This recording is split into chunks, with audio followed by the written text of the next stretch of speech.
Hello, we'll get started. Welcome to the Knowledge Guided Machine Learning workshop. My name is Vipin Kumar. I'm a professor of computer science at the University of Minnesota, and I also direct the CSE Data Science Initiative, which is sponsoring this workshop. This workshop builds on the first workshop on this topic we held in 2020 and 2021 during the COVID on Zoom virtually. And then we followed it up with a series of workshops at AAAI, a Fall Symposium, and the Bridge to AI Symposium that was held in Vancouver at AAAI earlier this year. So this is the first time we are sort of bringing this workshop to Minnesota in person. We're very excited about it. And again, we are, as we all know, we are in the middle of this data revolution that has changed all the ways we live, we interact with each other in all sectors of the economy. It's driven by, of course, lots of things, increasing amount of data and increasing amount of computing, but also to a great deal because of the new advances have been made in this field now that we more broadly call machine learning. And increasingly, these advances in machine learning that have changed so much of our lives are being considered as alternatives to the scientific discovery paradigm. And if you look at the applications of machine learning and related areas, it goes back many, many decades in many scientific fields, but the acceleration of this adoption has increased exponentially in the last few years.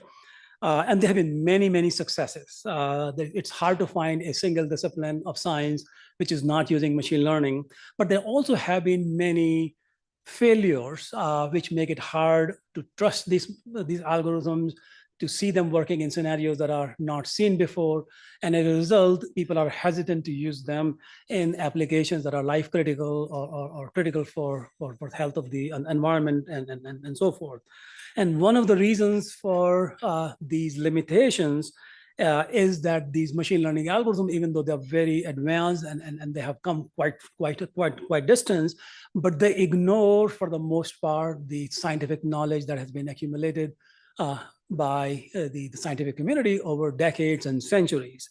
So knowledge-guided machine learning is the new frontier in machine learning, which basically puts the scientific knowledge at front and center along with latest advances in machine learning. So it basically sort of says we got to take advantage of both of these together. And even some of the major milestones in deep learning, which is of course key to a lot of what we do today, can be viewed from the lens of KGML. This is a very exciting area, a lot of interesting work going on. It just came up, the area just came up within literally less than 10 years. And it's being used in all scientific disciplines, and there's a tremendous development. So this workshop is to sort of bring together people who are working at the forefront of this area, learn from each other, and then of course see what more needs to be done. We have a series of talks and panels that will sort of do that. And we are starting it off with a tutorial on KGML, providing a broad perspective, which is going to be given by Anuj Karpatne, who's a faculty at Virginia Tech. And that will be followed by a short overview of KGML and foundation models by Xiaowei Jia, who are the two main organizers of this meeting. So with that, let me invite Anuj to come over and give the tutorial.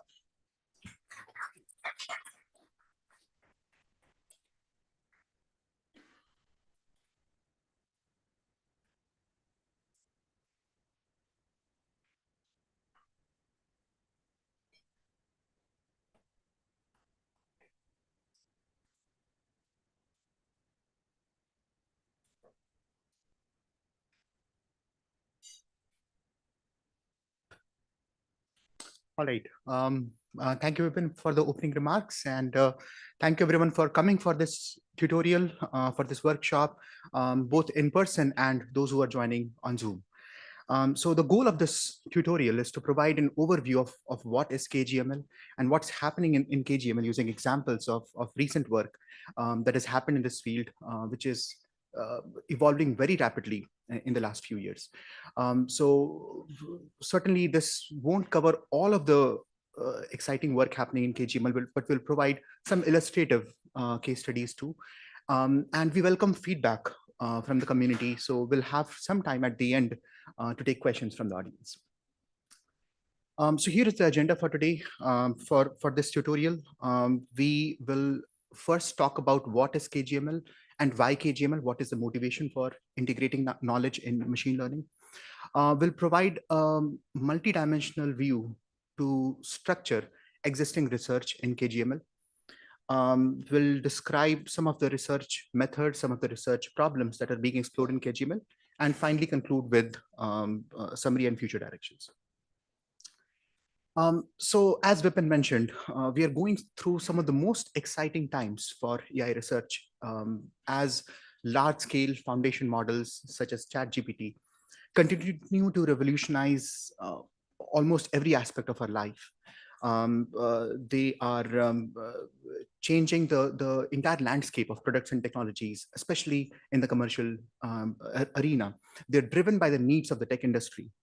And given their success in mainstream AI applications of computer vision, natural language processing, where we have ample amounts of labeled data scraped from the internet, for example, there is a similar excitement in the scientific community to see if we can inspire similar breakthroughs of these large-scale AI models enabling a scientific revolution in problems in science that have huge impacts to society and where current methods, mostly numerical based, are lacking either in accuracy or in efficiency.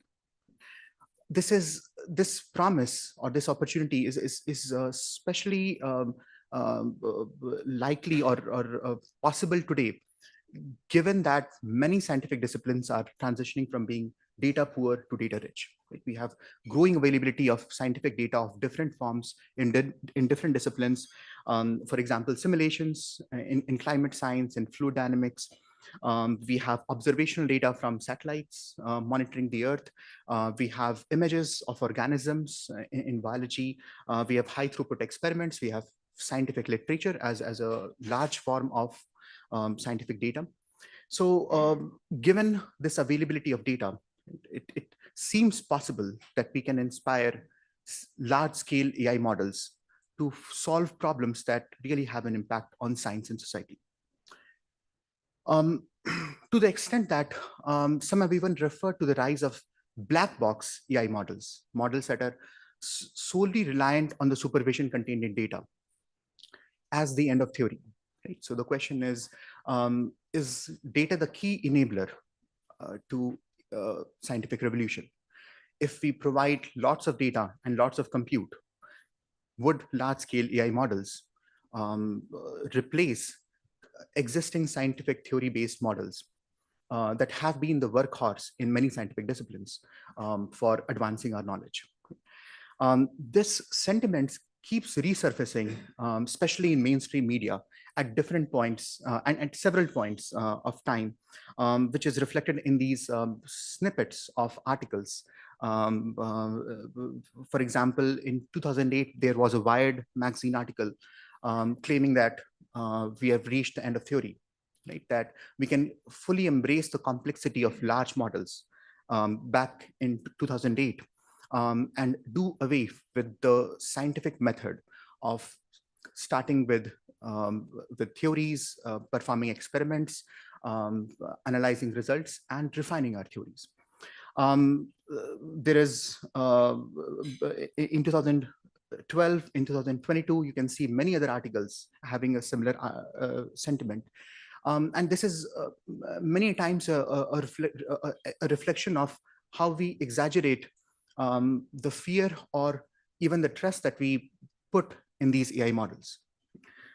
What we find when these models are applied in practice in many scientific problems is that the reality is much farther from the truth. When black box AI models are applied in scientific disciplines, there are many case studies that show that they are not able to achieve similar scales of success that are possible in the tech industry, in the commercial arena. So it's natural to ask what is different in scientific disciplines that is limiting the scale of success possible in mainstream AI. And there are several factors behind this. Let me talk about two of the main ones. First, the nature of scientific data is quite different from what we have on internet scale problems involving text and images. In many scientific disciplines, the amount of data is really small, right? And it's available in modalities, in forms, in representations that are very different from text and images. When this scarcity of labeled data is coupled with the complexity of processes that we are after to understand in scientific disciplines, where we have heterogeneity or non-stationarity in the processes, where we have multi-scale complex processes that keep changing in different regimes, in different ecosystems, for example. This coupling of scarcity of data and the complexity of problems makes current AI models, black box AI models, show poor generalizability, especially when they are introduced to out of distribution data. This is related to problems of hallucination that you may have observed even in ChatGPT problems. The second major difference in science is really in the end goal in science, which is quite different from what we see in mainstream AI applications, where we have benchmark data sets, where we care about state-of-the-art performance using standard defined metrics. The end goal in science is to take one step beyond just improving predictive accuracy. In many scientific disciplines, we care about understanding the scientific processes underlying the system. Right? So we need to look beyond predictive accuracy on standard, well-defined metrics to promoting explainability, especially in a language that a scientist can understand, right? So that this can be used as a medium to discover new scientific theories. So given this high-level overview of what is missing in current black box AI, we ask if we can overcome some of these challenges by grounding AI models, AI ML models in scientific knowledge.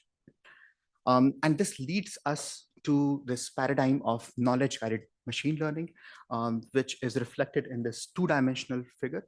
On the x-axis, we are looking at the amount of data that is used by a model. On the y-axis, we are looking at the amount of scientific knowledge that is available in a discipline, which can vary in its form and nature. In this abstract 2D view, scientific knowledge-guided machine learning resides at a unique spot that uses both the power of data and the anchoring of scientific knowledge. In contrast to black box machine learning models that only use data and hence have are although quite agile and can ingest lots of data to change their functional forms, they are not tied to any underlying scientific theories. On the other side, science-based or theory-based or process-based models are really good when we have lots of knowledge. And when these, when the knowledge or the equations that they are built upon can be solved in a computationally efficient way. Right? But when we have some amounts of data and some process knowledge, knowledge-guided machine learning provides us an opportunity and a platform to use both these sources of supervision at an equal footing. Research in this area of knowledge-guided machine learning is referred to by several names. And on the right, we just have a list of some of these names that you may encounter in the literature. This diversity of vocabulary of terminologies is also a reflection of the diversity of research communities that are working in the space of KGML. So you would encounter terms like science-guided machine learning, physics-guided machine learning, physics-informed machine learning, physics-infused, physics-aware, and machine learning can be replaced with AI, NN, ML, right? So you can mix and match these terms together. But all of these terms are referring to a common goal of bringing scientific knowledge and the power of data together. Our perspective article in 2017 was one of the first efforts to provide a roadmap for research in the space of knowledge-guided machine learning by describing some of the opportunities that we could identify back in 2017 of how knowledge and ML can come together. Since then, since 2017, in these 7 years, right, this field has grown exponentially. And earlier this year, we have put out a perspective article on arXiv, summarizing our perspective on what's happening in the field of KGML. which will be used as a grounding for the remainder of this tutorial too. So just to highlight how KGML is a rapidly growing community, we have several workshops that are being organized by the community, and not just by us, on topics related to knowledge-guided machine learning. We have the KGML 2020-2021 workshops that were organized as part of the NSF-HDR program. We have the Bridge program on KGML that was organized earlier this year at AAAI. We have been organizing the Fall Symposium series on KGML at the AAAI Fall Symposium series, and we'll continue doing that in the future as well. So if anyone is interested in joining the organizing team, we welcome that as well. There are many other workshops on topics related to KGML that is shown over here. For example, synergy of ML and physical sciences, and more broadly in the space of AI for science. There are survey articles, for example, the article by Jared in 2021 that covers almost more than 350 papers that have been produced in this field from 2017 to 2021, right? So that shows how this area is growing. And we have several hundreds of papers published in KGML every year now. In 2022, we also came up with the first comprehensive book on knowledge-guided machine learning, which includes invited chapters by leading researchers in the field, covering diverse facets of KGML research from different disciplines. So this shows you the diversity of research happening in KGML. And given this diversity, it's important to provide a structure to this growing field so that we can understand what is common between different research ideas, concepts, efforts, and where are the sweet spots, right? Where are the opportunities for future research? So we in our recent archive article, we have tried to provide a structure to research in KGML using a 5-dimensional view. Each of these dimensions represent a different facet or a different aspect of KGML research that can help us situate existing KGML research ideas. So there are different settings on these dimensions. And these settings are also not mutually exclusive. So you can even have combinations of these settings. We can think of these dimensions as questions that a researcher can ask, right, working in the field of KGML, to help them understand where do they lie in the broad space of KGML. So let me illustrate these dimensions very briefly, one at a time. The first dimension that we explore in KGML is by asking the question, in what format is your scientific knowledge available, right? Is it available in the form of PDs? Is it available in the form of scientific laws, symmetries, knowledge graphs, mechanistic models, and so on? In the space of research in KGML, for solving the PDs, we have seen a huge interest and growth. PDs are almost like the universal language in most fields of science, especially in physical sciences. They show up in problems in quantum mechanics and fluid dynamics and many such disciplines. This is a generic formulation of a PDE where we're after a target field U, and we are looking at its derivatives with respect to time and space.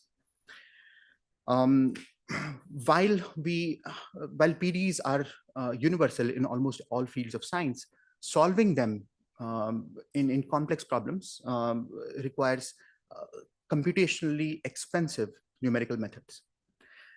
So one of the similar lines of work in KGML is the framework of physics-informed neural networks, right? Where back in that was developed in 2017, and this article was published in 2019.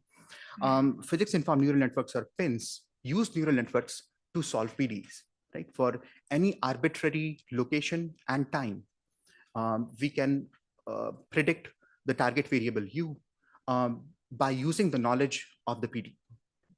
And while pins can solve one instance of a PD for a given initial condition and boundary condition, research in this area of using ML for PDs has grown. For example, in 2021, there were a series of works on neural operators, right, that can go beyond solving a single instance of PD to solving a family of PDs for any generic initial condition, boundary condition setting.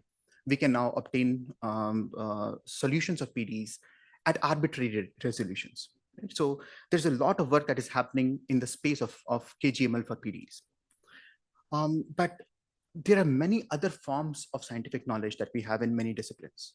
For example, knowledge may be represented in the form of scientific laws, in the form of monotonic constraints, in the forms of rules, heuristics, and we are just showing some examples of research that are being explored in all of these different settings of this particular first dimension. Knowledge may be available in the form of symmetries or invariances, for example, rotational symmetry, translational symmetry. These are higher level properties that we know about a system. Right? And even if I know that that a system, even if I just know that a system respects a form of symmetry, can I just use this high level knowledge to build better KGML methods? Knowledge is available in the form of knowledge graphs, and we really see that especially in biology applications where we have ontologies. And finally, knowledge is also available in the form of computer programs that encode our knowledge of how processes work in many scientific systems, which can be referred to as mechanistic models. So here is just one example of a description of a mechanistic model for lake systems, where many times you would see that these models also have a modular structure.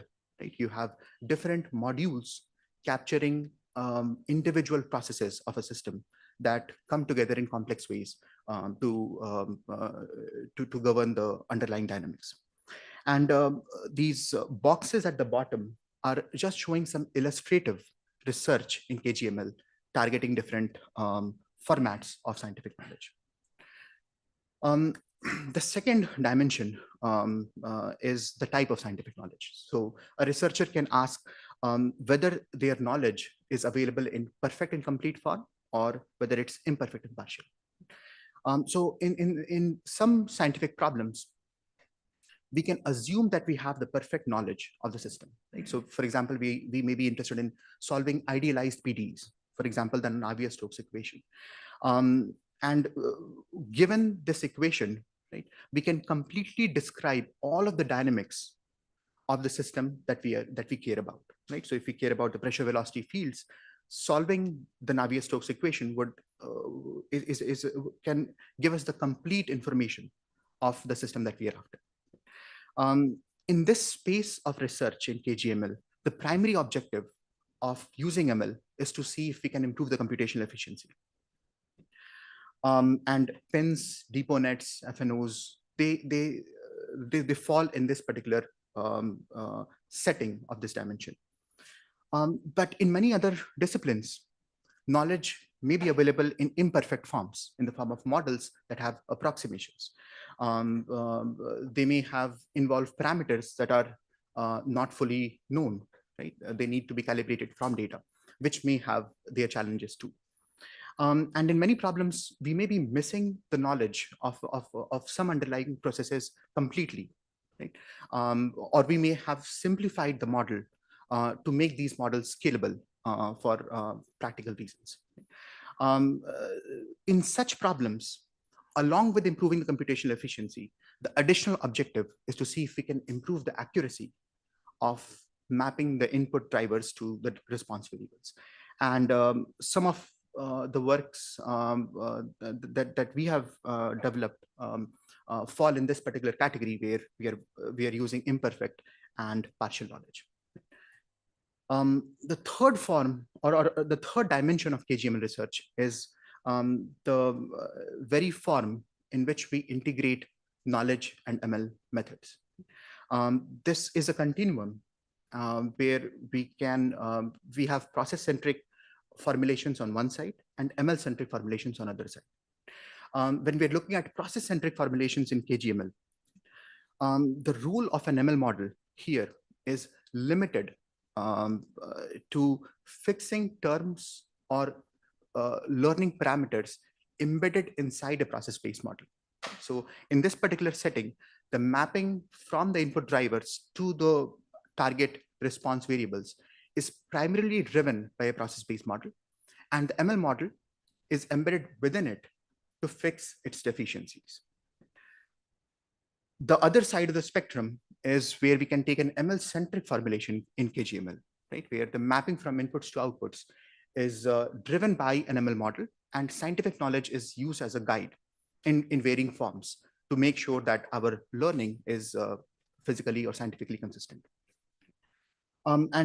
This is really a continuum, right? We can have settings in this dimension that may fall in the middle, right? Where it's hard to say whether the ML, whether it's ML first or process model first. That would be the setting of hybrid modeling, right? Where both process-based model and ML model were in tandem, were hand in hand. The ML model may be fixing the process-based model, and the model may be helping the ML model learn physically accurate predictions. So this is the third dimension of KGML research. In the interest of time, let me talk about the remaining two dimensions as well, which is the fourth dimension is the method that we use for incorporating scientific knowledge in ML. Right? So regardless of whether we go for a process-centric formulation or an ML-centric formulation or somewhere in the middle, right? Whenever we have an ML model in a KGML formulation, we can ask how we can bring knowledge in the ML framework. And we can talk about three high-level settings on this particular dimension. We can change the learning algorithm, we can change the architecture, and we can change the initialization of these models, for example, neural networks using knowledge. On the first setting, when we are looking at knowledge-guided learning, an easy way to understand what how knowledge can be brought in is through the use of knowledge-guided loss functions. So in many ML formulations, we are after optimizing a learning objective, right? Which in many cases looks at a trade-off between minimizing the errors on a labeled data set or the empirical risk and minimizing the structural risk encoded in the forms of statistical norms of model complexity. But in scientific applications, there is a possibility to add a third pillar of generalization performance, which is the consistency of the model predictions with scientific knowledge. This can be called as knowledge-guided, or on this particular slide, we are calling it physics-guided loss. The advantage of adding such loss terms is that they do not require ground truth observations.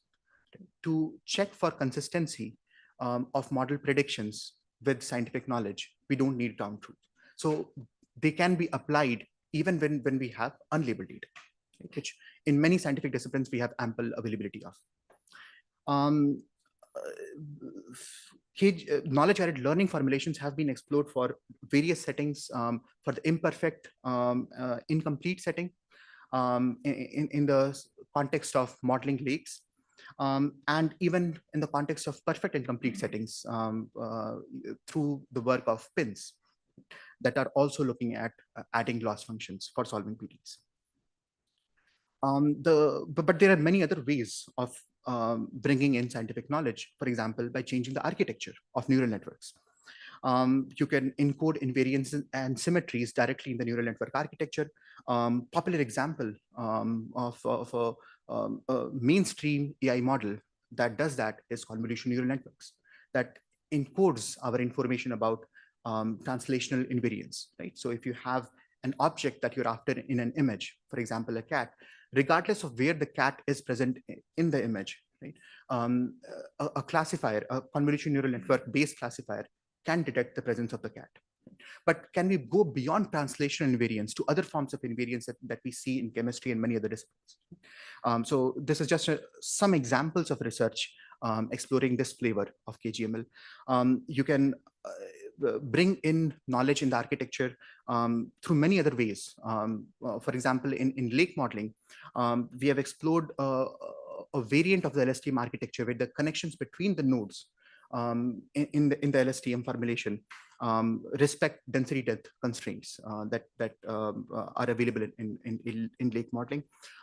Or you can have a modular design to your neural network architectures that we have again explored for the context of lake temperature modeling.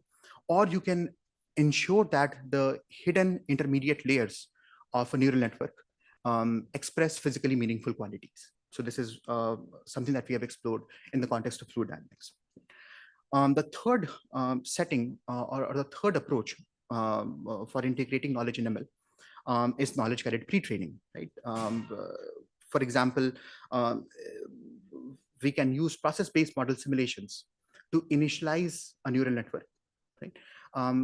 Such that this initialized or pre-trained model can then be fine-tuned on very small amounts of observational data, which are limited in quantity in many domains. Right? Initialization is one way of knowledge-guided pre-training. There are so many other ways. Pre-training is central to the idea of foundation models. For example, in frameworks such as self-supervised learning, can we bring in knowledge guidance? Right? So there are some works that have been explored in hydrology. These formulations enable us to transfer knowledge from well-observed to less observed systems. Right? In systems where we have limited observations, we can perform few-shot learning by doing knowledge-guided pre-training. We looked at different methods for integrating knowledge in ML. And here is just one slide that compares the strengths and the limitations of these ideas. Knowledge-guided learning is quite generic to implement, right? You can, for many problems, we can think of constructing loss functions that adhere to scientific knowledge. And they can work with large amounts of unlabeled data. The challenge is that in many cases, they may enforce scientific knowledge in a softer way, right? Playing the trade-off between science loss functions and empirical loss may be challenging. When we go to knowledge-guided architectures, there is an opportunity to encode knowledge in harder or in a more embedded fashion, right? One of the advantages of knowledge-guided architecture could be that these methods can even offer explainability, right? So, for example, if you have a modular structure in our neural network, we can look at what each module is predicting, and that can help us understand the physical intermediates that we're after. The challenge is many times knowledge-guided architecture formulations get quite specific to a particular problem. So they are harder to implement relative to knowledge-guided loss functions. Finally, knowledge-guided pre-training enables us to transfer learning from well-observed to less observed systems, can use large amounts of unlabeled data and even weak supervision, but they may not guarantee scientific consistency when they're applied just by themselves on new systems, and they do not directly offer explainability, right? But we can also mix and match these different ideas together, right? So these are not mutually exclusive. We can even have knowledge-guided learning with knowledge-guided architecture to use all their advantages. The fifth dimension of KGML research is the use case that we are solving in a particular scientific problem. Right? So how is KGML finally being used to solve a scientific problem? And there are different settings on this particular dimension, and they are certainly not exhaustive. So the first setting that has received a lot of attention is forward modeling. Given some input drivers and response variables, can we build ML models to go from inputs to outputs?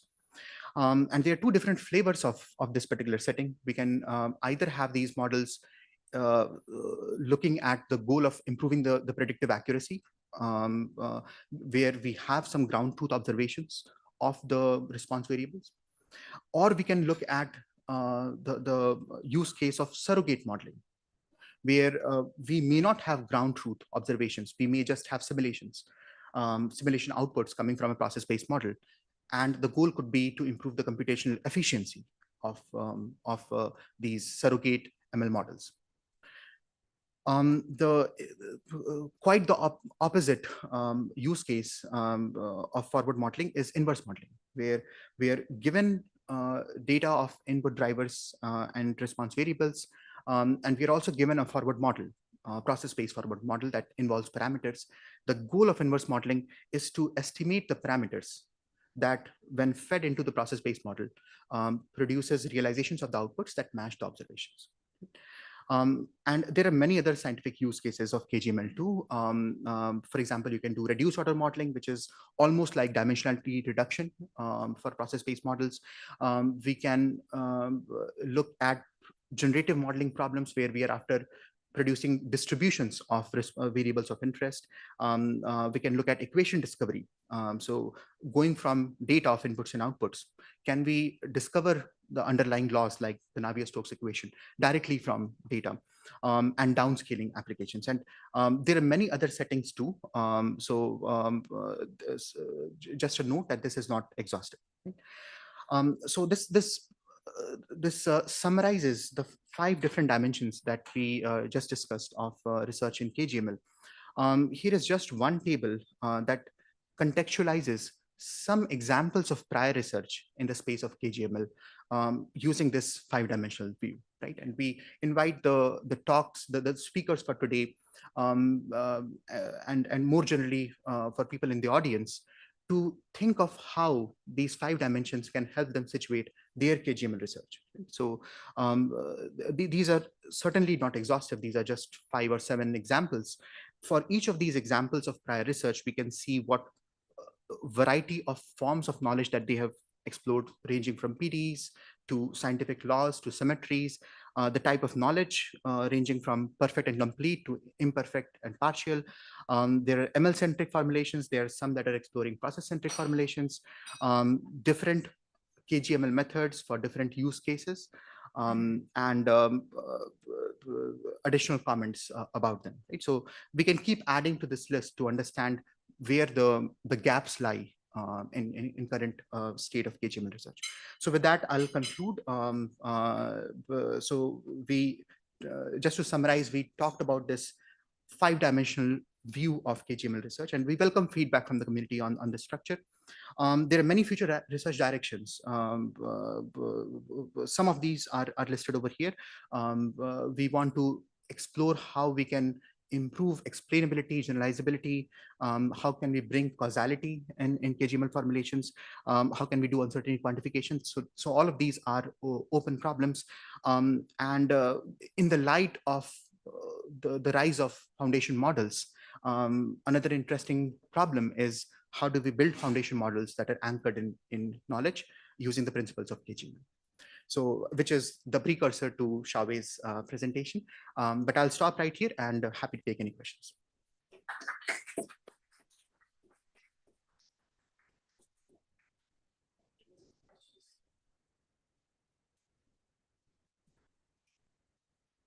Nice talk. I think maybe if you can use the mic. You know, the community of CFD around all those people, they have worry about the consistency of they're getting accurate results. They pay a lot of attention. So I'm looking at your forward modeling, inverse modeling, reduced order modeling. Have you done anything, study which methods or right type of things? Or I'm trying to figure out what is the way, because I dabble a little bit into reduced order modeling, so I know a little bit more about it. Sure. So what's your view on this? Okay, yeah, that's a great question, right? So the objective of making ML models scientifically consistent is at the core of KGML, right? So it cuts across all of the different dimensions and all of the different formulations. There are some formulations that are more amenable to producing scientifically consistent results. For example, knowledge guided architecture, right? So if we hard code wire in scientific knowledge right in the architecture of these models, they would be consistent even if we perturb them. For example, if we are doing Monte Carlo dropout for uncertain quantification. But we can also have softer ways of enforcing scientific knowledge to produce scientifically consistent results through loss functions. So there are different ideas, at least on the dimension of the method of integrating knowledge in ML, right? And these dimensions all work together for a particular KGML application, right? So for the different use cases of forward modeling, reduced order modeling, you can have knowledge guided architecture formulations, you can have loss functions, and even combinations of the two, right? So I hope that answers the question.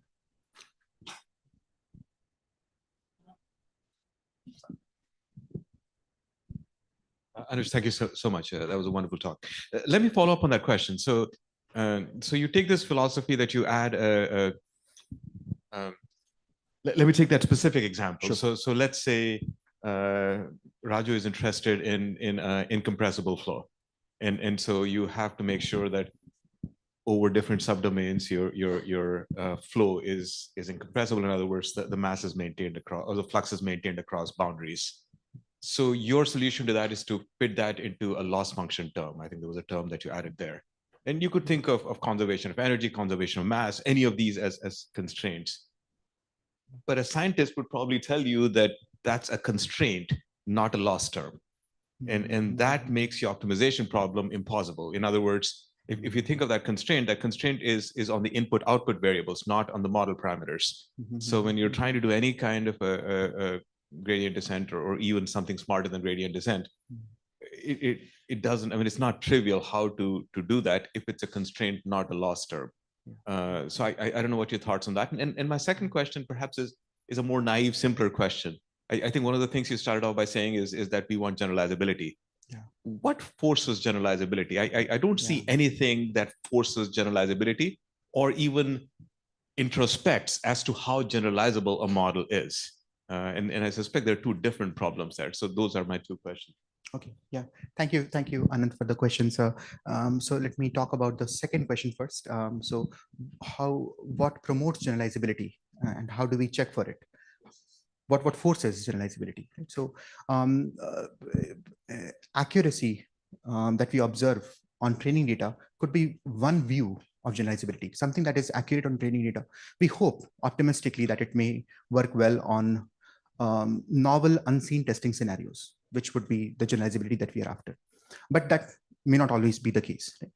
Another way to think of generalizability or to think of what promotes or forces generalizability is models that are less complex, right? Which is going beyond, going back to the idea of Occam's razor, right? Even philosophical concepts that we need to keep our model simple if they don't provide any additional gains in accuracy.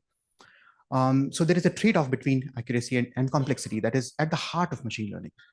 What KGML is bringing to the table is a third dimension of looking at what forces generalizability, which is scientific consistency. So a model that is consistent with knowledge or equations that we already know is hopefully more likely to work well or generalize on unseen testing scenarios. And this is what we have been exploring in different problems where we have lots of unlabeled data. All we know on those data instances is that the underlying knowledge, the equations, the laws should hold. Can we use that weak form of supervision to train our models? And if they're consistent with scientific theories, perhaps they have a better chance at being accurate with respect to the ground truth. So that's the philosophy of why we are exploring KGML. The first question was about loss versus constraints. That's a great question. So loss, I would consider loss to be a softer way of enforcing constraints. There could be constraint optimization problem formulations as well that we can explore, where we use them in a harder way. They of course can lead to more challenges, right? That's the challenge that we have also observed in the knowledge guided loss or learning formulations, that making this trade-off is hard.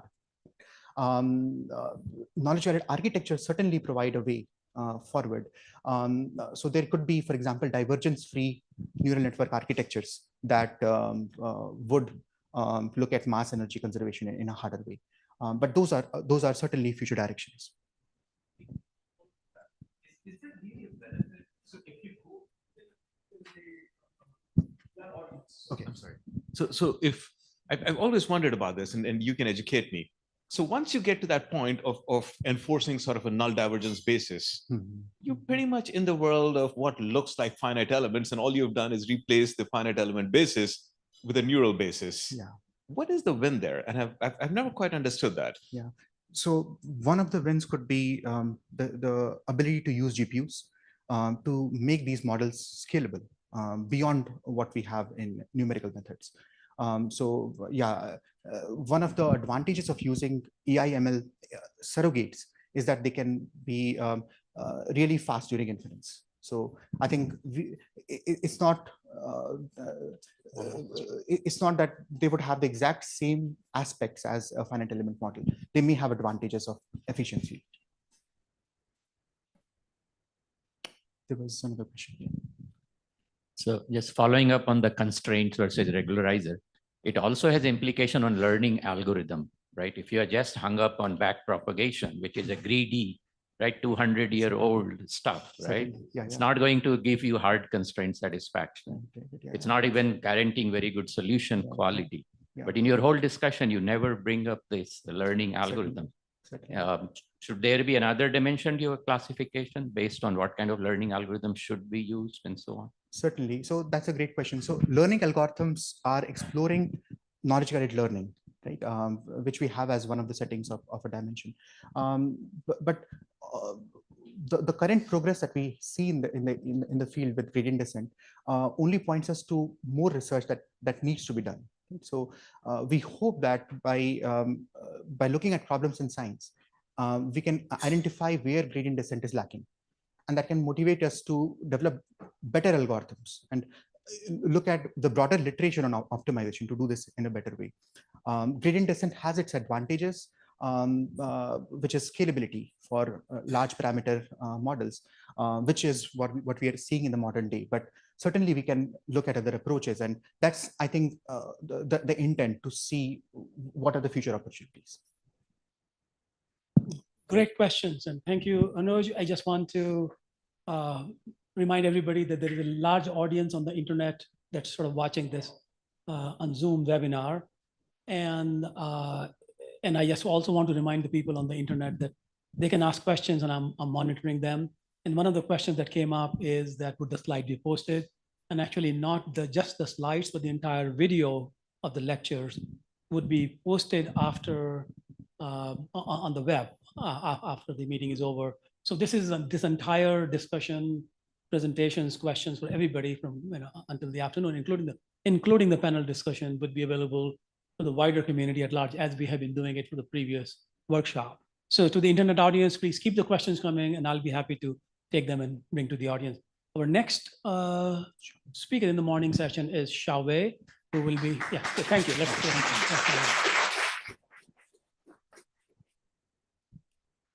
And his talk is going to focus on the knowledge-guided machine learning and foundation models.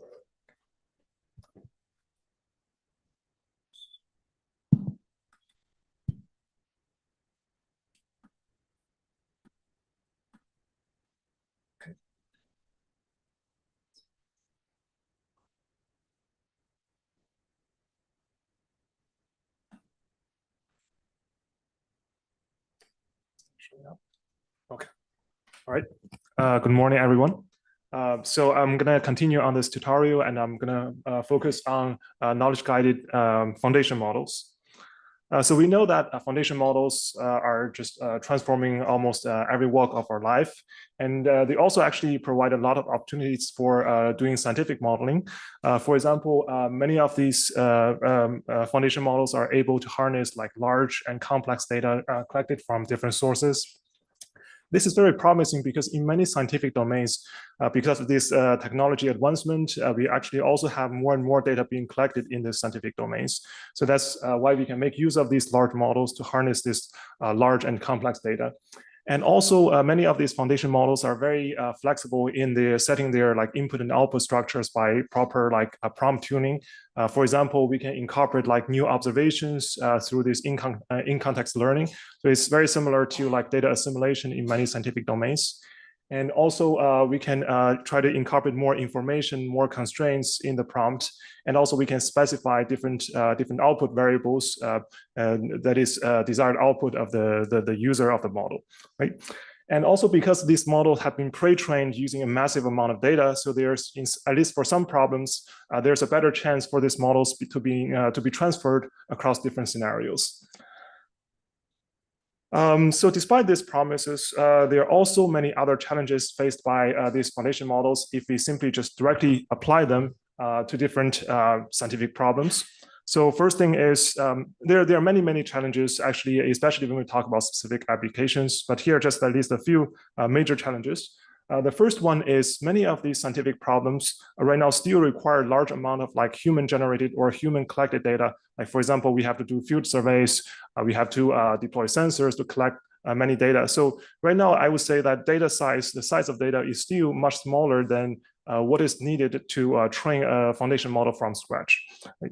And especially another reason why this data issue is important is because many of these traditional like unsupervised pre-training or self-supervised learning methods may be less helpful for training foundation scientific models. Okay. And the second issue is actually what it makes worse for this data issue is many times these we could have like a lot of like data heterogeneity issues. That means the data distribution could shift across space and time, and very likely we may not be able to collect sufficient data for all these different data distributions. Okay. And finally, the last challenge, I think many of you have talked about this challenge yesterday, is how should we evaluate? So once we get a foundation model established, how should we evaluate or how should we validate this model, right? So we should evaluate it beyond just the accuracy, right? So this is still, I think this is still an open domain. And so some solutions like would include like, I think this is very specific to specific questions, but some solutions would like, we also need to check, for example, the consistency with some established theories or whether this is consistent with our understanding of the scientific systems.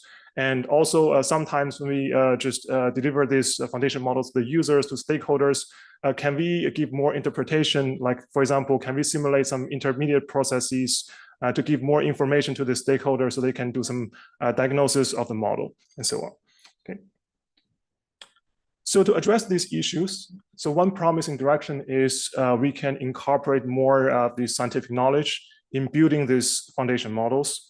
So in particular, so there are three major components in the process of building these foundation models. So first thing is, given massive amount of data, we can do this pre-training or self-supervised learning.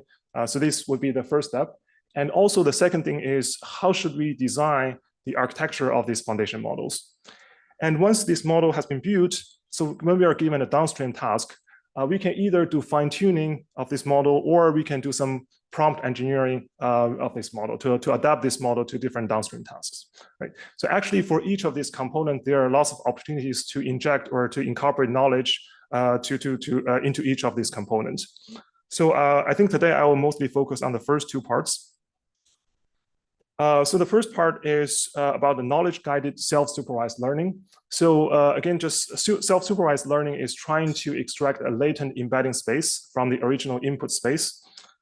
And actually, there are different ways we can make use of this domain knowledge in designing this pre-training task. So for example, one easy way is we can define a loss function, just like Anu just mentioned, using existing physical equations or known physical laws like mass and energy conservations. So basically, these laws can be defined simply like a degree of violation to some of these physical equations. Right? Okay, and sometimes if we happen to have access to some existing physical process-based models, so we could also make use of the simulated data produced by these models to pre-train a foundation model. And for example, when we do this, when we run this process-based models, we could also like modify the parameter settings of this model, so we can create simulations under different scenarios. This is actually going to be a richer data set than true observations, because in reality, it's going to be very difficult for us to collect true observations under different scenarios. But we could have these simulations under different scenarios, even if it's going to take a lot of time to generate this simulation data. And this is just some very easy solutions or easy ways to incorporate knowledge into self-supervised learning.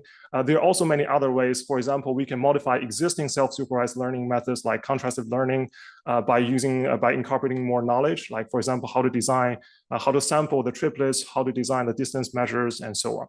So I would say there are lots of opportunities in this direction. Okay. So the other direction is about knowledge-guided model architecture. So how should we bring in this domain knowledge in the design of the foundation model architecture? So one way is we could try to build such an architecture that replicates what is happening within the process or the physical process-based models, right? So basically, we call this as knowledge-guided compositional architecture. So for example, in a lake modeling example, given some weather input drivers, so we could it will first go through some heating module, and then we can consider how that affects like ice and snow module. And then after a few steps, so these changes going to be reflected in the dynamics of water temperature, right? So such modular structure is a very common thing we can find in many different domains, like in hydrology, like agriculture, climate science.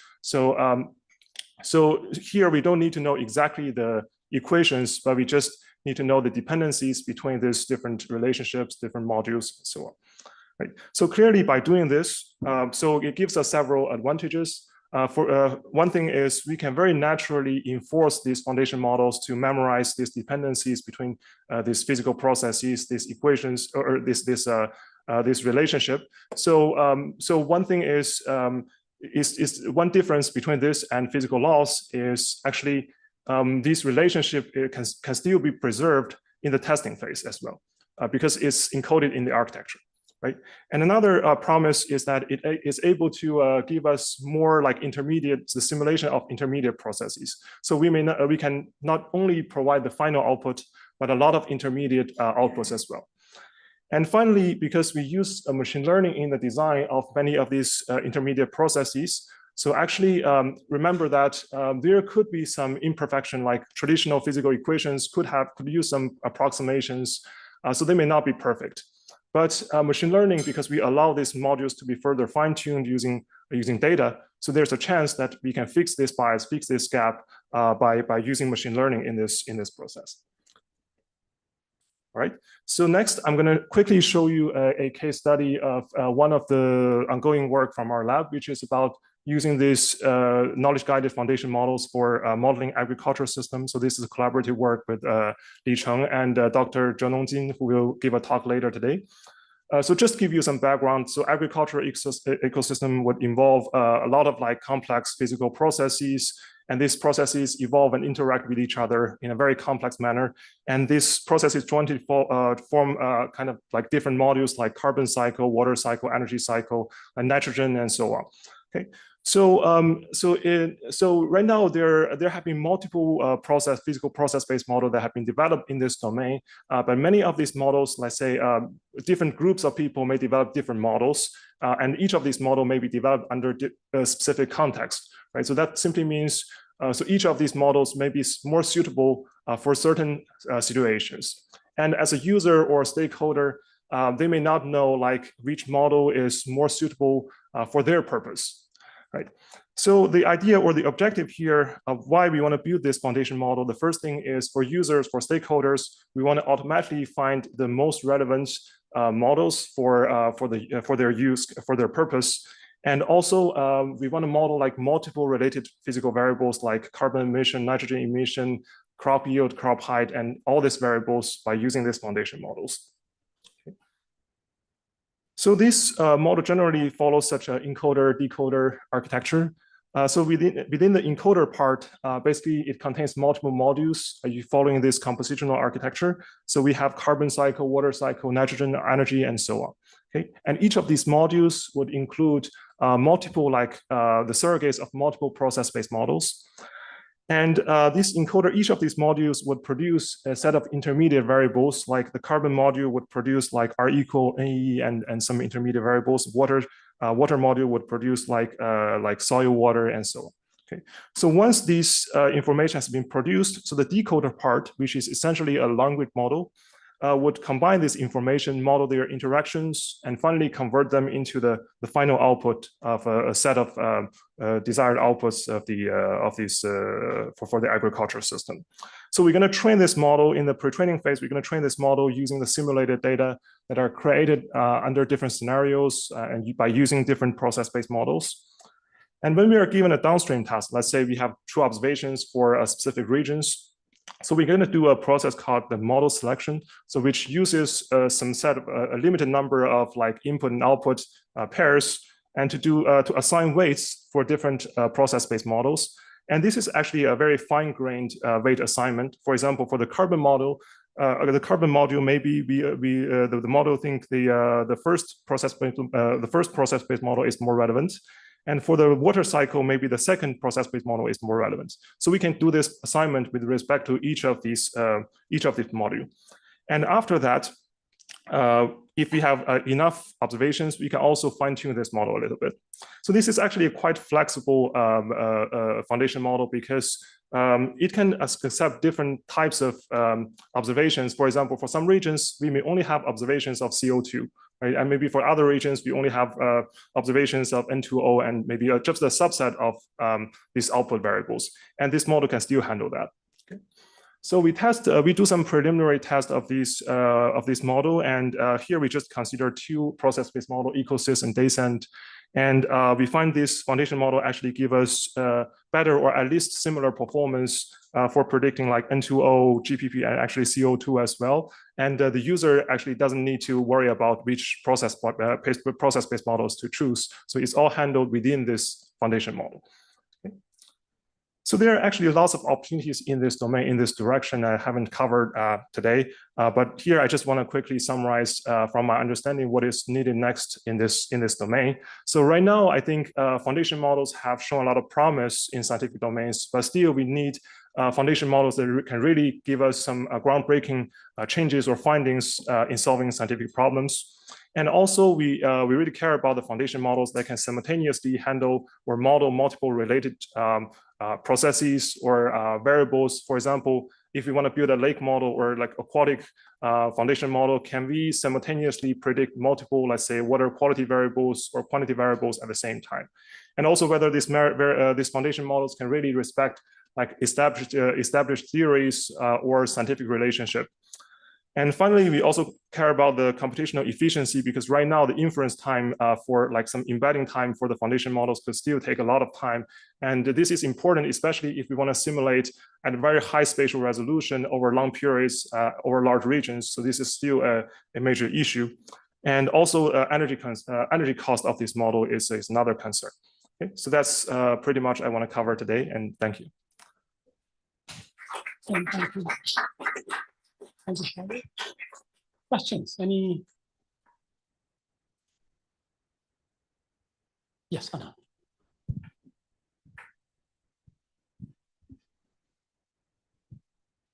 Quick question. So in your data inputs on the previous slide, you have a number of inputs, and my observation is that those inputs are often correlated. So for example, I imagine carbon and water are somehow correlated. They're not independent variables. Right, right. And in most models, when you're passing multiple non-independent variables, they behave in different ways. In other words, if you give a model just water, but not carbon, and if you give another model carbon and water, the fact that those 2 variables are correlated or have some dependence to begin with will change the behavior of the model. How do you control for, I call it orthogonalization. And in my world, we would simply say you want to make sure that your inputs are all orthogonalized in some sense so that they carry different pieces of information into your model. How do you deal with variable selection or data selection for your models?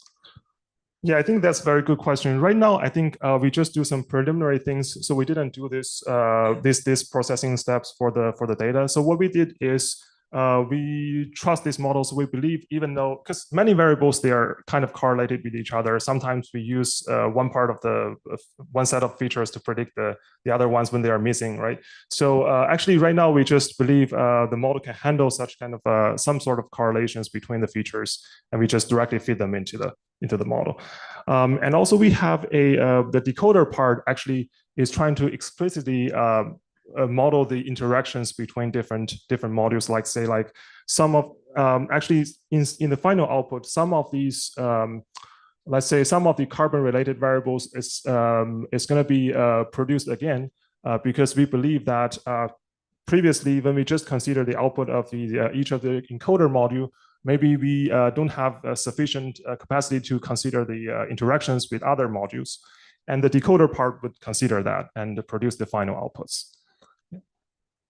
But just a follow-up on that, I mean, if you ignore the correlation as Anand is pointing out, you're going to get embeddings which are going to be substantially different from what you would get if you were actually incorporating them. So why have an architecture which separates out the embedding for the different variables? Why not have an architecture which combines all of them together to start with so that you don't have that problem? Yeah, so here the major issue is actually, so this is just an illustrative figure. But one way is we can repeat this process multiple times. So basically, we can have one separate encoder and then followed by an interaction layer, and then moves to another. Just replicate this two block multiple times. So basically, each of these interaction layer becomes an intermediate layer in the architecture. So the reason why we want to build this independent module at the beginning is just because we find we want to incorporate, the first thing is we want to incorporate like multiple process-based models in this architecture. And we find one common issue is most of these process-based models, they have these common, the design of these different modules. Most of them, they have carbon cycle, they have water cycle. Their design of each of these modules is different, but most of them have this common separation of these different modules. So that's why we want to do this and have different modules, have each of these modules contain different process-based models. But won't that impact your accuracy? And then if the accuracy is not good, why would I use your foundation model? Why won't I make a domain-specific model by generating more data artificially through simulators along with real data for that domain? So I think right now, so previously, let's say, so when people trying to model this agriculture system, many people would just build an end-to-end model. Let's say just directly from the input drivers to let's say just to some water related variables or just to some carbon related variables without considering the intermediate processes. So even in that case, the accuracy, I would say, is still reasonable. Because the power of machine learning is automatically capture some sort of interactions between these different things. So that's our belief. That's why we design it. So we believe each of these independent module can still work pretty well. So that's our assumption. And we did verify this in our experiments. So actually in the first step, so even by just looking at the output of these encoder modules, the accuracy is quite reasonable.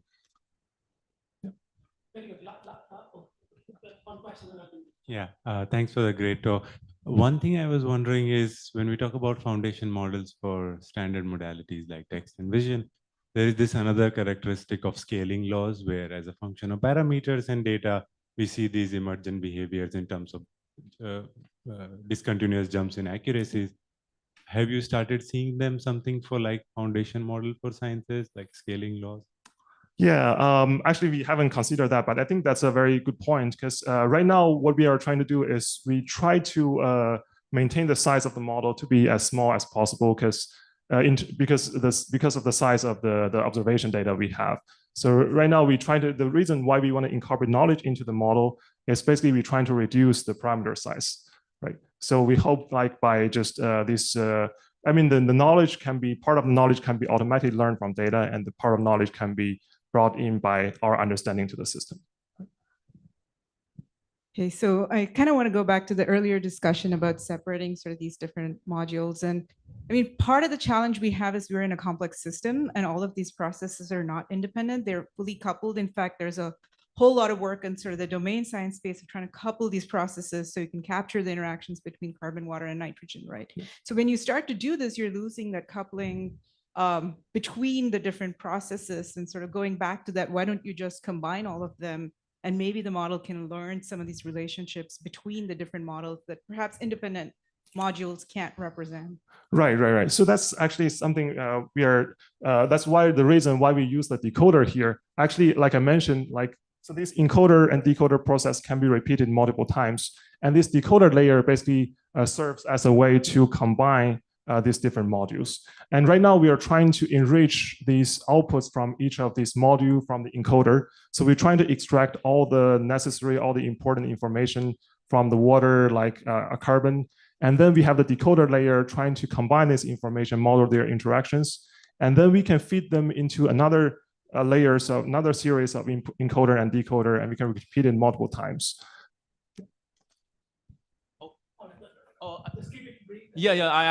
I'm not going to ask new questions, just want to add up something in my mind about related to your question. So there are big, besides what Xiaowei has said about the why using separate models, we also have the consideration of increasing the interpretability using separate models, and while maintaining the fidelity of the surrogates, AI surrogates, because if you're training a whole black box model and end-to-end, trying to capture all processes, and we have found the accuracy is very limited because the processes are really big.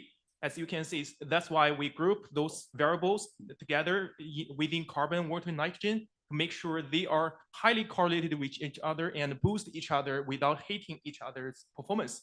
And the final one is we have the, when we separate them, we will have the freedom to do the model selection, not only based on the models, but also based on the processes. We can combine the different process, maybe in some models, some processes are better than others, but they are not, the model is not always better than others.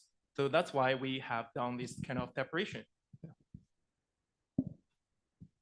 Thank you. It was a great discussion, which is why I let it go over foundation models and knowledge gathering machine learning. I mean, foundation models are the hottest topic, and how do you bring in KGML into it is of course the most cutting edge of research. So the questions were really, really interesting, which is why I didn't want to interrupt anyone.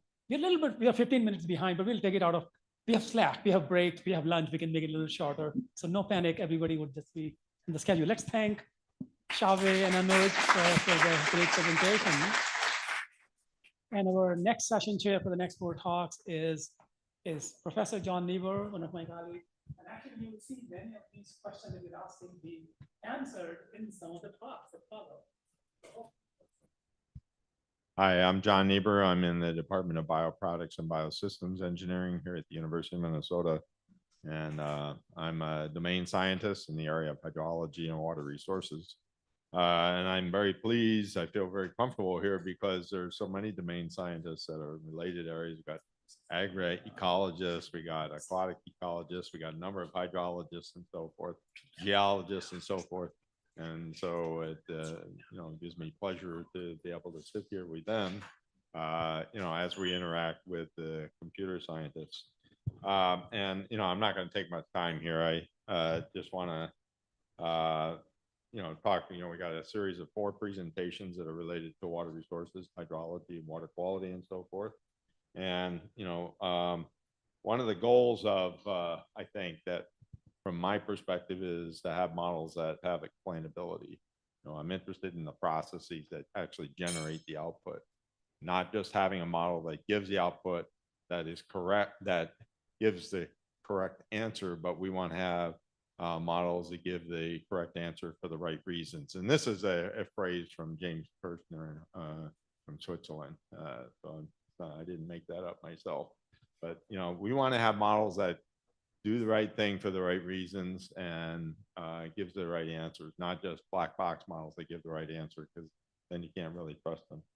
So, our first presentation is going to be from Jacob Zwart. He's with the USGS, and he's going to talk about how much knowledge guidance is needed for these models.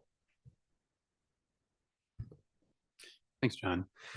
So yeah, I'm Jake Zwart, use he, him pronouns, data scientist at the US Geological Survey. And, I don't think it's very controversial to say that science advances through empiricism and theory. It's kind of a reason why we're all here with KGML workshop. We observe the world, we touch it, feel it, see it, hear it, maybe throw things on the ground, use sensors to measure different things. And with all those observations, we form theories about how the world works. And then, we notice that we have gaps in our theories, and then that helps us know where and when to take new observations to help further refine those theories.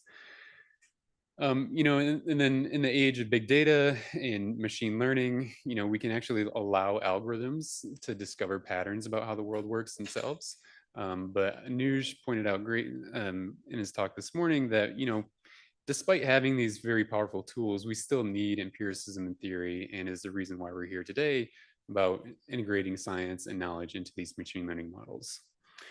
But there's still this question about, okay, so we still need empiricism and theory to advance our science, but how much weight do we give one or the other? Do we give more weight to the algorithms, or do we give more weight to our theories? And I'm going to explore some of this question using aquatic sciences, and I think it's a great playground to explore some of these questions in knowledge-guided machine learning. And one reason is because we have a lot of great theory on aquatic sciences. We also have a lot of data in aquatic sciences.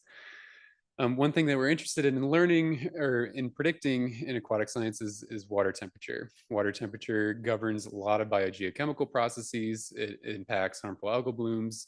It impacts fish species, among other things. And a good thing is that we know lake physics quite well. Here's an example of all the different processes that are encoded in equations in a process-based model. This one in particular, the general lake model, is highly used. It's kind of viewed as kind of like the state of the art of a process-based model. And I say that lake physics is well-known-ish because there are still some processes that we don't know very well. It might be kind of an empirically added portion of a lake physics model. And so there's still some room for improvement for our theory in lake physics. Water temperature is also widely measured. Each one of these dots across the continent or across the entire US is a location where water temperature has been measured at least once. There's literally hundreds of thousands of locations where water temperature has been measured.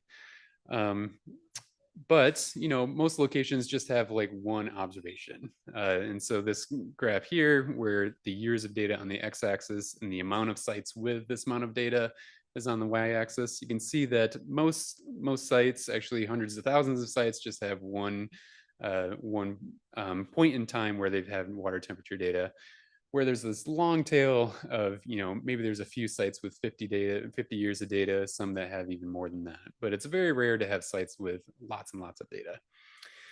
And so when exploring some of these questions in KGML, we used one lake in particular that's been studied for over 100 years and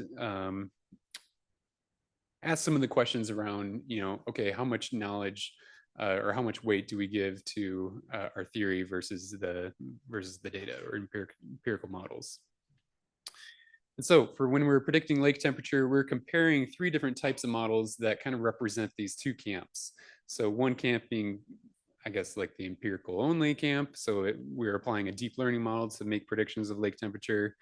A theory only camp where we're applying a process-based model to predict lake temperature. And then this hybrid or a process-guided deep learning model where we are pre-training a deep learning model on process-based model output, and then also constraining that model with the law of conservation of energy. Okay, so now into the results. We train these models with various amounts of data. And so on the x-axis here, we varied the data that we gave it in training or calibration, anywhere from only 2 days worth of data. There's multiple points within the lake that we have observations. So it's not just 2 data points, it's more like maybe 20 to 40 data points. all the way out to 980 days worth of data. And here I'm just showing the performance. So accuracy being higher up on the y-axis of two of the different models, the empirical only model, so the deep learning model, and then the theory only model or the process-based model. We can see that the process-based model actually does pretty well when it doesn't have very much data to calibrate the model. This gives us trust in the model that it can perform or be generalizable to a bunch of different lakes. And it increases in performance when we calibrate it with more data points. You also see that it kind of tails off, like the performance doesn't increase as we give it lots and lots of data. And this kind of reflects the rigidity of some of these equations that we have or some of the parameters that we're calibrating the model with. On the other hand, the deep learning model, we didn't even show the performance with the 2 data points because it's really bad. But as we give it more and more data, we see that it quickly increases in performance and surpasses the process-based model when it has lots of data. And then when we apply the process-guided deep learning model, that has pre-training and the conservation of energy constraint, we can see that it actually outperforms at all data sparsity conditions. Even with just 2 days worth of data, the process-guided deep learning model is superior in performance compared to the other 2 models. Which is great for a KGML workshop. But, there's, this question, the deep learning model and the process-guided deep learning model are kind of converging when you get lots and lots of data. And it kind of, opens up this question that we had, what if we had more data? What if we had gave the model more data? And is there a point where actually the deep learning model without any theory or knowledge guidance actually surpasses in performance of the knowledge guided deep learning model? And so our group has been thinking about this and kind of comes up with these hypothetical predictability regimes where we might have accuracy on the y-axis and then these 3 different predictability regimes on the x-axis. Where on the far left, we might have a lot more theory than the data that we have. This could be for various reasons. Maybe we have really good theory and we're very confident in that. We have PDEs that describe the system very accurately. Or maybe we just don't have a lot of data. This middle part where, I think I was exploring this area in the previous example of predicting lake temperature, we're actually getting more data than we have that's compared to our theory. Our theory is pretty good, but, there's some missing components, or maybe there's something specific about a given lake that the data can actually, reveal, and some of these powerful algorithms can identify these patterns that are unique to the different specific systems. And then this third predictability regime, which, didn't explore in the last part, but maybe exists where we have way more data than the theory that we have. And that can be for various reasons. Maybe we just have tons of data, or maybe we just have really crappy theory. And also, we don't know, if this exists for a bunch of different systems. Maybe the shape of these curves are looking different for, whatever you're trying to predict. And so there's, I think, a lot of exploration and opportunities for exploring the space. And so first, we just wanted to see, can we reproduce these patterns elsewhere? And so for the next example, I'm going to again explore this middle part where we think we have more data than we do have theory, and see if we can reproduce these curves. So it's not a huge leap in systems. We're still predicting water temperature, but we're applying and trying to predict stream temperature. And this is important for USGS in terms of thermal release decision support. We are now using this model that we're producing that I'm going to show in the next few slides as a forecast, and delivering those forecasts to the New York City reservoir operators. And they use these forecasts to make decisions about releasing water or conserving water to supply for New York City drinking water supplies.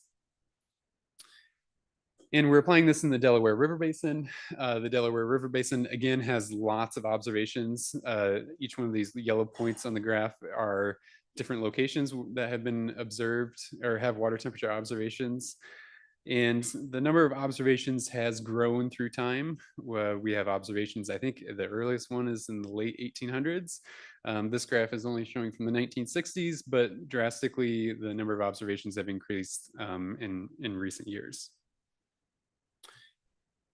And for comparing different models for this system, we're actually not comparing to a process-based model. We're comparing or withholding or adding more different levels of process guidance to the model and comparing those different levels of process guidance against each other.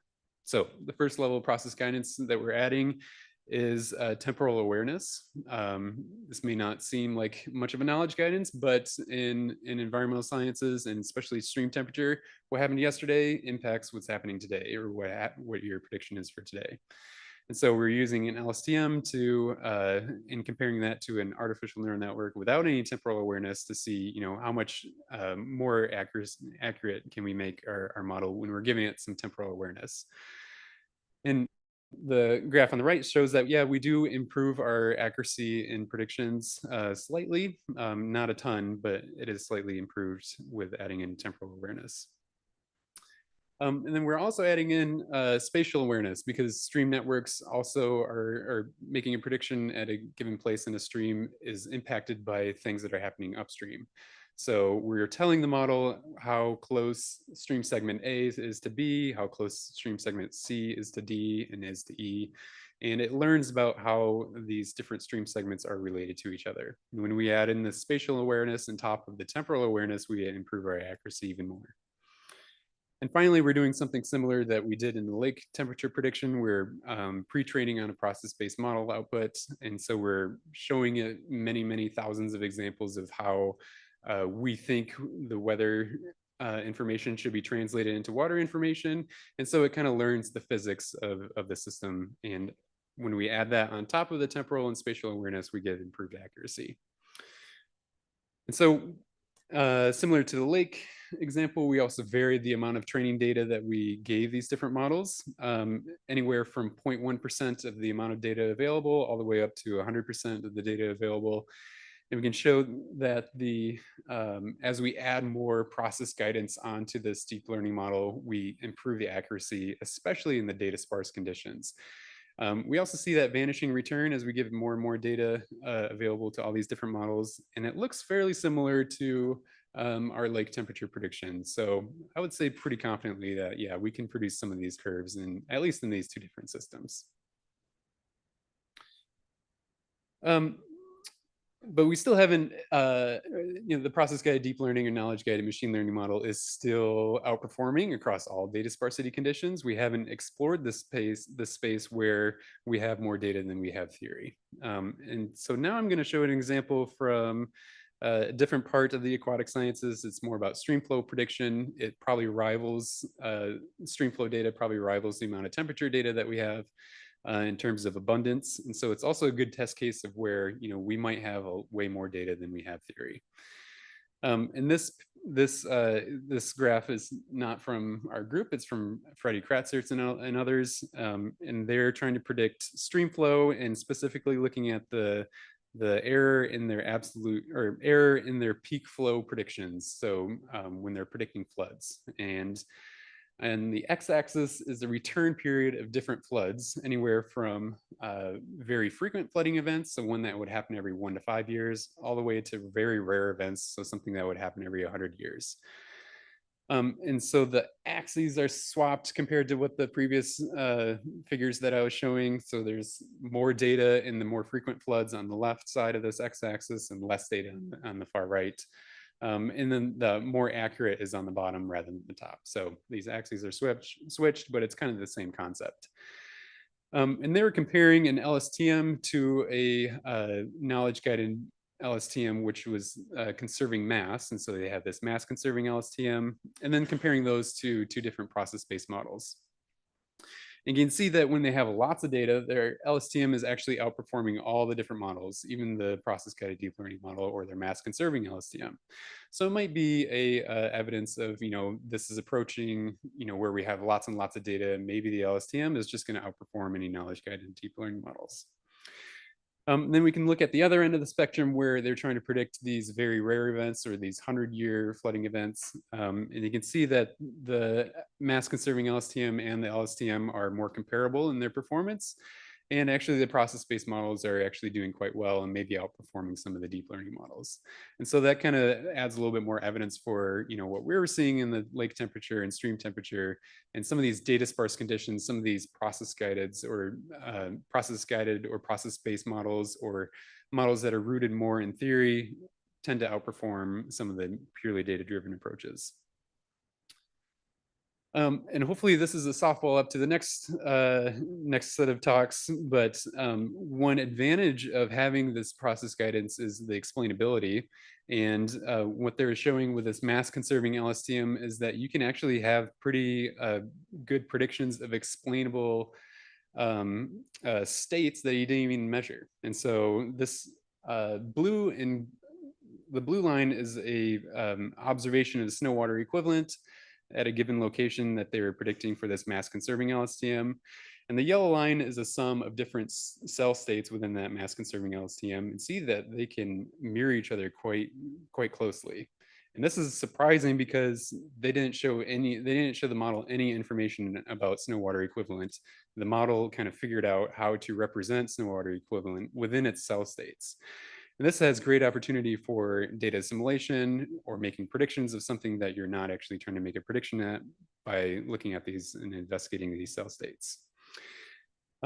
Okay, and so with that, I kind of showed a exploration of these hypothetical predictability regimes. I'm still not really convinced if this last predictability regime necessarily exists, where we have tons and tons of data. I kind of show an example of maybe that might be the case, but it also might be the case where we're not adding knowledge guidance in the right way, or maybe we just need to be more creative in adding our scientific knowledge to these deep learning models. So I'd be happy to talk, take any questions or talk more about this third predictability regime. So thank you.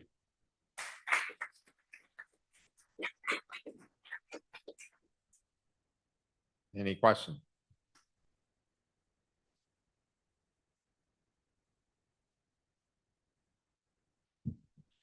Thanks, Jake. That was terrific information. And just thinking back to a previous comment, maybe by Anuj or Xiaowei about Occam's razor. And, I wonder, as you add more and more complexity to the modeling environment, if you're essentially just adding, the equivalent of more parameters so that you get better predictions. So the complement to that, I guess, would be how well does it perform out of sample? How generalizable is it? Do you have any insights on that from these experiments?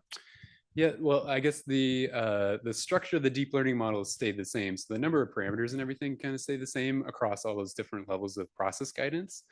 But out of sample prediction actually was greatly improved when we added the process guidance to the models. And so we have, at least with the lake temperature prediction example, we did a training and testing of where we trained models on just winter and spring temperatures and then predicted on summer temperatures, which is very different in lakes, especially in the locations that we're predicting. And the process guided deep learning model picked it up right away and can make really good predictions even without seeing summertime data. So that gives some confidence to us in making those generalizable, and some evidence that the knowledge guidance or science guidance kind of helps with the generalizability question.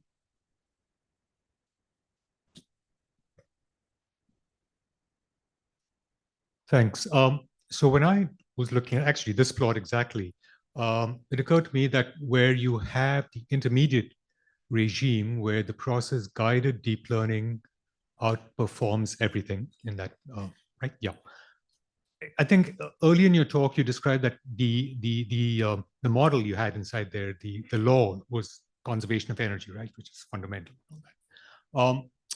Whereas now, as you go to more and more data, that falls off and it's deep learning alone takes over. So I wonder, is there the possibility of doing a study where you get into the, the extreme data regime and systematically show that, okay, you have the law of conservation of energy, fundamental, conservation of mass, also fundamental up to a point depending upon boundary conditions.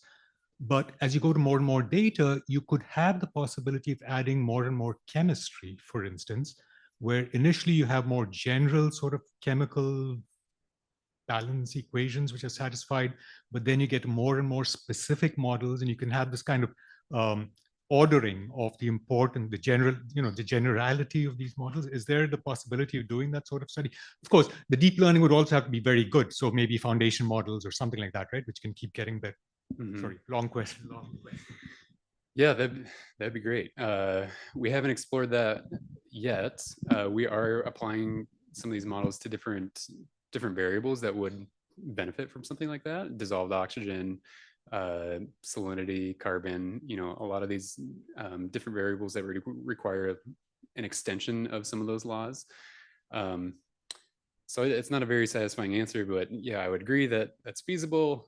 We'd love to do it, just haven't done it yet. And I would love to know if somebody else has done that already. Thanks.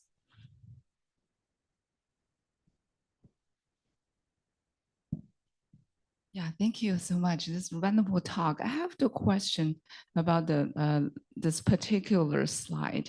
So I'm looking at this data is larger than theory, and then the deep learning is better than the process-guided deep learning.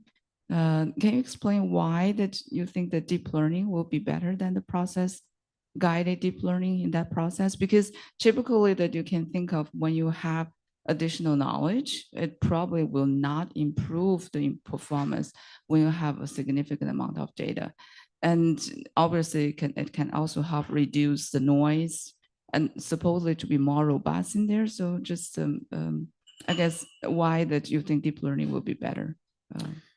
Yeah, I think it's, in theory, process-guided deep learning should always outperform or be very close to deep learning models. But in practice, we're probably either our theory is not perfect or we're adding it in the wrong way. And I think, there's a bunch of different experiments and stuff that we should, be exploring to say like, okay, here's our first cut at adding this process guidance or science guidance, but, maybe for this system, we're not adding it in the right way. And so I think in that case, it's kind of a disconnect between like the theoretical applying the knowledge or science versus the actual putting it into practice. That's my take on it. And if I could just add to that one, as Jake said, the knowledge that you're providing may not be perfect, and how could it be imperfect? Energy is always conserved, right? But for conservation of energy, you need to measure how much energy is coming in and how much energy is going out. You estimate that, and the estimation may not be correct. So you may be guiding your algorithm, your structure, using the conservation law is good, but the way the elements that are going into the energy component are not good. So basically you have to balance how much you know versus what you're injecting in. So these are very, very interesting questions, and I will give it back to you. I think we need to move on. Hopefully we can cut a little bit out of the break and have some more conversation. But thank you, Jacob. All right. So our next presentation is going to be by Rahul Ghosh and by Jack McEachran. Rahul is a recent PhD student from the University of Minnesota and in computer science, and he's now at Google. And then Zach is with the North Central River Forecasting System with NOAA. Thanks, John. All right. Excuse me. Okay, thank you for the invitation to speak. I'll be presenting on research and a collaboration between the NOAA National Weather Service and the University of Minnesota. So thank you to my colleagues and collaborators throughout NOAA and the university. So I'll be going to talk about a new approach to model multi-scale, hierarchically interacting processes using knowledge-guided machine learning. I think this actually is a very good follow-up to the previous couple talks that we have had. The specific application of the model that I'll be focusing on is modeling stream flow and flood forecasting in an operational setting. However, the methods are broadly relevant. So let's think about physical hydrology. In this perspective, stream flow is the vital sign of a catchment. So you and I go to the doctor and get our blood pressure and heart rate taken. And these things we don't say are the equivalent to our health, right? They're just sort of indicators or metrics that we use to get an idea of the sort of emergent property of our health that's underlying these. It's kind of similar in catchment science. We take our stethoscope and we put it up to stream flow and we try to figure out what's going on in the landscape as a whole. So in this perspective, you have some input, precipitation come in, something happens, and we get an output of stream flow. So that something happens is what I'm really interested in. Critical to those processes, to that something happens, is underlying catchment states relevant for runoff generation, such as soil moisture, runoff, groundwater, etc. So in terms of a physics-based model, we have, again, weather coming in, and we use our understanding of the physics to estimate catchment, the underlying catchment states. As the hydrologic cycle evolves, states interact and evolve at different temporal scales. This is critical to the theory, right? Some states change quickly over the course of hours, like when a large storm overwhelms our surface soil moisture storage and the soil can't accept any more water. But some change slowly, like monthly or even greater timescales, like mountain snowpack or Minnesota snowpack. States also interact. So, for example, quickly evolving soil moisture near the surface of the landscape, so responding to that storm event, partitions into plant water use, such as evapotranspiration, which itself can change at hourly, daily, and seasonal scales, and downward percolation into and recharge of slowly evolving deeper soil zones like groundwater through time. This soil moisture storage near the surface also contributes to how much incoming rain or snowmelt will become flood-inducing runoff. So how does the National Weather Service fit into water? I'm currently working at one of the 13 river forecast centers in the United States, the North Central River Forecast Center in Chanhassen, Minnesota. The River Forecast Center network provides official river level forecasts for 3,600 river gauges throughout the United States. Complementing the RFC forecast is the National Water Model, which provides grid-based forecast guidance. However, this presentation will benchmark against the official NOAA river forecasts generated by river forecast centers. So let's get into some of the deep learning discussion. Currently, the sort of leading machine learning based streamflow model is the LSTM model, which is often cited as kind of the model to beat for prediction for streamflow, and often performs better than physics-based models right out of the box. Conceptually, this is a forward model where you take in your inputs, you run your model, and you get your output streamflow as a result. However, forecasting is not the same as modeling. Yes, you need good models to do good forecasting, but there are unique considerations when it comes to forecasting, many of which have to do with the fact that we're dealing intrinsically with time series. Central to forecasting is the idea of data assimilation. Streamflow is just the output of most models that we use, but at every time step, we gain a new observation as long as the gauge is working. Observations can drift away from the simulations for many reasons. To assimilate data, we often nudge the internal states of the model to bring the simulation in alignment with the observed. Here's an illustration of the point. Here's a catchment in yellow state lambda.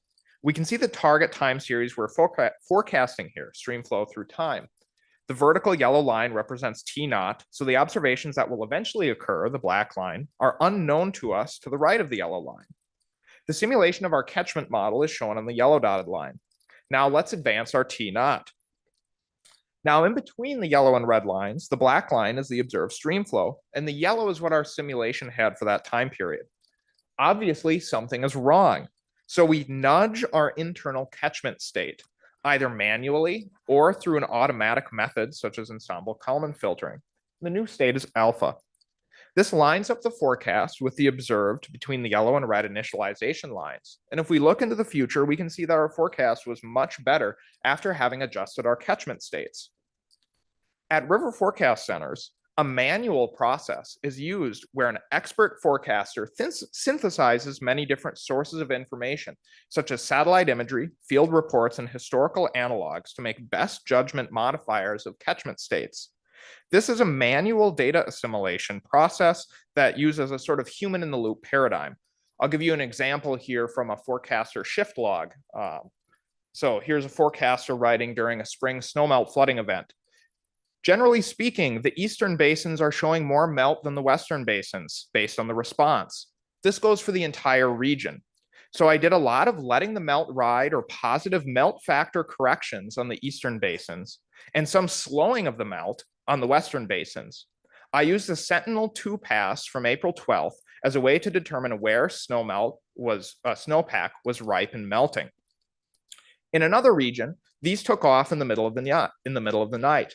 Similar to what my colleagues did in the northwest corner of another forecast group, I added water to the lower soil zone bucket up to 2 inches and bumped up the melt. This made the simulations line up very well. However, this human in the loop process is very expertise intensive. It takes a long time to train, and it can be prone to human error, even though these forecasters are experts, if I do say so myself. But automatic data assimilation routines can be very computationally expensive, especially if you need to run the assimilation over the entire country and get an answer within the matter of moments. As well as both with the manual and the automatic routines, there's still a lot of uncertainty in how to change the states, which states are best to change. And you might change your states and then be really good for this current flooding event, but it gets your states out of whack for the next event. So if you change sort of overfit, you might sacrifice long-term performance. But putting a human in the loop, so using that manual process, increases trust in the ability to communicate the modeling to partners, including shortcoming. So yes, I added water to the lower soil zone, but this is what's happened in the past when I've done that. And here's some historical events that this event seems to be similar to. And that means that I maybe think that the peak flow will be between this and this based on my observations, right? And in this business, that sort of communication with partners who are doing the hard work of putting up sandbags, for example, is really critical. And excuse me, I lost my place. It's a very critical element of the whole enterprise. So oh boy. As I discussed earlier, the LSTM approach is one of the most popular and highly skilled. However, to develop some kind of data assimilation capability, we can use an autoregressive LSTM or LSTM-AR. And so effectively, we just add in the most recent observed streamflow as another input stream into an LSTM. And it's really good. It has a very high model skill, and it's very efficient. However, let's kind of move on to building up the model that we've developed. So both LSTM and LSTM-AR are deep learning sort of black box approaches that do not account for hydrologic science. They're trained on historical data and possibly basin static characteristics, and then take the system inputs to generate the outputs. So they're both forward models. I want to highlight the distinction here between forward model and inverse models as we look to build an even more robust method that incorporates insights from hydrologic science for hopefully an even more skillful, but also interpretable approach. An inverse model takes the system response or output, as well as the inputs, and estimates the system's underlying characteristics. Imagine a model that takes in precipitation and the observed runoff and estimates, for example, how much sand is in the soil of the catchment. However, inverse modeling can also estimate time-varying system characteristics or attributes or states. So at this point, I hope some light bulbs are going off as we build this up. So can we use inverse modeling to mirror the operational hydrology process, where currently I'm in the loop, changing states if I need to bring simulation in alignment with observations? Can we use inverse modeling to sort of do that step? And can we specify that, well, there are these states, some very fast, some very slowly, some very kind of in between. And by the way, let's allow these states to interact with each other. Once these catchment states are reconstructed based on the inverse model, we can then feed it into a forward model to generate a forecast.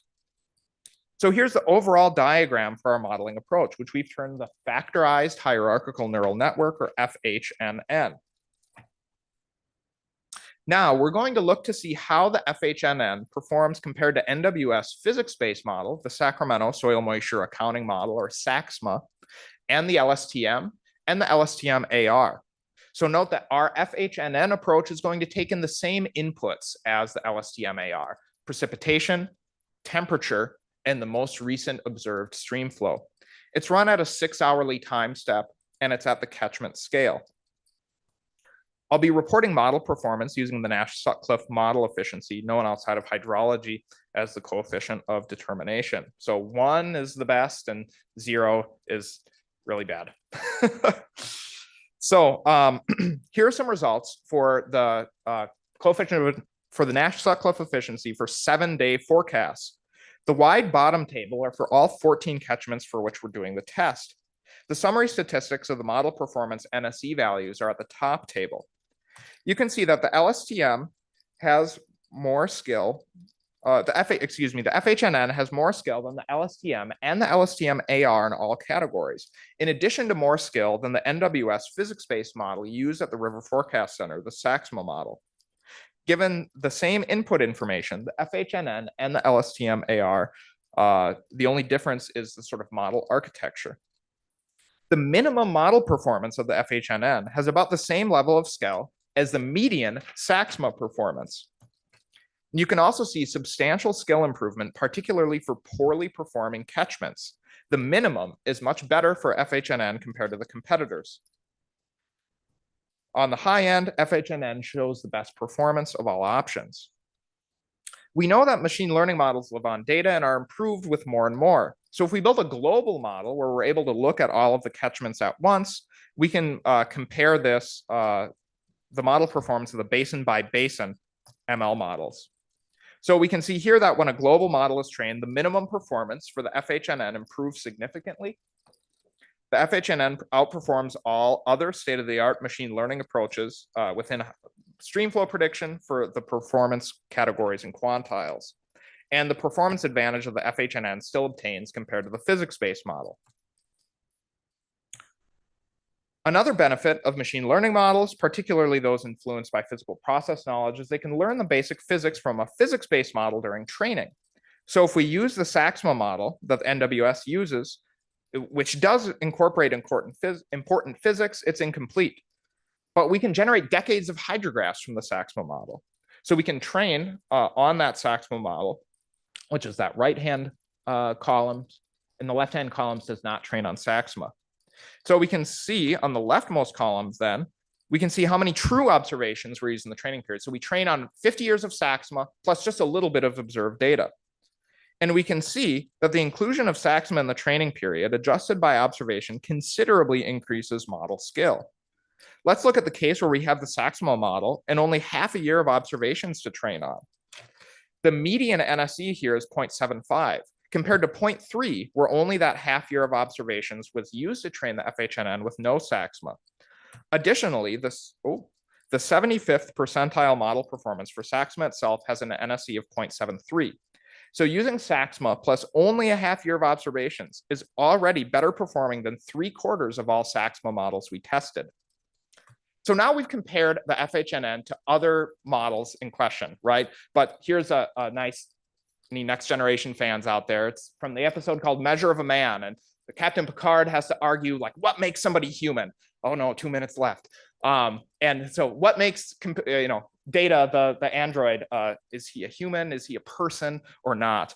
So the Weather Service uses a human in the loop system, right? We're not just using that basic physics-based model, but we're using our expertise to modify this. So what's sort of the measure of an operational hydrologist? So to do this, we gave the same imperfectly known future precipitation forecast to the FHNN and compared it to official National Weather Service forecasts, where we were using both the physics-based model and our expertise to adjust the forecast. And the result here, you can see the lead time on the x-axis and the difference in model skill on the y. You can see above 0, the human is more skillful than the machine learning model, but below that, the FHNN is more skillful. And we can see that once you account for these uncertainty bounds, within the first 18 hours, the human forecaster is still more skillful than the machine learning model, even though the machine learning model is much more skillful than the baseline physics-based model that the machine learning model beats at all timescales, right? But the FHNN is more skillful than the human forecaster in the kind of medium days 2 to 4 of that forecasting window. So FHNN is more skillful than the baseline physics-based model and the other state-of-the-art machine learning streamflow forecasting models. But during an actual flooding event, a human forecaster using a physics-based model is still more skillful than the machine learning model.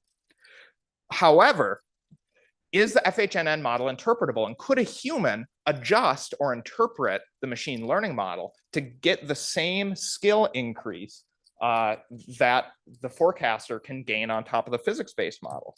Could you have a human in the loop for a streamflow forecasting model?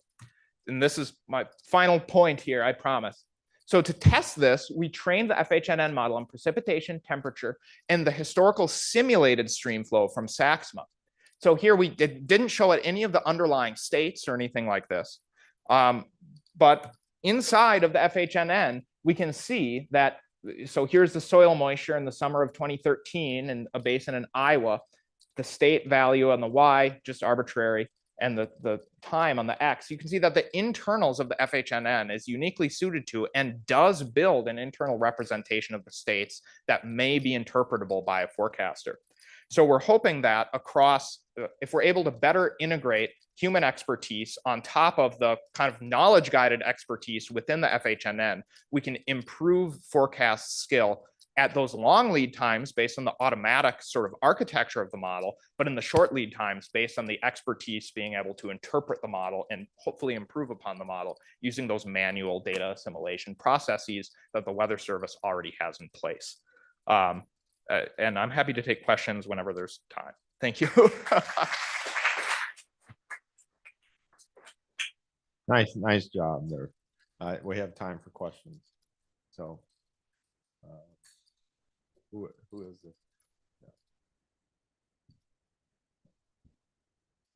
Thanks, Zach. This is a social science question, so I'm sorry, but I'm interested in the perception kind of within the forecasting center of letting a machine do the tweaking instead of the human. And I mean, I think you answered the question, which is like maybe a human can oversee the machine predicting the states and making the adjustments, but I'm just interested in kind of the perception from the forecasters themselves. Yeah, I think there's some really awesome opportunities for social science research in that area, which I don't know is kind of an easy answer to give, right? More research is needed. But I do think that we've been kind of building this research like from the inside out. So it's, I think, the sort of the hope for this and the sort of acceptance of this has been much better than if it's been sort of like imposed from on high within the organization. I think we've also, the services the River Forecast Center has offered within the recent, the most recent decade, let's say, is way more than when the River Forecast Center was founded or last modernized in the sort of 90s, early 2000s. So we used to do like maybe daily time step 3 days ahead. And there are stories of like, we used to call the USGS gauge to like get the data. And there were way fewer points that we were responsible for forecast for. So the current very labor intensive process that we use is kind of based on a paradigm where we had to do less. So now I think that like staffing and expertise is really can be stretched thin at times. And so I think there's a recognition that like our processes need to evolve, but how exactly that works is unclear, but the recognition is there. So there's been a lot of, I think, excitement about something like this because it's really easy to kind of have this dichotomy between either it's a really human intensive physics-based process or machine learning is going to come and take all of our jobs.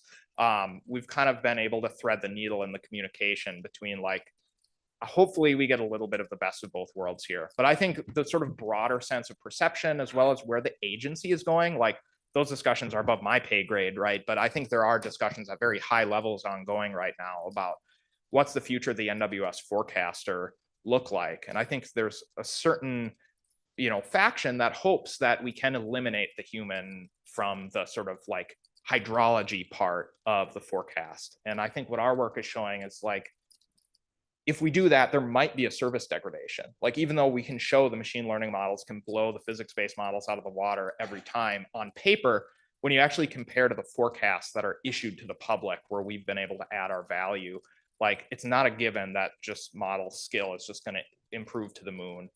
And so what the agency does with the information, I'm not sure yet. Yeah, good question. So, Very quick question, please. so you presented results for all the basins together. Are there basins for which the machine learning model works better than humans, and there are other ones for which humans work consistently better than the? Yeah, the exact point where the humans being, using the physics-based model being more skillful than the machine learning-based model, like whether it's 18 hours, 12 hours, or like 2 days, that like intersection point changes based on the basin, but it's pretty common based on all of our basins that like within that very short time period, the human forecaster using the physics-based model is more skillful. But again, the exact like how that shakes out with the lead time is different based on the basin. And I think some of that depends on the type of flooding event. Is it a very fast responding urban basin? Is it a very slow snowmelt type flood? So there's definitely, we can parse it more than we have. Yeah, I think that's a great suggestion. Okay, I think we should move on. Thank you, Zach. Yeah, thank you. All right, our next presentation is by Charu Varadarajan. She's from Lawrence Berkeley Lab, and she's going to be talking about improving predictability while reducing model complexity, while incorporating KGML.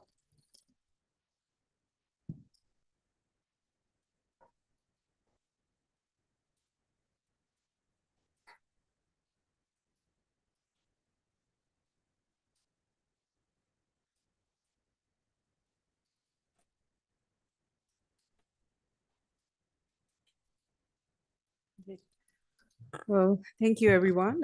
And thanks to the organizers for inviting me here. I'm Charu from Berkeley Lab. I'm a computational earth scientist there. And I'm very pleased to be giving this talk here because this represents a body of work that's a long-term collaboration with the University of Minnesota, and specifically Vipin's group through the work of Jared Willard, who's a recent graduate from here. And he's now a postdoc at Berkeley Lab with the NERSC Supercomputing Center. And I also want to acknowledge that this work is sponsored by the Department of Energy through various awards, including a DOE Early Career Award. So I'm here going to be talking about I'm really pleased that these set of talks came together because it's saving me a lot of introduction and motivation for this. So I can jump into what we're doing. But I also think that the discussion questions that came up are also good motivators for what I'm going to be talking about. And it's sort of this question about model complexity, going after accuracy, and how do we sort of go after this most simple models that we really want? Why do we want to add complexity when it's not needed? So my research is focused on understanding how climate change and extreme events such as extreme rainfall, heat waves, floods, droughts, how these impact watersheds. And watersheds are the fundamental units of how water flows on the earth, and that's how we manage water. And it offers sort of various functions that are of interest, physical and chemical functions like stream flows and water quality, but also biological functions, things like biodiversity, forest health. And since our research is focused on how disturbances impact these watersheds, these are unpredictable events. They can occur anywhere, anytime. You don't know ahead a priori where this event is going to occur. So we have to be focused on sort of this out of sample generalization question of doing predictions in unmonitored regions where you don't really have data. And there's a large diversity of catchments I'm going to be, or watersheds. We sort of use these terms interchangeably in hydrology. They have various what we call traits, and I'm going to be talking about that today. And we want to understand how these different types of watersheds respond, or whether they're vulnerable or whether they're resilient to these types of disturbances. So this predictions in unmonitored regions has been a grand challenge in hydrology. There's been decades worth of work done in this space, mostly using process-based models. But recently, these deep learning models, Jake introduced them, some of the work that by Kratzer et al. they've built these very large scale deep learning models that have significantly started to outperform the process models. So we've done a recent survey of emerging machine learning methods that have been used for these sort of spatiotemporal predictions in unmonitored regions. This was work that Jared led as part of his thesis. And we found that, this is across various different types of variables that you'd want to care about in water resources. And we found there's still some open questions. The first being, of course, the classic machine learning question of what model architecture do we use? We're doing some work in this space that I'm not going to touch upon today, but we're finding that maybe it's not one model architecture. We're finding ensembles actually are doing pretty well when we start to combine different things. There's an open question of what's the right scale of to build these models. How much data do you incorporate in these models?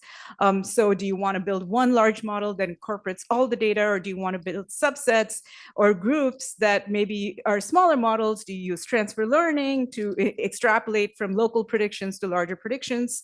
And sort of, again, I'm not going to talk about it today, but the gist of our work is saying that these large continental scale or as large a model as you can build with as much information as you can pull in outperforms sort of subsets of data when you use them in deep learning models. So what I'm going to be talking about today is how do you select the input variables that go into this model? And sort of since it's this KGML workshop and the framing that Anuj presented today, we're definitely more on the machine learning centric side of things, partly because when you're working at very large spatial scales, the theory is sort of poor, the theory in the sense of process models. They exist at what we call intermediate basin scales, like what Jake presented. But when you're at very large spatial scales, particularly for variables like water quality, you don't really have good process models that run at such large scales. So we're kind of leaning towards the deep learning version. So the question that we ask is, how do you select an optimal set of input data for these broad scale models? And I'm going to be, as mentioned before, these long short-term memory networks are very popular in hydrology. They're sort of the benchmark model to beat. And this is an adaptation. We're focused on stream temperature predictions, which Jake introduced. This is an adaptation of the model that Kratzer had built for flows, but it takes inputs as stream flow and meteorology. These are dynamic inputs. But that model also, for the sort of purpose of generalization, this predictions in unmonitored regions, uses what they call static site-specific attributes. These are properties of these different sites. We are going to call them watershed traits in this talk. And that provides that information across all of those different regions that allows the model to generalize outside of the regions that it's being trained for. Now, there's been more recent work in sort of this hydrological machine learning space saying, are these models actually learning from these attributes? Or do these traits actually provide any value? There's work that, John and Xiang Li have led about, doing random vectors, and they're like, maybe it's not. And then there's some other work that's more recent that was just presented in a conference a couple of months ago saying, hey, those traits don't really add any information. The deep learning model isn't benefiting from it. Well, so, the question from a domain scientist perspective is like, they have to be providing useful information. This is a domain scientist view. These traits control watershed functions. There's a whole sort of literature in hydrology that's focused on understanding what are the traits that control watershed functions. So how can these deep learning models not learn from them, or are they doing the right thing if they're not learning from them?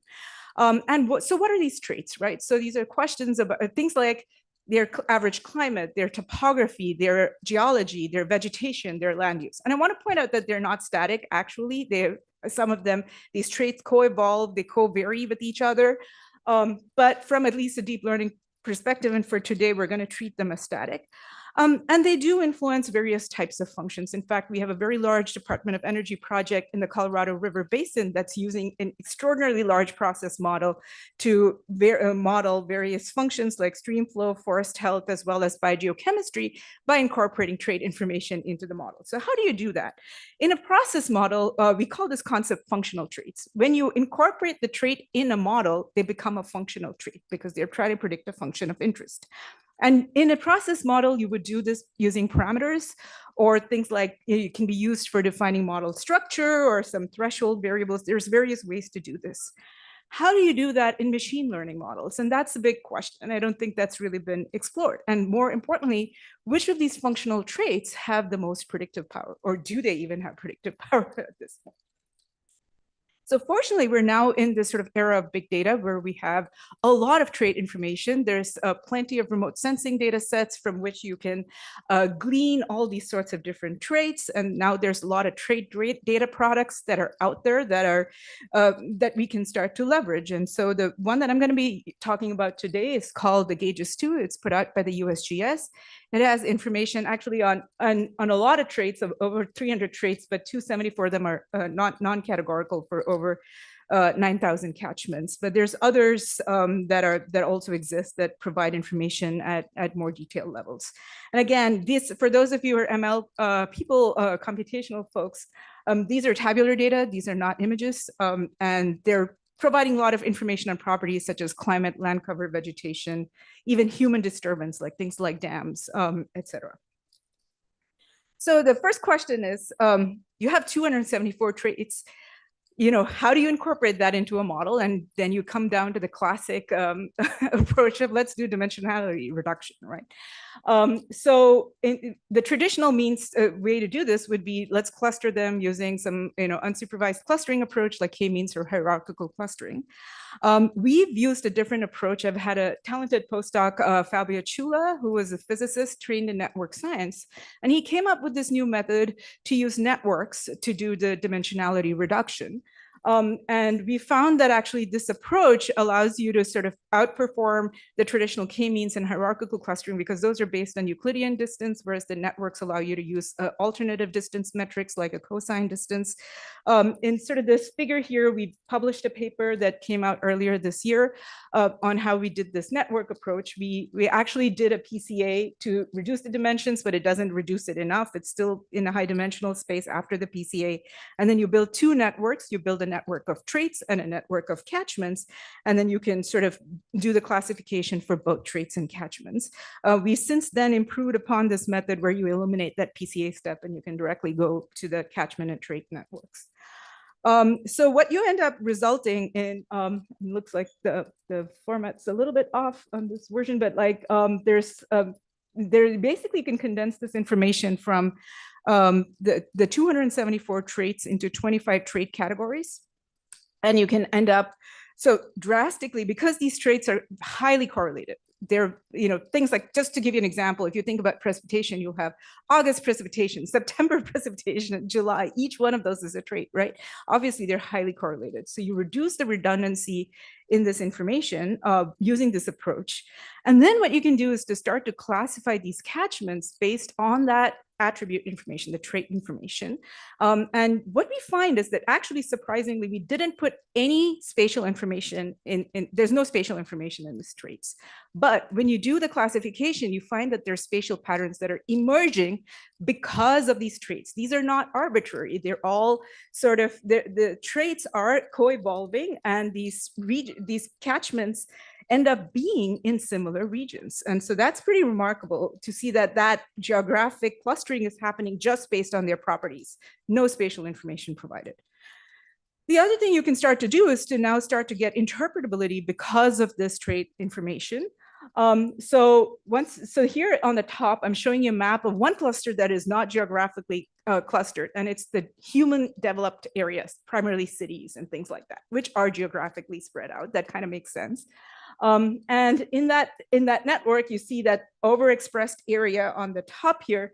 I don't know if my mouse would work. This region here that shows that those are the traits that are representing those developed areas. And we've now got these 25 trait categories. What we do is we aggregate those scores in how this network is built into a Z-score that tells you how are those particular traits important relative to the rest of the country.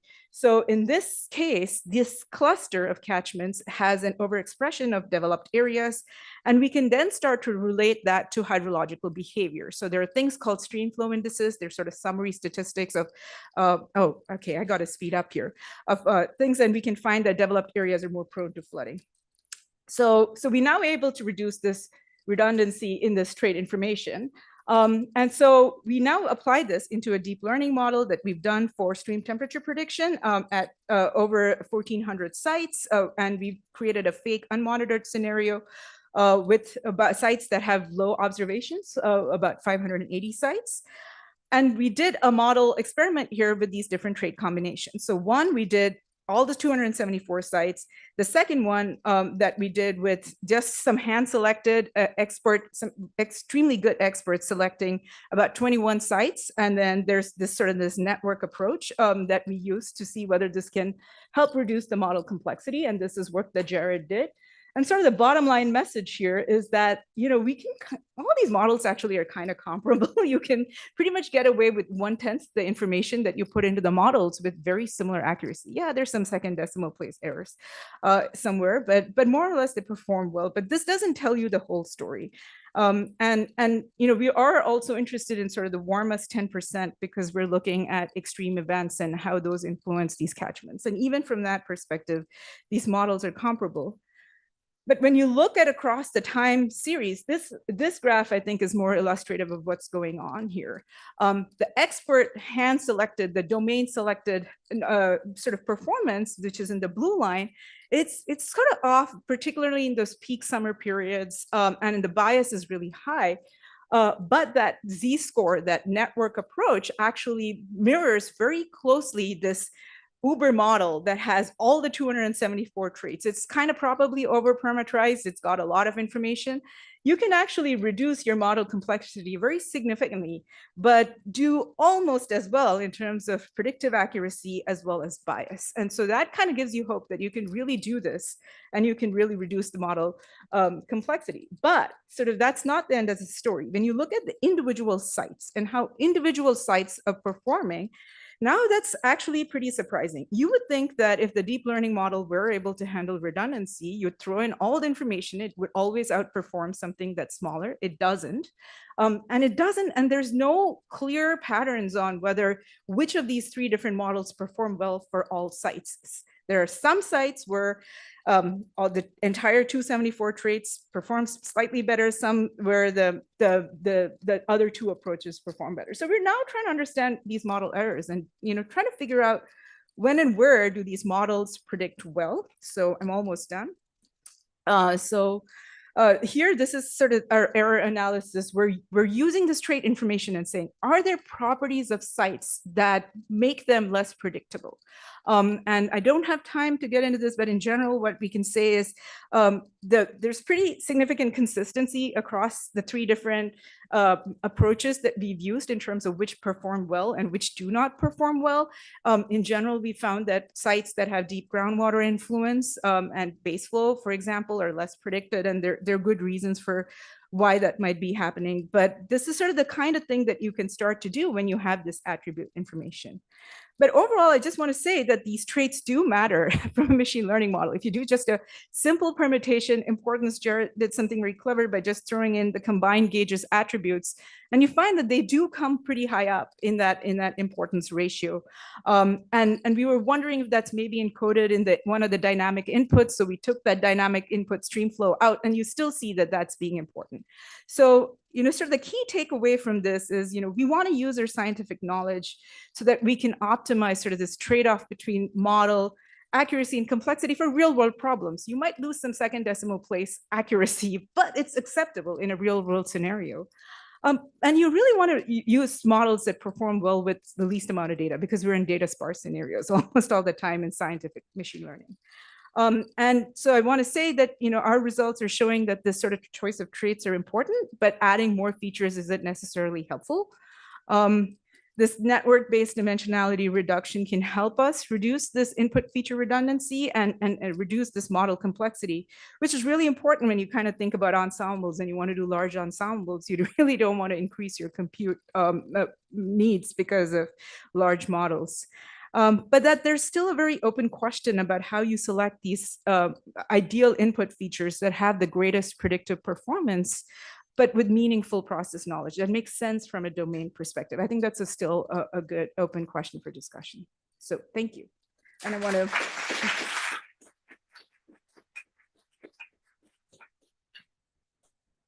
Okay, questions for Charu?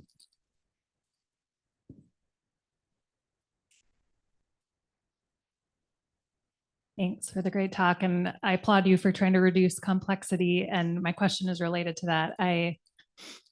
Often what we hear, what people want is, yes, an accurate model, but then they are very interested in a question like, what if 10% of agricultural lands are converted to urban areas? What will be the impact on stream temperature? And it's related to reducing complexity because you want the model to be responsive to that change in input variable. And if it's often hard to get the response that you want from changing that input variable. And I'm just wondering if you have thoughts on methods for moving the field forward in terms of being able to do scenario-based testing with these static features. Okay, so first of all, I want to point out that these are not static features. If you were changing land use, then you would really ideally want a dynamic representation, right? And if we had the data, I'm hoping someday, I'm dreaming that the USGS is going to come out with a dynamic trade product that I could just use instead of having to create it. Then you would be able to represent that in a model like this. So you don't have essentially the same thing across all states, right? So you could do this. So I think for that specific example that you pointed, incorporating dynamic trade information is actually really important. Did that answer your question or not really?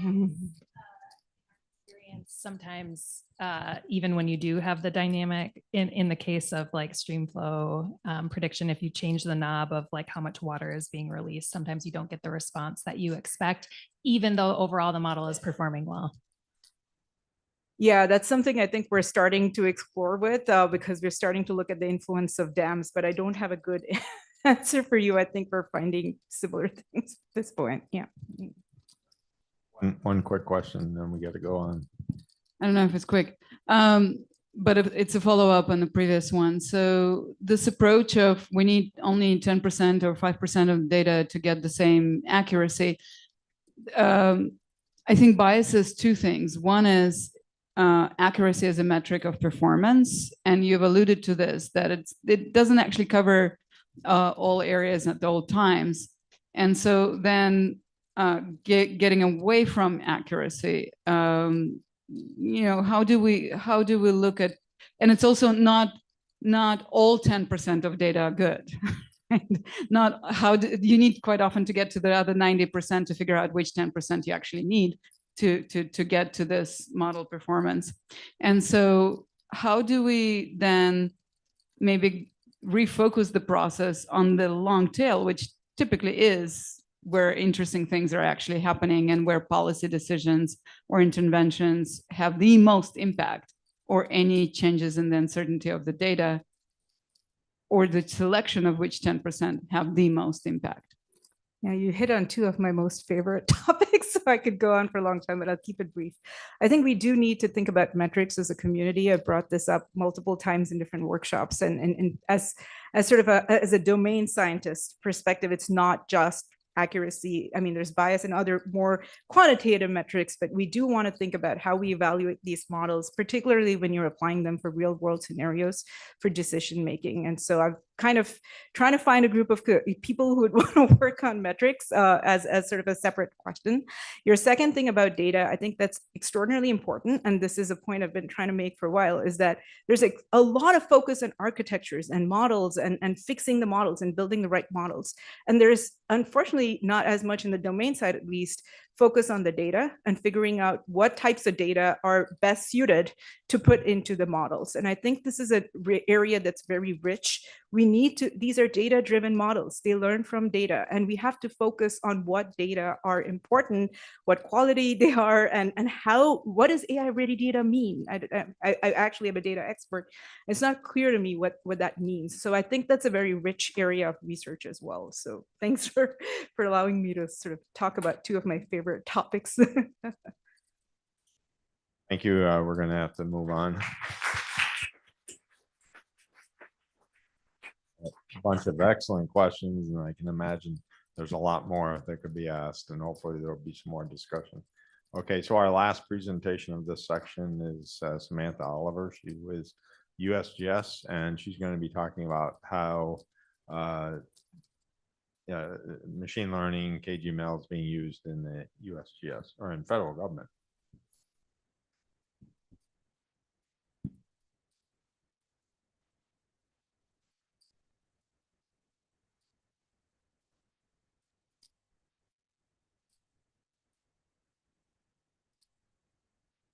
I'll start talking while Anuj sets up. Thanks for inviting me. I'm going to talk today about how KGML is being used in the USGS. Specifically, you've heard a lot of examples this morning, and a lot of these water temperature use cases came from a collaboration between the USGS and the University of Minnesota. So I'm excited to talk about it today. And I won't hide that this is a sales pitch to come work with the USGS or for the USGS, because we benefit a lot from these KGML collaborations.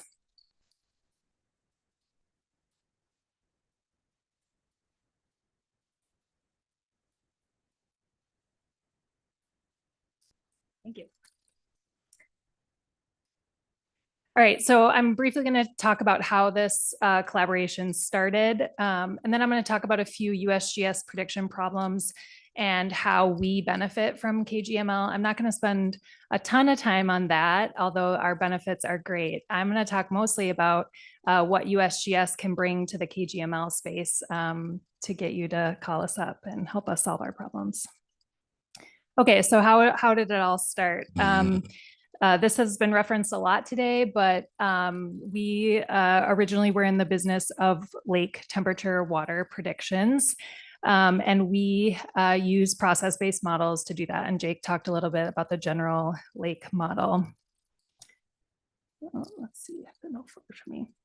And we have a lot of information, but when you build a process-based model, and particularly when you want to do that for thousands of lakes across the landscape, it is very hard to fully use all of the data that you have available to you, because essentially that would take calibrating individual GLM models for all of those thousands of lakes across the landscape. And so, we were parameterizing these models with things like lake depth and lake size, but we actually weren't using the observations to calibrate individual lake models. And so that left a lot to be gained in terms of predictive performance. And so there was this need to improve performance so that we could do things like estimate cold water habitat across the landscape for fish.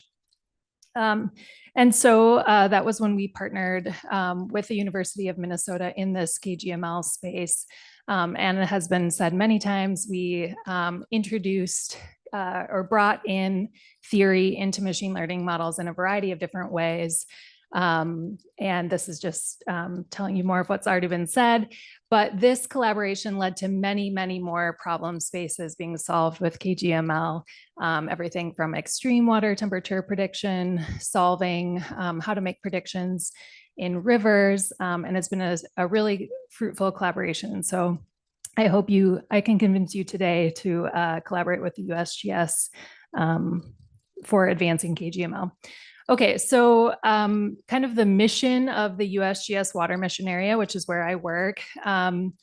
We work with our partners to monitor, assess, conduct targeted research, and deliver information on a wide range of water resource issues, including streamflow, groundwater, water quality, and water use and availability. That's a big statement, but there are lots of very specific questions that are baked into that statement that we try to answer for our partners. And we're often trying to do this at really large spatial scales. So I just wanted to give you a few examples of some of the questions that the USGS is trying to answer so that you can see yourself in those questions. So if someone wants to drill a new well, will that impact stream flow at X location? Which basins in the United States contribute the most nitrogen to the Gulf of Mexico, and therefore where should we focus our conservation efforts? How much surface and groundwater is being used by bottled water facilities? Is flood frequency changing? Do we need to change our 100-year flood maps? Where will algal toxins impact water availability for drinking water? These are really important societal questions.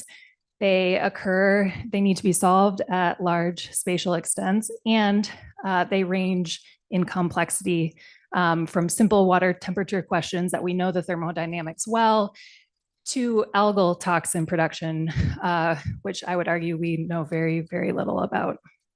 So there's lots of places for KGML to enter the USGS problem space, and we have benefited greatly by collaborating. The other reason we benefit greatly is because it is really hard for us to attract and retain the talent that it takes to implement KGML in the USGS. Some parts of the federal government are better at this, but I would argue that the approaches that the USGS takes largely reflect the scientists that we employ, and those are mostly hydrologists, not computer scientists. Although this is changing, and I would argue it's changing because of our collaborations and that we've shown how useful it is to have computer scientists working on these problems. But we build process-based models a lot. We do not build KGML models a lot, and I think that's just a reflection of our workforce. And so collaborating with computer scientists really expands the tools that we have in our toolkit.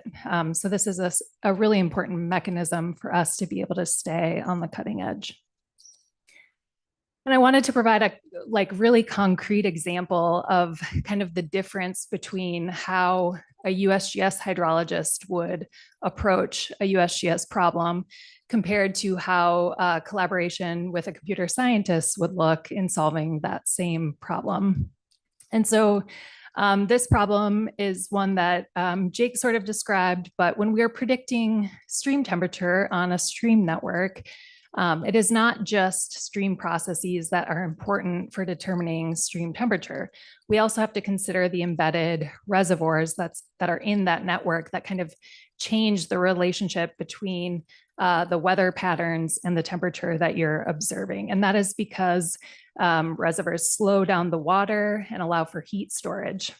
And a lot of these reservoirs are putting out water from the bottom water that's very cold. And so it just kind of breaks up the temperature dynamics of the stream network that you need to account for. So how would a hydrologist solve this? In a really convoluted way is the answer, or was our answer. We took two process-based models because the way that we choose models is not based on what model works best, it's on what models we know. We took two process-based models, a stream temperature process-based model, a reservoir or lake temperature model, and we statistically combined them and said, basically, the further downriver you are from a reservoir, the less influence you will see from that reservoir.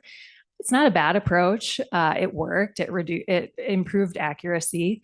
But it's kind of intensive in terms of what you need to spin up to accomplish those predictions. You need two process-based modelers who know each of those models, someone to bring them together. And then it is very, very reservoir specific. It is not generalizable. Alternatively, you can just partner with Xiao Wei and Vipin and their groups, and they will come up with elegant mathematical solutions and representations in their architectures to solve the same problem. And so in this case, they came up with this heterogeneous graph network. And this was really elegant because essentially it treated nodes in the model differently based on what we knew them to be, either rivers or reservoirs. And it allowed us to provide unique inputs into each of those nodes. Inputs are drivers. So you could include static features of the reservoirs, like dam height, storage capacity, to predict the reservoir dynamics. And then you could put things like stream width into the stream nodes. And this is a really flexible, generalizable approach. It's much less intensive in terms of the data needed for each individual reservoir stream node. And so it's a really elegant solution to the same problem. And I guarantee that we would never have come up with that on our own. So this is just highlighting the benefit of this collaboration.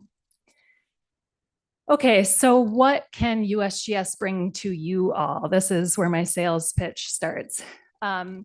This is our latest water cycle diagram that was just redesigned by folks in the water mission area. And it's beautiful, but it also kind of represents what I think is our collective knowledge in the USGS. Each of those boxes is representing an ecosystem. The arrows are reflecting process or movement. And I would say for each of those boxes or each of those arrows, there are probably dozens of hydrologists that just study that box or that arrow. And there are probably dozens of mechanistic or process-based models that the USGS has developed in each of those boxes and in each of those arrows. So collectively, I think what we bring to the table is a lot of domain expertise and a lot of models that you can think about how you can use in this KGML landscape to insert knowledge into machine or deep learning. We also bring a lot of real world use cases, demands from the government, from the people, and we are trying to answer specific questions about water availability. So the USGS is working on a national water census. The eventual goal is for real-time, routinely updated, nationally consistent modeled water quantity, quality, and use. We cannot get there alone. That is a big, big challenge. And we will use that information to make assessments of water availability for the nation. So I've heard this described as like the IPCC report for water. And this is really exciting to me. This is kind of, you know, a roadmap for the United States water decision making. And I hope that you're excited to contribute to those use cases. Oh, shoot, my pretty little image isn't showing in the background. I'm even going to delete it just so you can see it. We also provide a lot of data. As Charu mentioned, this isn't probably going to work for me to do. That's okay. Oh, there we go. We bring a lot of data to the table. So we have those supporting data sets, but we also have thousands of USGS gauges on the landscape collecting real-time data. And this figure is just showing each blue dot is a gauge relative to the population distribution in the United States. You can probably walk, bike, or drive to a USGS gauge no matter where you are in the country within 15 minutes. And this is providing, each of those dots is kind of representing a unique societal need. That gauge is there because of flooding issues, because of drinking water issues, because of water quality issues. And so we bring a lot of data to the table. We're collecting more information every day. And the great thing, you know, Charu mentioned data quality. The USGS gauge network is collected, you know, in a consistent way, a consistent format, delivered on a consistent platform. And so this can really be kind of baseline or foundational data for the community to build on. And as Jake and Charu mentioned, we also provide a lot of supporting data like the gauges 2 information for each of those dots. It's providing contextual data to support modeling efforts. And there are many products in the USGS like that that can help support these modeling efforts and drive some of this methods development and really important questions like how complex does a model have to be?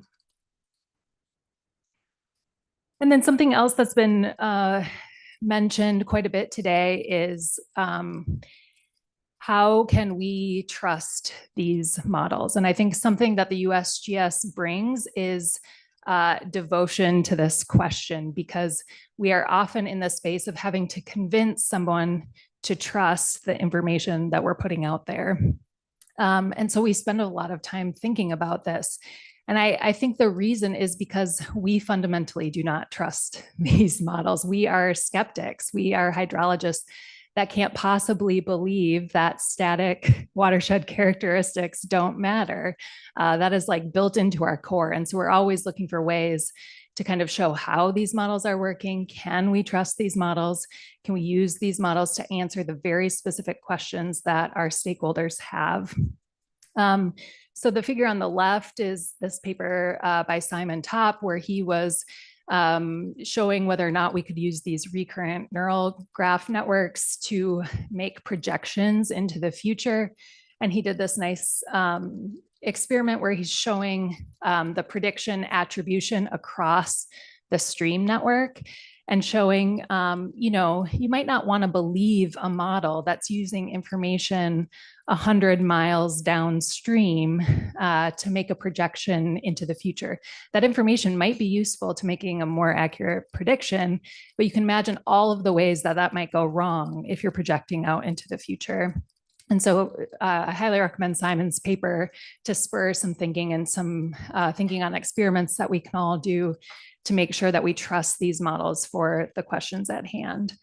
And then this other image, this little GIF is showing you this kind of explainer that we put together after we had been working with Xiaowei for a long time and Vipin's group. We don't understand neural networks. And so having to explain them to other people forces us to find ways to describe them in plain language and plain images. And so this website that we built, How We Model Temperature in the Delaware River Basin, we really took a lot of time to describe what is a neural network, what is process guidance, so that our community, both hydrologists and the users of our information, could understand and trust what we're doing. And so I think we bring this, can we trust these models, to the forefront of some of these questions, and is something that we can bring to these collaborations. So that's all I'm going to say. So I think the USGS benefits greatly from these collaborations by bringing computer scientists to the table, expanding the tools that we have in this toolkit.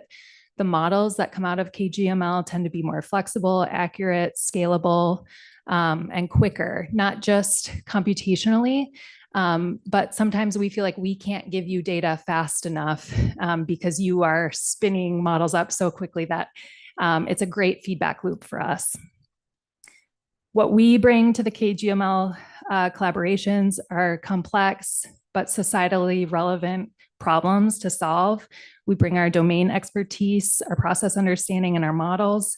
And we have lots of environmental data to support those methods development. And we hope together we can build trust in these models. Thank you.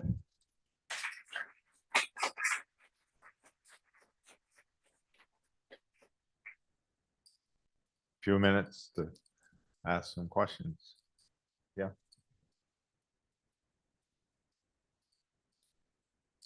Thank you for the great talk. I have a question about the water quality you just mentioned a couple of times.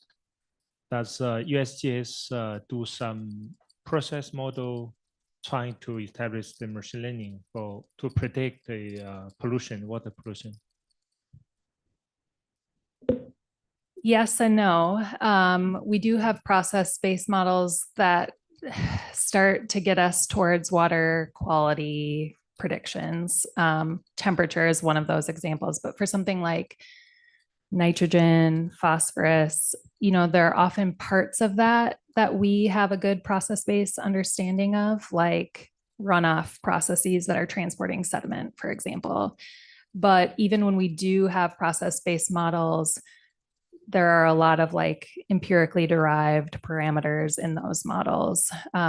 So water quality is certainly a space, thinking about Jake's framework, where are we in terms of data? The data is also expensive and hard to get, but the theory is not completely there either. So water quality, nutrients, biogeochemistry is, I think, an interesting space for KGML.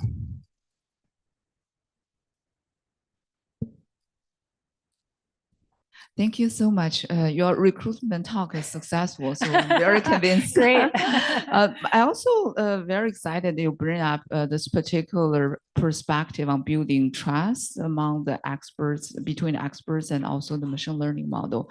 I guess for us that we have a very long history of trying to do so, but whenever I generate these interpretations or whenever I show some approximating linear functions, that I think the experts were looking at the interpretation were like, no, that's nice. And then they just left. So I wonder, for example, when you have the process model, right? That is the traditional models, simulations that you were building using these physics knowledge or other type of knowledge. How did the experts gaining trust from these systems? So in the sense that we can learn from them so that we can know, oh, what is the right process to actually gaining the trust? Yeah, I don't have the answer to that, but I can talk a little bit about the ways that I've seen people build trust. I think we as humans like anecdotes, and even as data scientists, as hydrologists. And so often I see people like, can we recreate a specific event that people know about, that we experience? Like, I know that 2018 flooded my street. Can we can we recreate that 2018 flood? And so even in this collaboration space, whenever we would get model results from the computer scientists, they'd send a table of like root mean squared error or whatever, and I'd be like, oh, hey, can you plot up like a summertime time series from this one place below a reservoir, because I know that's really hard to predict. And so I think metrics are really important, and to think about as a community, like what will make us trust a model beyond accuracy. And to me, that's a lot of like visual representation of results, a lot of specific examples of how the model is recreating something that in our head we think is really complex and hard to capture. So I think that's one lesson to take away from this collaboration. Thank you, Sam. I think that we are going to take a 5-minute break right now, and we're well behind schedule. So, but 5-minute break, and then we'll come back. But this was a great discussion. Lots of great questions, and this is what it's all about. So this has been a fascinating session. Yeah, we'll start in 5 minutes. Yeah, thank you.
The first speaker is Runlong Yu, and his topic is about adaptive process guided learning and the application in predicting lake dissolved oxygen concentrations.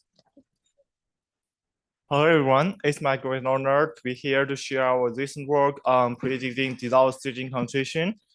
And dissolved oxygen concentration in lakes is a key indicator for water safety and ecosystem health.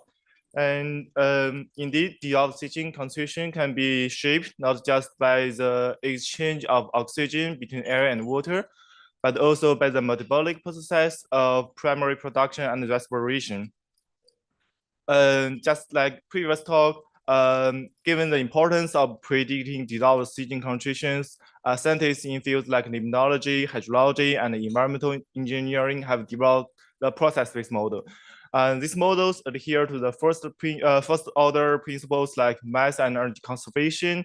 They're very useful, but they have 3 limitations. First, they need numerous parameterization, and second, they are limited by the complexity and limited understanding of aquatic systems. Third, they are very time consuming. Adjusting model parameter to observed data can be labor intensive and imprecise. Given the advances in data collection driven by sensor technologies, there are significant opportunities to enhance scientific modeling through machine learning methods. However, direct application of black box machine learning methods can lead to false discoveries, and also machine learning methods need extensive training data, which is often scarce in practical settings. And machine learning models, they primarily identify relationships, statistical relationship between input and target variables solely on rely on training data. With the absence of physics and the limited coverage of training data, the pattern extracted by machine learning models often violate some established physics laws like mass and energy conservation. Consequently, machine learning models has a hard time to generalize to conditions unseen during training. In conclusion, process-based model highly rely on scientific theory, but make minimal use of data. So they are limited by our current scientific knowledge, while machine learning methods highly rely on the training data, but make minimal use of scientific theory. So they need large number of representative samples, which are often scarce in practical settings.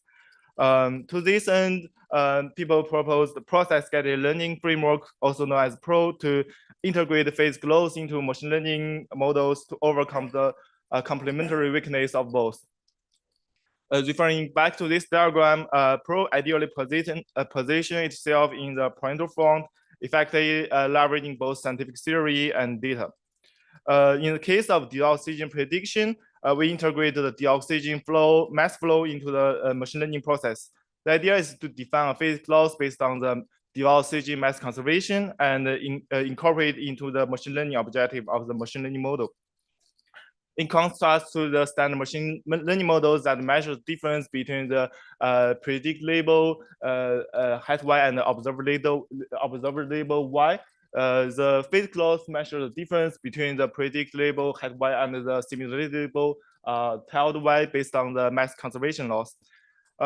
Combining these two laws, our goal is to create predictions that measures the observation data while penalizing those significantly violate the established mass conservation relationship.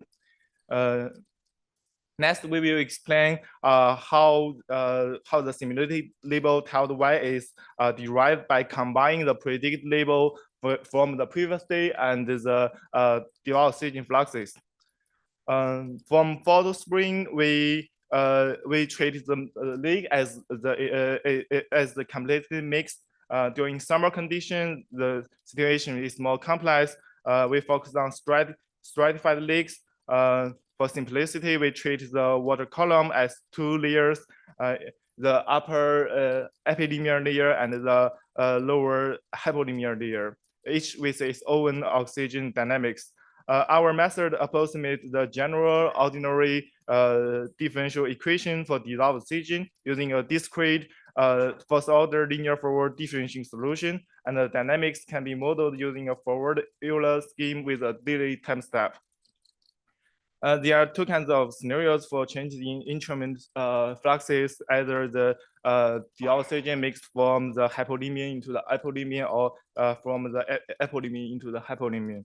The Pro model incorporates the differential dissolved oxygen equation for each lake layer. Modeling is like a first order linear solution using a forward Euler scheme with a delayed time step. However, this type of numerical method is sensitive to numerical instabilities, particularly during the significant fluctuation observed in stratified conditions.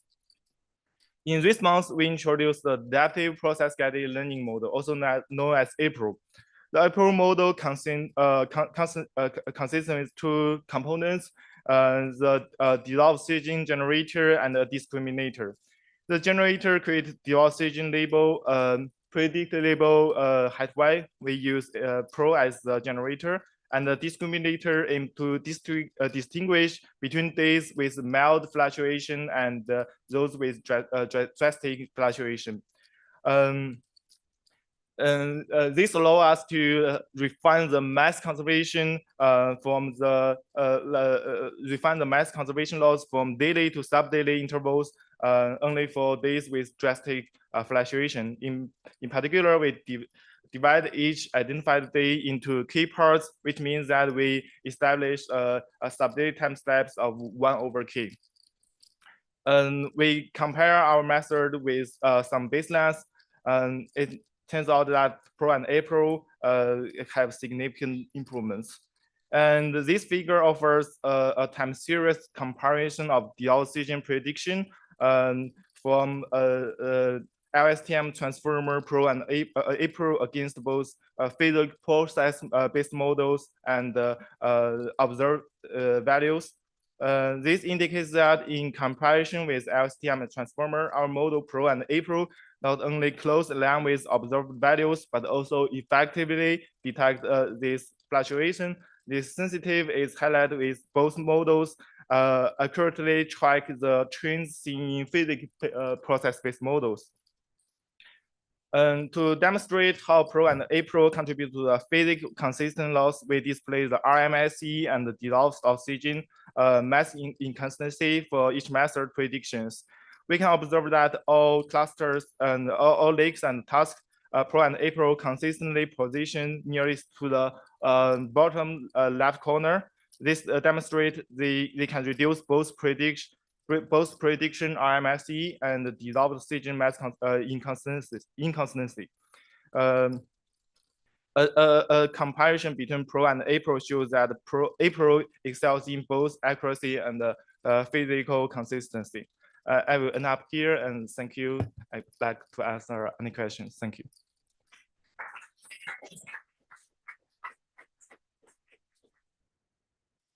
Questions? So I think you have a constraint, you have a loss function to constrain the mass conservation, etc. But I think for this physics-based process, for example, the Navier-Stokes equation is the equation for mass conservation, energy conservation, and momentum conservations. So do you think your model can consider other conservation of other physical quantities as well? Thank you.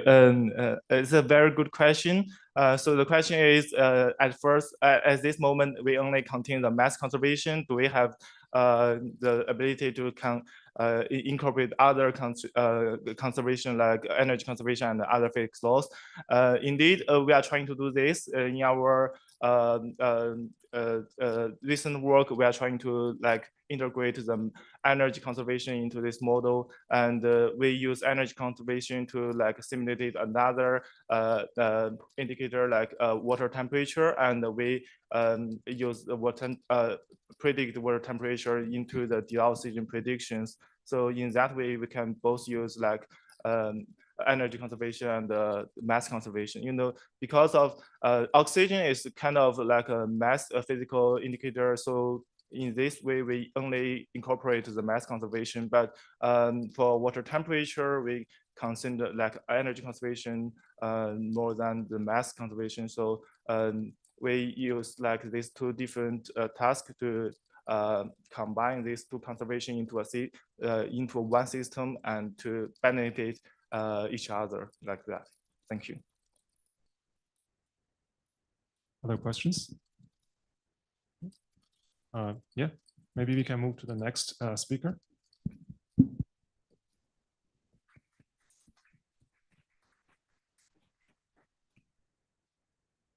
The next speaker is Satish Tayo from Oak Ridge National Lab.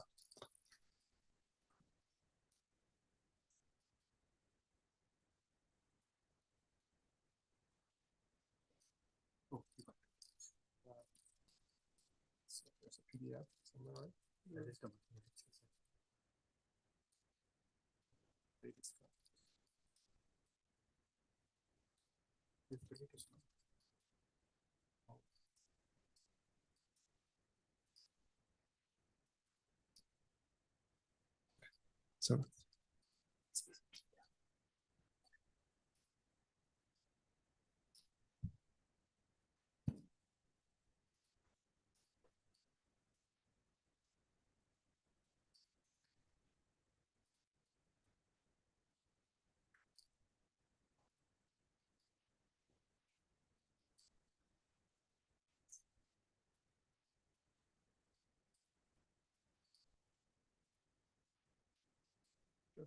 Good morning, everyone. So my name is Kshitij. So today I'm going to talk about LLM for time series forecasting. So from morning, we have seen a lot of the work which has been utilizing LSTM for streamflow forecasting. But recently, LLM have exploded in popularity due to its ability to process sequential data in parallel. And in natural language processing, people have shown that if you train large enough model with large enough data points, then the model which is learned is more generalized. And in this talk today, I'm going to talk about some of the existing work for time series forecasting using large language models. What are the limitations for environmental application? And what are the work that we are doing in this lab? So we'll start with the introduction and the background. Just I'll spend 2 minutes there. And then I'm going to talk about a couple of works which has been done on time series forecasting using large language models. Specifically patch TST and inverted transformers, which are really popular. And then I'm going to talk about how people are utilizing a pre-trained existing LLM for time series forecasting. What are the modifications they are doing? And this is the latest work, which is a person has trained a LLM model from scratch for time series modeling. And they've shown a very good generalizable capability for zero-shot forecasting. And then I will just conclude my talk. So just to give a very brief overview of LLM. So LLM consists of just 4 parts, and these 4 parts are stacked on top of each other. So if we say 700 billion model, 700 or 100 billion parameter model, so most of the parameters, they lie either in the input embedding or on the feed forward layer. So input embedding in the NLP context, we have a word, and for each word, we have an embedding. It could be 512 dimension embedding, it could be 1024 dimension embedding. And if we have to translate this model for time series forecasting, we have to define the definition of a word in a time series. It could be either a single numeric value could be a word in time series, or it could be the whole time series. We could say this is a word, or we can define a variable called patch length, and then we can say this is the definition of a word in the context of time series. And the goal is the model will remain the same. And the goal is just to define the context of the word and define the positional embedding and define the layers, and that's it. So that's all we are going to do. So that was a very brief background on LLMs. And now coming back to time series problem statements. So we have, basically we divide into 2 broad categories for time series forecasting. So one is autoregressive modeling. So in autoregressive modeling, we say the future value of the time series is dependent on its past value. So there is no external influence which is acting on it, and it's basically dependent on its past value. We say autoregressive, where Y is influencing the next forecasting. And the second thing, which is mostly relevant to environmental application, is forward modeling, where we have an X to Y relationship, where we have an external weather drivers, which basically influence the the output. So in this case, we say X is the exogenous, which is externally influenced, and Y is here is the endogenous, where X is influencing by Y output. And so this is the basically two time series problem statement. And now if we talk about the approaches which are there, in, so one is channel independent approach. So in channel independent, this is people are using it for autoregressive, where we have a time series which is given to us, a multivariate time series. And the goal is, if you want to do the future forecast of that multivariate time series, we treat each component as an independent, and another is channel dependent, where again, if we have to do a multivariate time series forecasting, we treat each, we take a correlation among all the components. And then we have C and D, where C is basically a subset of B, where we consider the exogenous variables. So exogenous is denoted in white, and endogenous is denoted in orange. So we consider both X and Y relationship in order to do the future forecasting of the Y. And then this is what we are currently working on, where if we know a past X and Y, and if we know the current X, then can we do a better job at doing the prediction of X to Y mapping? So this is what we are trying to target, the category D. And why category D is important for environmental application. So right now, these are the two case studies where this is for the stream flow. On the top, we have the rainfall. On the bottom, we have the stream flow. And if we have to just predict the stream flow using existing time series approaches, we can see that we are not able to do all this prediction of the peaks, which is basically dependent on the weather drivers, which is here the rainfall. So if we see the peaks, it mostly corresponds to the rainfall. So for us, in order to do a better job at future prediction of stream flow or any other variable, we have to consider the exogenous variable in this case. Again, second example is for carbon flux, where if we have to do a prediction of the carbon output, we have to consider some of the weather drivers, which basically drives the output for the system. So now I'm going to switch the gear a little bit. I'm going to talk about a seminal work, which is Patch TST, which is one of the work which shown a very good result as compared to existing models for time series forecasting. And the key component for this model was very simple. So previously, we used to model each numeric value of a time series as a separate word. In this paper, inspired from computer vision domain, they came up with, instead of taking each numeric value, let's take each patch of a time series as a word. We take each patch, and then we treat each patch as a word, and then we feed that into a feed forward into an attention model, and that's all we do.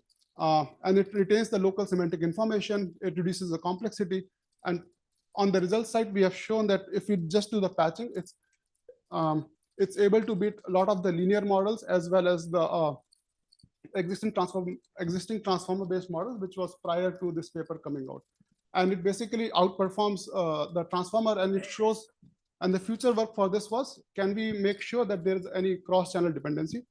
And immediately, and this work came very recently in ICLR 2023, and immediately after that, there was another work which came this year in ICLR 2024, which says that instead of doing each patching, can we take the whole time series as a whole and make it an embedding, and then can we do a better job at forecasting?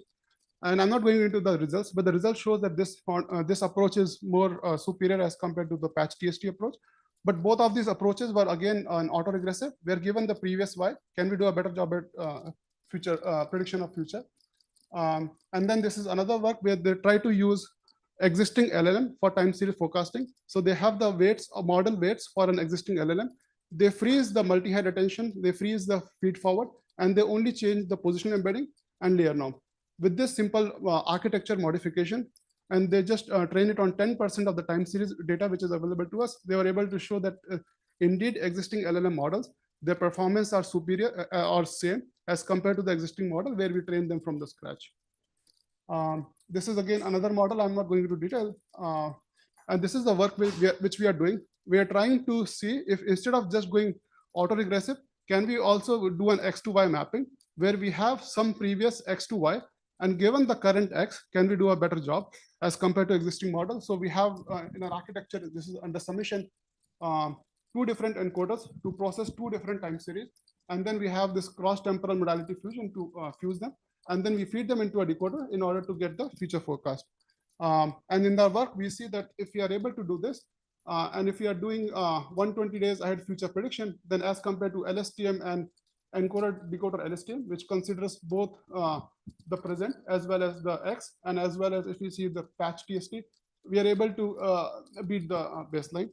And this can, and this was a very small proof of concept. So going ahead, the goal is, can we make a foundation model out of this from a forward modeling where we have both X to Y mapping instead of just Y to Y mapping, which has been done commonly in the other domains. So to conclude, so we have seen different time series scheme for LLM architecture. And the goal is how can we build a foundation model for the problem of forward mapping as compared to just the autoregressive mapping, which is more useful for the environmental science application. With that, I will conclude. Thank you.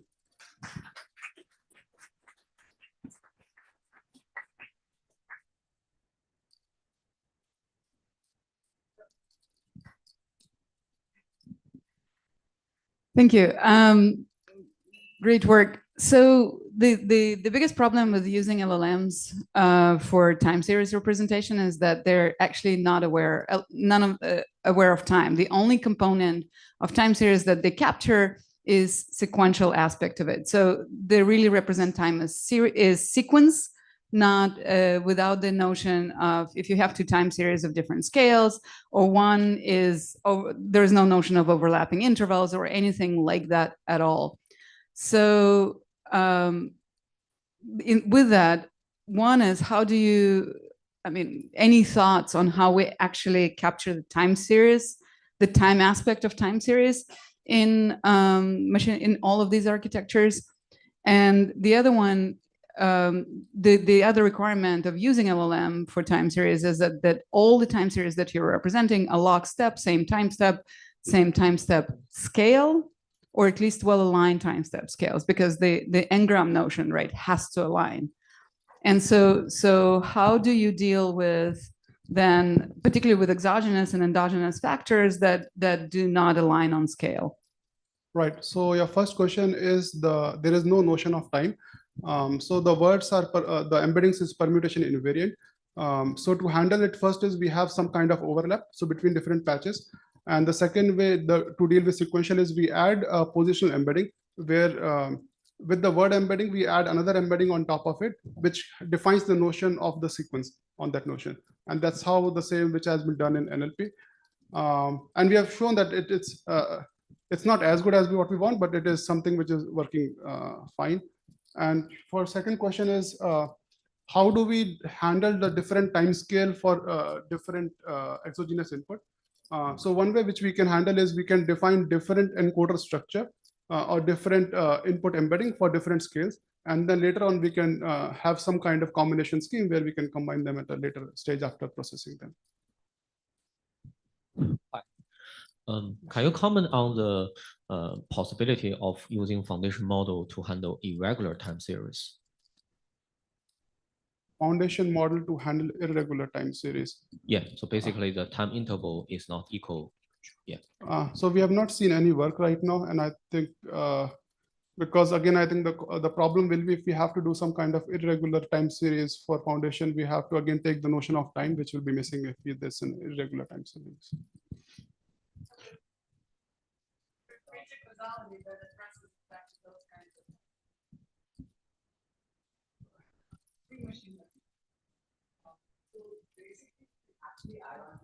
So one of the models we showed was you embed the whole time series into a latent space, and you start to pretty much just calculate your correlation just between the variates. And that does just work fine. So even if you have, let's say, a differently sampled time series for different variates of yours, you can embed each of them into the same dimensional space and just calculate cross correlations between them and move on. And that was one of the models we showed, and that actually works. Surprisingly. Does it make sense? Yeah, absolutely. I think in the interest of time, perhaps we can take those questions for the break. And we can now thank the speaker, Kshitij.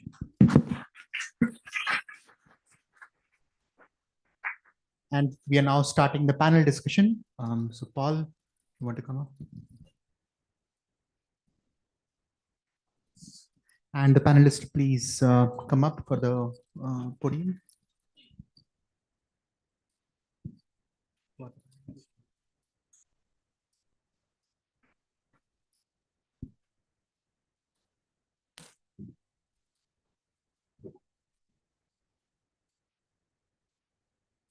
Wow, what a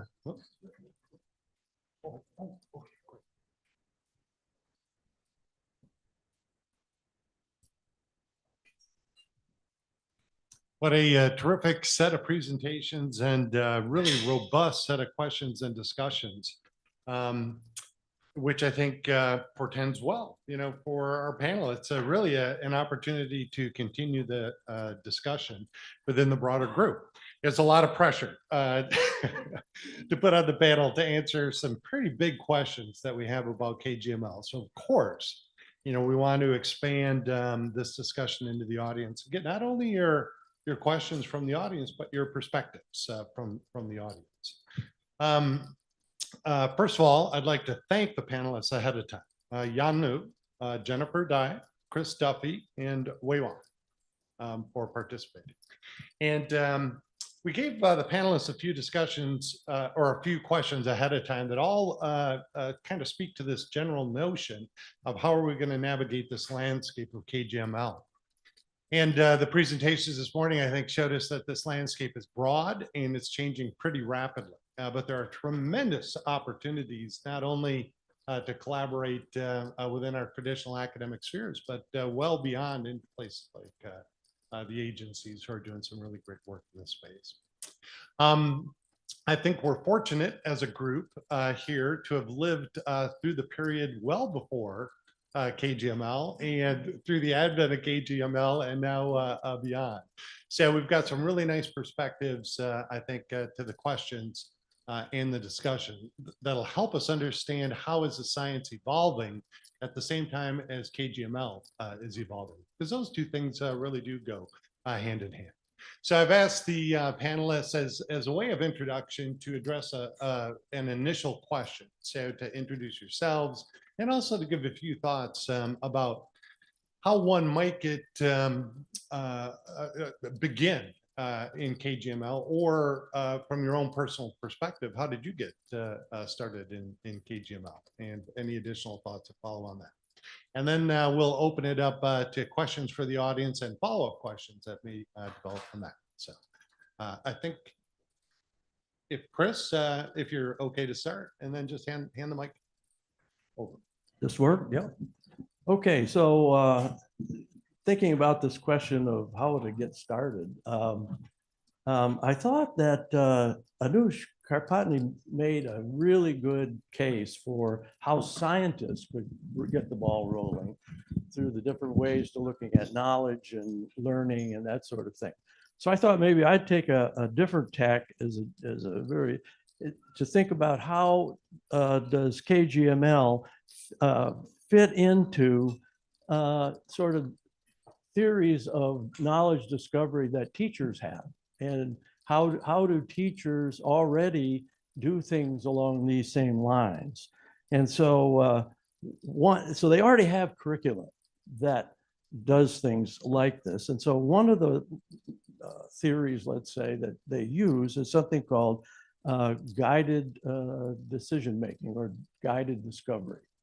And the idea of that is sort of a loop that they put the students in. The first step is sort of have the teacher raise, nobody knows what the problem really is, but they know the issue often. The Great Salt Lake is drying up, or there's potential for forest fire in this area, or some natural phenomena. So the next thing, the guided inquiry then becomes, well, have the students or the teacher raise those kind of critical questions. And then on the conceptual side of the loop, they might then create a word list that relates to that. And so, or a phrase list, and have the students contribute at that point.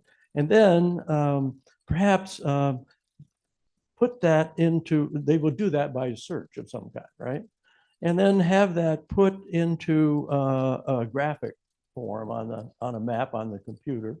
that might show the students then try to sort out the relationships, and then they come to some sort of hypothesis that they might write down as a test. And then, or they might begin to have an initial identification of the problem.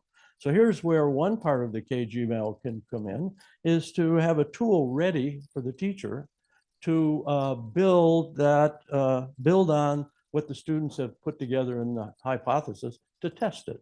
And then automate the process of building data and graphs. This is a very simple idea, but you know, it gets at the problem. Well, let me finish it up there. The loop is to build the data and graphs output from their hypothesis and make tentative conclusions, and then perhaps repeat the process a few times to see how new questions or phrasings or new nuances of the question can be handled. So, you know, it seems like that we need to have KGML help to address believability, and you have to my way of thinking, at least for the school age students and for teachers as well, have a way to integrate it into their domain, their curriculum. Thank you, Chris. And just by introduction, my name is Yan Liu. I'm professor in computer science department at University of Southern California. They usually say, oh, what is your research interest? I said, machine learning for time series and spatial temporal data, interpretable machine learning, and also physics-informed machine learning. So I think it's basically bases everything aligned with the theme of the workshop. I think that Chris gets a really nice start because that's really what my PhD advisor was working on. He started as a traditional AI expert, building expert systems actually. And but by the time I started my PhD in early 2000, he never taught me anything about what he did in his previous generation. So all I was exposed, I think, as a student and later as a researcher, was really the data-driven approaches. And I also spent several years in IBM research, and Chid was my senior manager at the time. But I think at all these time that we really just mostly immersed with the data-driven approaches. And the time when we have this really nice intersection is when we actually working on using machine learning for climate applications, where that when we started some of the early workshops in climate informatics, and we have experts working on machine learning together with domain experts in climate science. And we started the conversation, then we realized, you know, that it's really important that we can have the two different models, but actually talking with each other. And then the key question then comes into the play in terms of, oh, what is the right process to have two different things. One is the data-driven approach approaches, and the other is really the process-driven with the knowledge, with the physics principles. How we actually translate these languages that they speak very differently into one so that we can communicate. And then obviously our journeys take very different twisted turns. And one of the things that I was really interested is actually causal inference. And then we were working on developing causal relationship from the time series and spatial temporal data, and then trying to enhance the simulation-based approaches where that we can work with the experts together. And then later we also do the reverse. We say, hey, whether we will be able to actually build some model that integrate physics knowledge, utilizing them as a prior, and then deep learning comes by, and then we say, oh, how we will be able to directly utilizing these knowledge into constraints, into these derivative functions to actually help optimizing the neural network optimization functions and etc. And then, the time passed by. I think the last talk also set a wonderful stage where we started to talking about building the foundation models, where we really want to make sure that we will have the zero-shot capability. That means that even if we do not have access to the data in the domain, we're able to build this foundation model from a data-rich domain, and then we'll be able to do generalizations quickly. And in there, that hopefully we'll also be able to integrate the domain knowledge together with the foundation model. I think that's really one of the active research topic right now. So it's definitely have gone through a long way in terms of the collaboration. I don't have a very good perfect formula, but just sharing our journey by far. Hi, thank you for inviting me for this workshop. I'm Jennifer D, and I'm a professor at the Electrical and Computer Engineering Department at Northeastern University. I also have joined department with computer science. So also like Yan, I'm going to give an introduction first about a little bit about my background. So my main area of research is machine learning. I do foundations in machine learning, but as you know, machine learning can be applied to anything. On my end, I'm very interested in how, as a machine learning person, I can help society in general. And with that, I'm attracted to a lot of collaborations. So in my earlier career, I've started with working on applications of machine learning in health. And then later on, I've been a faculty for 20 plus years, so I accumulate collaboration. So later on, I collaborated with someone in climate science as well. So I'm very interested with the talks today and find it very fascinating. And then also started having collaboration with psychologists, and also being in engineering, science and engineering in general. So I have I've talked to different disciplines and domains. And the nice thing with working in multidisciplinary research is that for me, I get to make an impact into the domain. And then at the same time, it challenges the state of the art in machine learning. So you get to do both. You get to have an impact in both areas.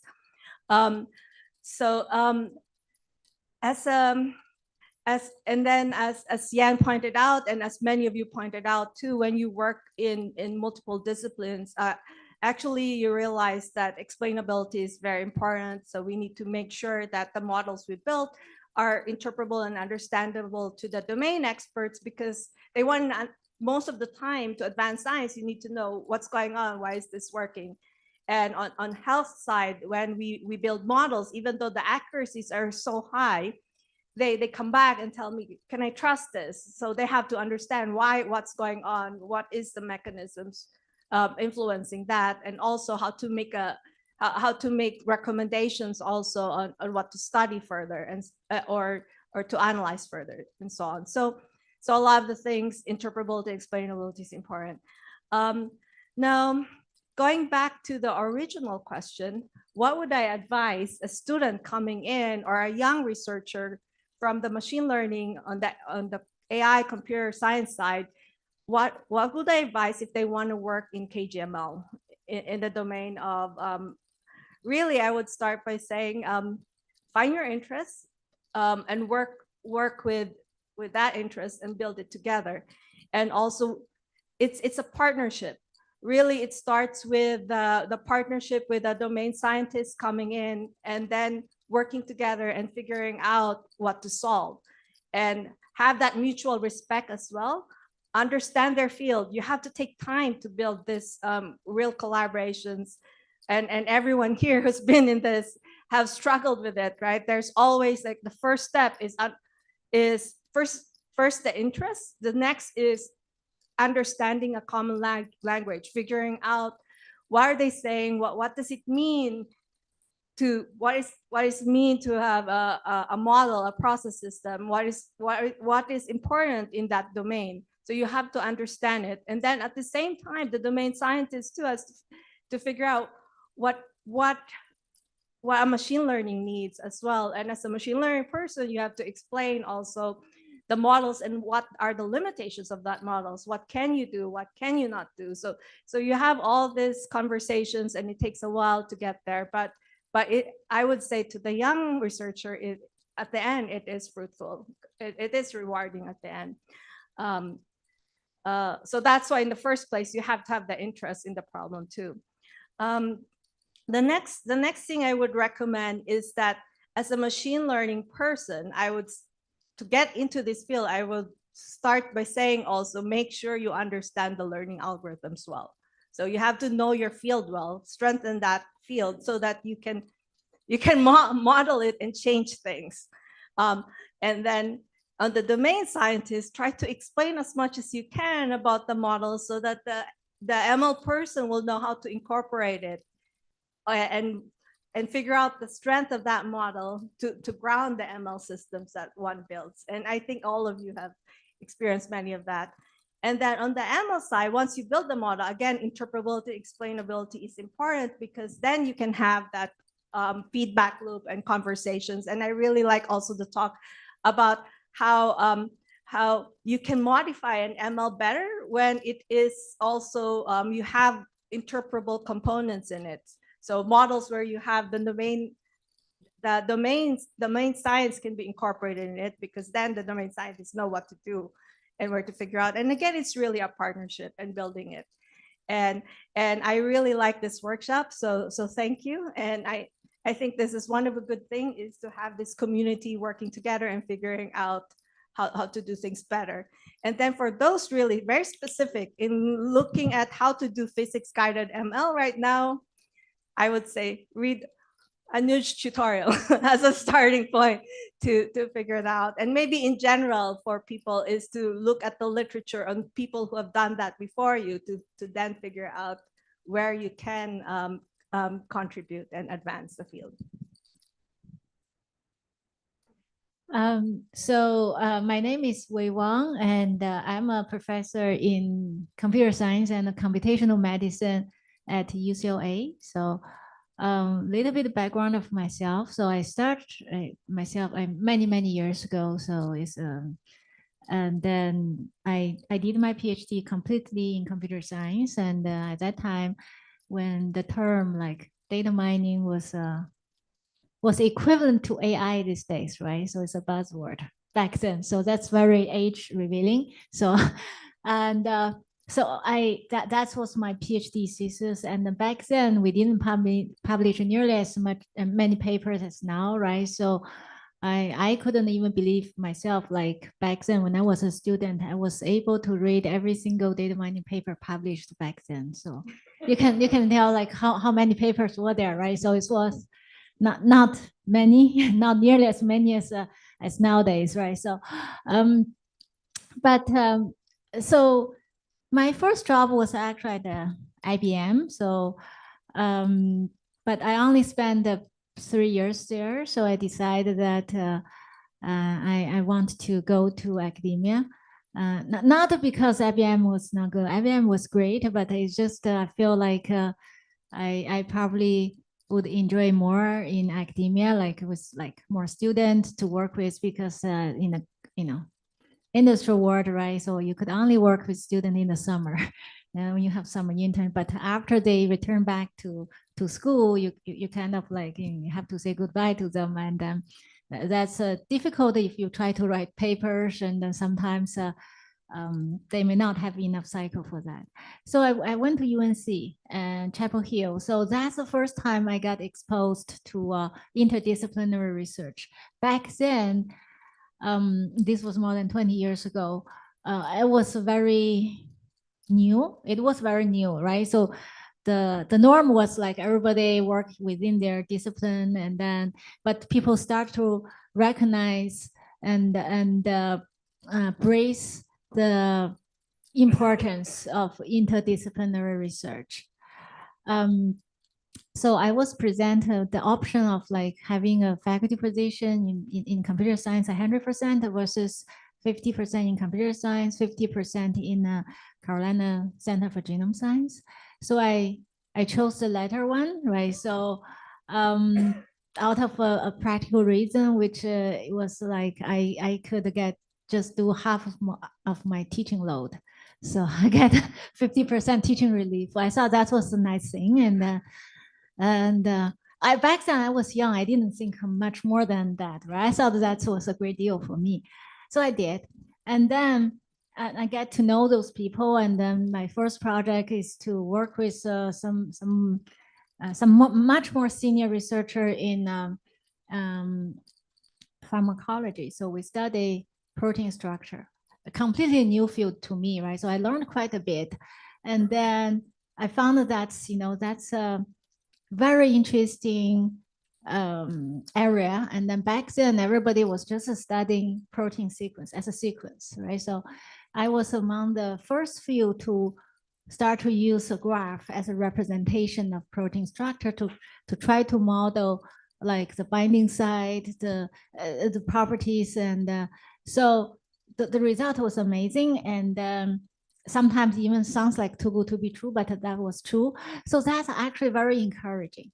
And then from that point on, I started to work with people in genomics, genetics, and doing maybe other scientific field, and even biostatistics.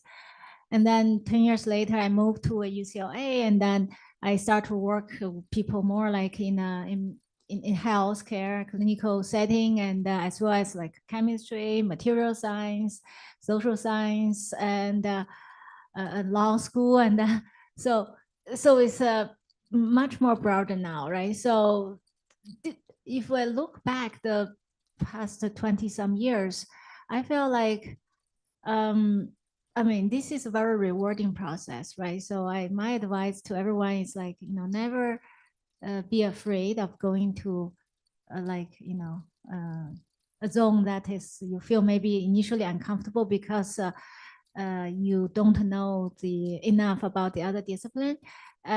I mean, it's a learning curve, but it's also very rewarding.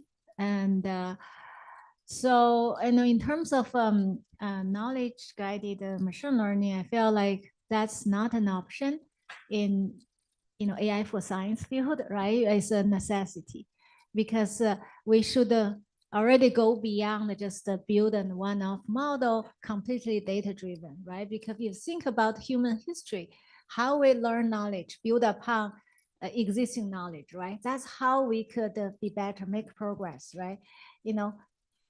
Doing something completely like data-driven, it's just like we learn something always from scratch. Then you can see how far you could go, right? Every time you put yourself in a position, I am learning things from scratch with the data at hand, right? So in order to leverage existing knowledge, to leverage something already been built, you have to be able to have the capability of injecting, leveraging, integrating knowledge that has already been learned, right? And in the scientific, many of the scientific field, this is critical. So my current experience, because I do both like chemistry and material design, this is definitely critical because if you just do completely data-driven, and then, for example, the material, the structure you generate probably violate one or more of those physics law.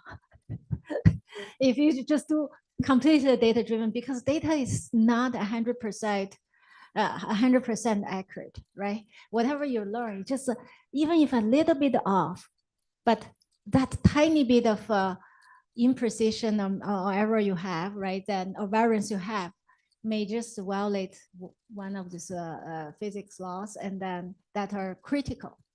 So I think that actually in the scientific field, I would say that this is the way to go. And then I think people need to do more of it, to start to think that this is just should be the standard practice rather than an option you choose to do on a good day, right? And then, and yes, another lesson experience I learned I want to share is that if you look at data that collect the real data, right, collected from the real setting, rarely they're as good, as clean as you wish, right? They're very messy most of the time, and a lot of missing. Well, you can see missing, and sometimes it's like it's not possible for not missing that. It's just because, for example, even in we model one project, we model chemical reaction, right? So it's just impossible to observe what exactly happening during the reaction. There's no way to capture that. All we know is that the energy doesn't stay flat. It goes up, and then when the reaction finishes, come down, right? So if you don't have that knowledge built in, and I mean, complete data driven because the observation here and here, and then you would naturally think, okay, that it will be like this, right? But you would not doing this way, right? But then you can see whatever the conclusion you draw would not be correct, right? That's one example. Thank you. Yeah. Well, thank you for those introductions and insights. Boy, it's inspired a lot of questions in my mind, but a couple of take-home points that I've already gotten from you all is, at least to date, it's been pretty organic for you all, right? You didn't intend to enter into the KGML space. It just sort of happened naturally as the scientific process. And I think that reflects on KGML as being just very consistent with and reinforcing the overall scientific process in the first place too. Another lesson I learned is if you want somebody to learn about KGML, listen to Anuja's tutorial. So I've got a question for the whole audience to think about. And then I'm going to ask a specific question to the panel. But while the panel is answering, I'd like you to think about this and see if you've got any comments or questions. And that is, we've heard a lot and seen a lot of examples of implementation of KGML. And Anuj provided a nice taxonomy, for example, of the kinds of knowledge that can be implemented and ways to implement it within KGML. In a broader sense, what's really difficult in knowledge to implement in KGML? Or, you know, a different way to look at that question is, what are we missing? What do we really need to add? So while you're thinking about that, I want to go back to your experiences on the panel. One thing I think that can be particularly rewarding is when you collaborate across disciplines, you sometimes can think about a problem differently than you would if you were in your own discipline. So I wonder if you have any examples or thoughts about how that's emerged or what that's meant for your work.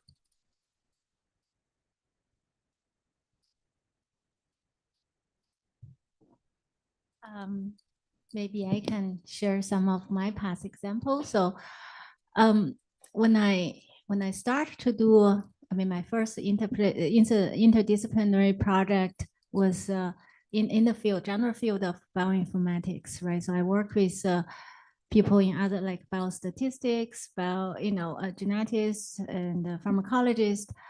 The first thing I think is when I talk to them, what I learn from them is the interpretability is super important, right? So that is something in early days when we do the data mining, machine learning, we often not put it. Did not put it in at a very high priority, right? So we saw that, well, if we show the accuracy is good enough, then we're happy with this black box we created. But for them, that's not actionable, right? So they cannot say that, oh, I'm going to do this because you told me so, or your black box told me so, right? So so they need that really the explainable thing, so that which means they needed a white box, and for one reason it's not like human trust, right? They trust me, but for example, I might work with cognition a lot. They said that whatever the new ways we think we could better treat patients need FDA approval. How does the FDA approve things, right? You have to demonstrate, right, why this is a better approach. You can't say that my AI model told me, look at the number. They don't look at that, right? They need the why part, right? So it's very important. So we'll never get through the FDA approval if we don't make it interpretable. So, and for other discipline, they need like actionable, right? So we can't say, we say that, oh, well, I can predict maybe I say, oh, I can predict the yield of certain chemical reactions. But then the next reaction is that, well, I want to improve the yield, right? So from 5% maybe to at least 30%. Tell me what I should do. Then what we should do, right? So the black box does not necessarily tell us what to do, right? And so then actually that's the big area in the, if you talk to computational chemists, that's called retrosynthesis. That's a huge area people work on. They really need a recipe, an actionable plan.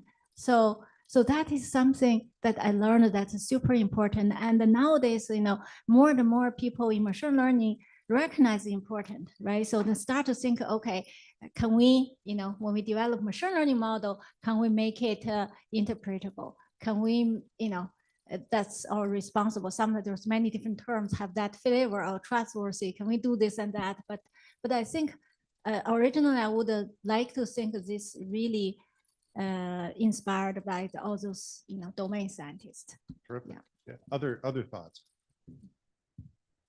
And by the way, we've got about 5 minutes left. So yeah. I was gonna say about the same thing too. So basically, yeah. So similarly, working with doctors, one of our tasks was to do subtyping, and it's a discovery process. And then once you find the solution, we thought, well, the performance is great, but I realized that really before you move on to the next step, the translational side, it takes a while because they're actually more careful, because it's going to change how to make diagnosis, change the things that doctors are going to recommend to patients. So they're more careful. So similar to what Wei said, that really the algorithms needs to be trustworthy, and more thorough deliberation of the results as well, and further experimentation is needed to move it forward. Some of the things that working with real world problems that inspires developments in machine learning on my side was then again to push through like better models that are interpretable and explainable. Other things that I also realized that sometimes, when you collect data, the ground truth isn't really like what we think it is, that it's always true. And when doctors are the one labeling things, sometimes they're uncertain about their labels. So it allows also our team to try to develop models where how do you model things when the labels are uncertain. So things like that, you then come up with novelties because of the challenges in the collaboration that you work with. Similarly on climate, some of the things that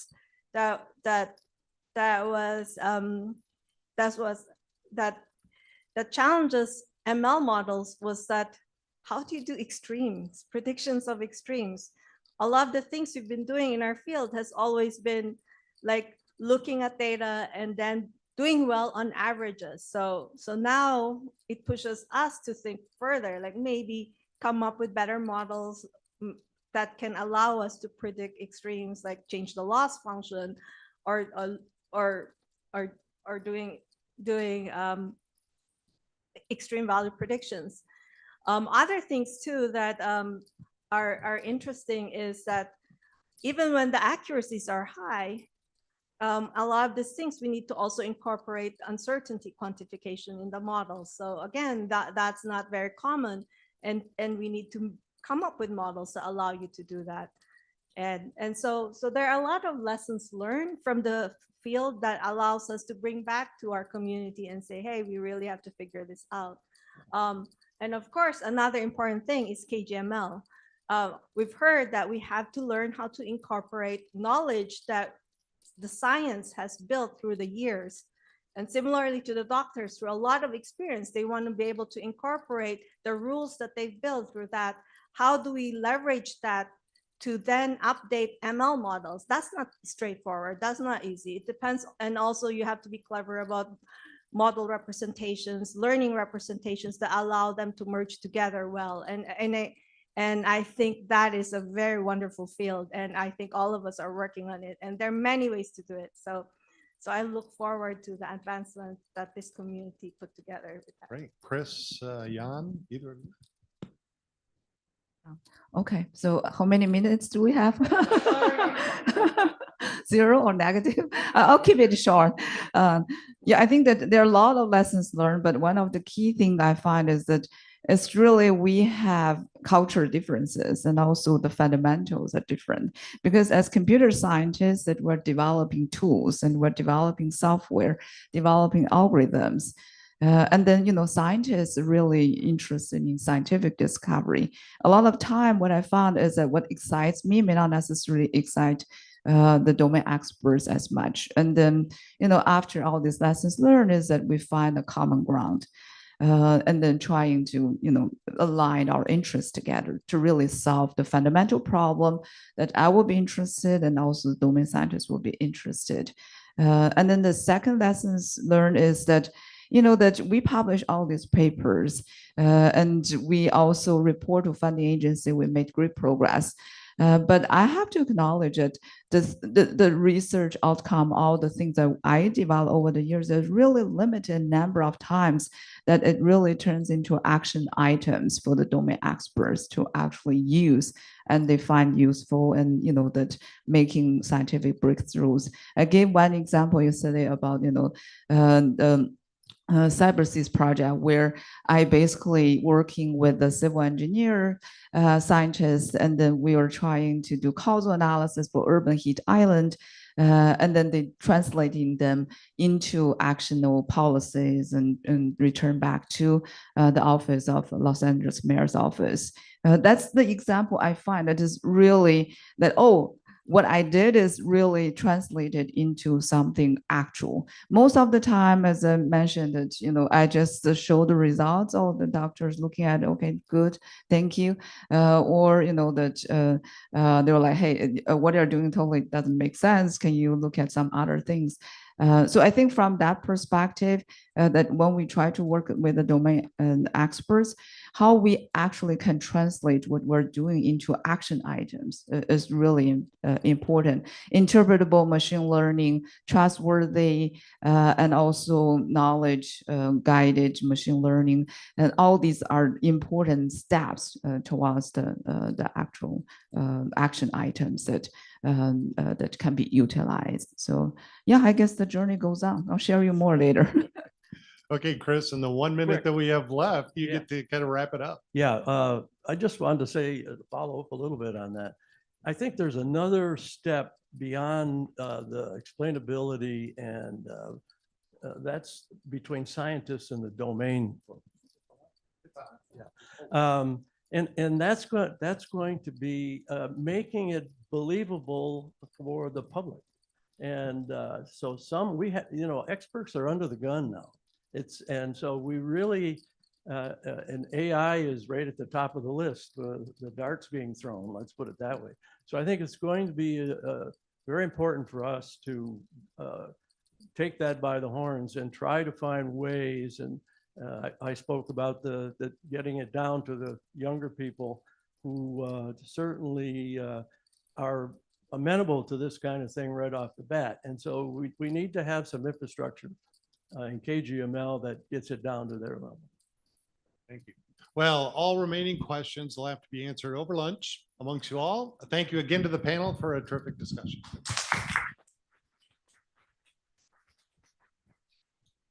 Lunch is outside and there are many tables there, but if you run out of space, you can always come back in the room. So it's okay to eat in the room anyway.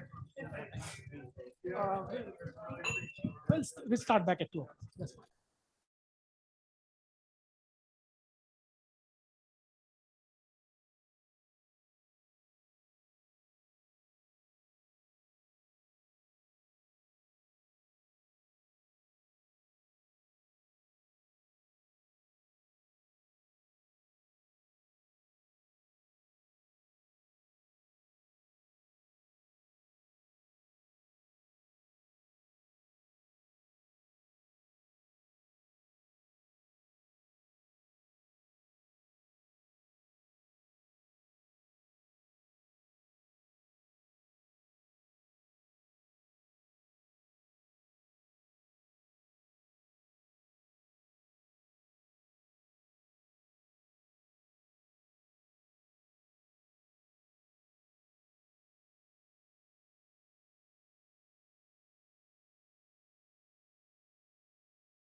afternoon session and All right, so we should get started with the afternoon session. So in the morning, we had talks on with the theme of water sciences. Now we are focusing on agriculture, and the first talk is by Zhenong Jin. All right. Yeah, thanks for the invitation. And it's actually a little bit of pressure to be the first one in the afternoon because it's a perfect time for taking a nap. Right? So I'm not going to too technical. I'm trying to set up some background picture why we care about agriculture, environmental science, and what AI applications can advance the field. So to start with, we talk about the agriculture, talk about environment, and we talk about climate change. What's the relationship between this guy? Okay, so we actually had a science paper coming next month. Is identified that we know agriculture, especially food system, has already been a troublemaker for the environment. And the climate change will intensify those negative impacts. And they will accelerate the process that feedback to climate change itself. So as one example, we can see, so climate change, temperature goes up, precipitation, some places gets drier and some places get flooded. So they affect the land clearing, which threaten the biodiversity loss, which then feed back to the climate change through the greenhouse gas emission. So in this talk, I will mostly focusing on the greenhouse gas mitigation and the carbon sequestration. So agriculture has contributed to 1/4 of the global greenhouse gas emission. 14% is directly from the agriculture activity and 10% coming from clearing the land. Then you expose the soil to the air, then they decompose the organic soil, which turns into methane, CO2, those kind of greenhouse gases. For the US, agriculture system is responsible for 10% of the national emission. So we are thinking to mitigate this 10%. Now, the side benefits actually is if you can manage this 10% well, you also bring benefit to the water, air pollution control, and also prevent the land degradation. Now, even though agriculture is currently not the biggest sector for emission, but the thing about those low-hanging fruits from the energy sector, transportation sector, they have been all picked, then we have to face the agriculture. Okay, so through the Inflation Reduction Act, lots of money goes to the USDA. And they have already started invest billions of dollars for the next 10 years to improve the livelihood in the rural area and also combat climate change through fundings and incentivizing the climate smart practices. So what are the climate smart practices? For example, transfer from tillage to no-till or conservation till, adding cover crop to the bare ground soil. As the right-hand side picture shows, they want to sequester the greenhouse gas emission to the ground, and that can turn into carbon credits then sold to farmers to increase their income. So left-hand side listed the basic steps, how you can create a market-driven solution is we set up a benchmark knowing farmers, what are they doing right now, and then introduce new management practices. If we can verify how much change they actually made, then we can monetize those credits and give money to make payment to the farmer. So the tricky part is we most of the time, mostly we only know the action, and we know this farmer applied this practices, but the outcome is different. Depends on what soil, what climate, what crops, and how they were actually managed. So action does not equal to outcome. That's why being able to verify the exact carbon removal is extremely important for this accurate, transparent, and science-driven market. So Then the question narrowed down, how can we quantify the agricultural greenhouse gas emission potentially for every field in the US? So we synthesized the problem into a general equation idea. It's an interaction between the crop type, crop traits, with management and with the environmental condition. Now the cross mark here, it means interaction. And basically it's like, how do we have a good mathematical representation for those to capture those interactive process. So, and oftentimes the environmental information is easy to get. We have soil, digital soil map, we have climate data, weather data. But if we only using those data, as the right-hand side panel shows, we got low performance in predicting the NAC ecosystem exchange, that's the CO2 flux between land and the atmosphere. If we add management information, we bump up the prediction performance. If we can precisely know everything, we can have a very high performance. This is achievable at some of the so-called gold standard sites where we have very detailed measurement, but unfortunately we can only afford the limit of those gold sites. So the problem becomes, okay, at a few sites, we have very detailed measurement, we have almost perfect model. How can we transfer those models to other places? And this is a big question we want to address, is how to enable an accurate and scalable predictive tool using AI.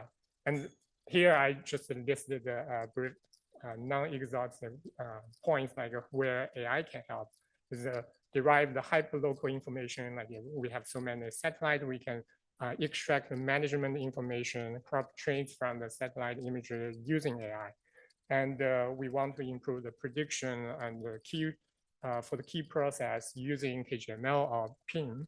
And of course, AI can help us accelerate so that the model can be deployed over millions of croplands in the US.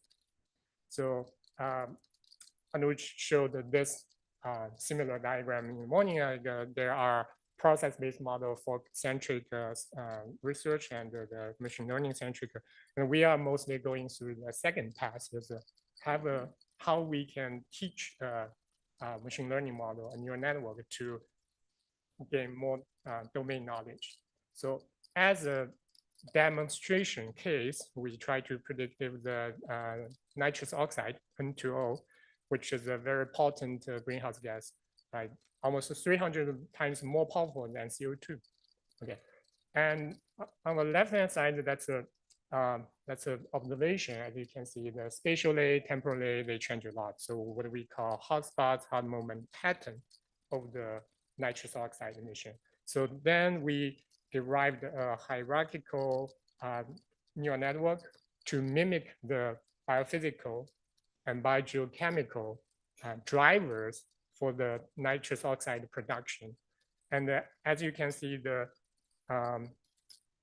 red curve was the KGML model, which matched the observation black dot much better compared to the pure machine learning model or the process-based model. And it does better job in the auto sample prediction. But now the real holy grail here is how can we predict the soil carbon change and the greenhouse CO2 emission. This slide give you an illustration if you don't have so much biology, but knowledge is how the carbon was actually produced and then allocated through different components of the ecosystem and how they goes into the below ground. So through photosynthesis, we have GPP, the gross primary production, and then the plants like or crops like human, they needed to graze, and then part of the CO2 goes back into the atmosphere, but what's left is the dry matter in the leaf, in the trunk, in the fruits. And when they die, they will have litter goes into the soil, gradually become the soil organic carbon. And for the past decades, scientists have been using process-based model to simulate those carbon-related process, and we have to deal with the energy cycle, water cycle, carbon cycle. to understand the different stresses for growing crops. So with the KGML, this is the hierarchical structure we designed to mimic the very complex ecosystems. And the hierarchical structure, again, some of them are intentionally for the more of the soil physical process like moisture, temperature. Some of them are for the allocation process, and some of them are for the like leaf phenology, those morphology related process. And we use a multitask learning strategy because the change in soil carbon can be essentially written as a mass balance equation. So if we were able to predict each of the term on the right-hand side, we should be able to predict the soil carbon. And then we took a multiple strategy to improve the KGML performance. This paper was published in Nature Communication earlier this year, and the lead author, Li Chen, was sits there. So for all the technical questions, he will be the person to ask. To start with, we have the pure machine learning model without anything. And that's R².4. If we assimilate the satellite-based GPP measurement, we can immediately see an increase in the prediction performance. Now, here's the pre-training, knowledge-guided pre-training using process-based model to generate a large sample of synthetic data, then pre-train the neural network. So they will be better initialized. And introducing knowledge-guided structure and knowledge-guided learning, the loss function. And at the end, we have the KGML ag carbon. Here, this slide basically shows the different validation performance, like make prediction in the crop yield. It also shows the similar pattern, like in the morning. With very small training sample size, KGML can outperform much better compared to the pure machine learning. But as the data size goes up, the difference becomes smaller.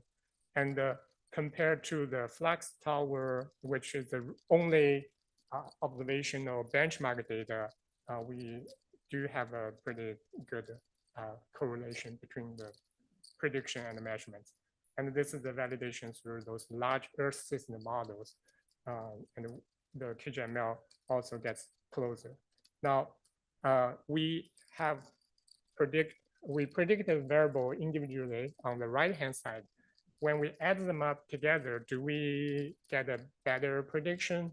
Well, for the soil carbon change, it turns out for the soil carbon stock, like the total soil carbon, we have pretty reasonable prediction. But for the delta SOC, the carbon change, it is still challenging. So for about half of the sites, we can get the direction right. And for the remaining, there are some still missing parts. But this is already way better than the existing status quo because the soil carbon is a so weird, challenging problem to tackle with. And then we start thinking, okay, what's missing there? Now there are scale match, the resolution of satellite versus where the measurement is coming from. They don't match up. And there could be unbalanced distribution. There may be some of the management information not incorporated, like how much residue was left in the field versus harvested by farmers. So to further improve the KGML performance, we developed this KGML-based data simulation. So basically, it's finding a way to better use external observational data and talk to the hidden layer inside the neural network. The example here shows, well, we use a encoder-decoder process to update the first hidden layer using satellite observed GPP. Of course, if you have a measurement, satellite can give you measurement on leaf area index, the greenness of the tree crops, can give you the evapotranspiration, kind of measuring the moisture status, and can give you the soil moisture. So they can be used to update different hidden layers, depends on the hierarchical structure. So it ends up two things, of course, with the data simulation, accuracy increase. But compared to the traditional ensemble common filter, you don't see the zigzag pattern because we are playing with a very high level hidden layer. And also, we want better represent the human activity, the management practices. So former PhD student Yifeng did this study to incorporate the cover crop and the tillage directly as the external forcing to the KGML. So a quick review of how we build a KGML ag is we use, this is the basic structure for build a machine learning pipeline. So for the architecture design, we introduce the knowledge. For the initialization, we can use the synthetic data to provide a pre-training. And for the knowledge guided loss, we can introduce like a conservation or mass or the energy balance. And for the training, we can using knowledge guided extrapolation, etc. So this is the next step as we build the LLM-based ensemble KGML, which Xiaowei has covered in the morning. And then another thing I want to make a note is, even though maybe the ensemble model does not outperform individual model in one specific sites, it has a much better generalization because we as a domain modeler, we know different models they can perform better in certain places. So the balancing and be able to achieve a generally good performance is the most helpful to the implementation program. Agriculture closely related to water quality. So this is a NSF project. We use a knowledge guided graph neural network to first simulate individual fields and then aggregate it to the catchment level, to the watershed level, and to the basin level. And in the process, we introduced a low-cost nanosensor, which is coming from Professor Cui's lab. And yeah, KGML that has a greater potential, and agriculture because it's mostly related to the socioeconomic activity. And I think there's huge interest from the society to embrace it. Okay.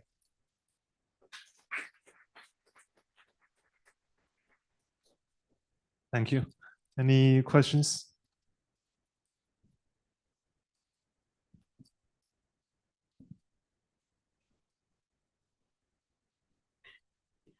So this is great. And this brought really a question that's been bugging me for a little while.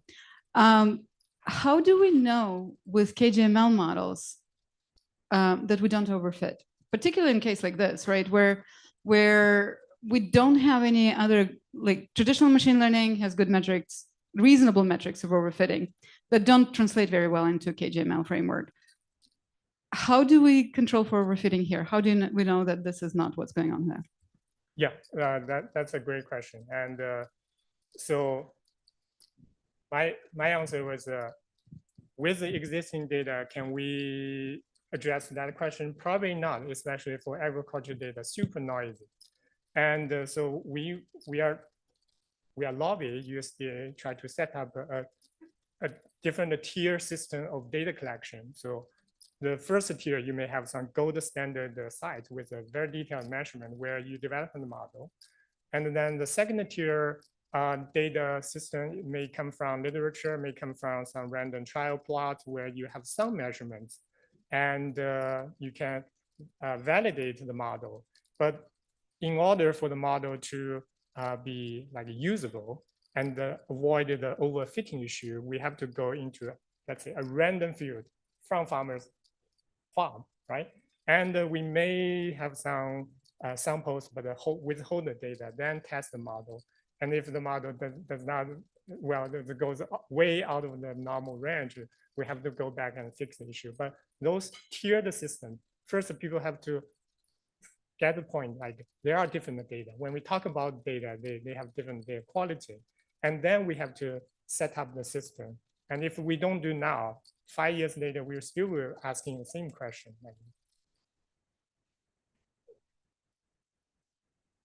Other questions? Okay. Thank you. Okay. Yeah. Thank you.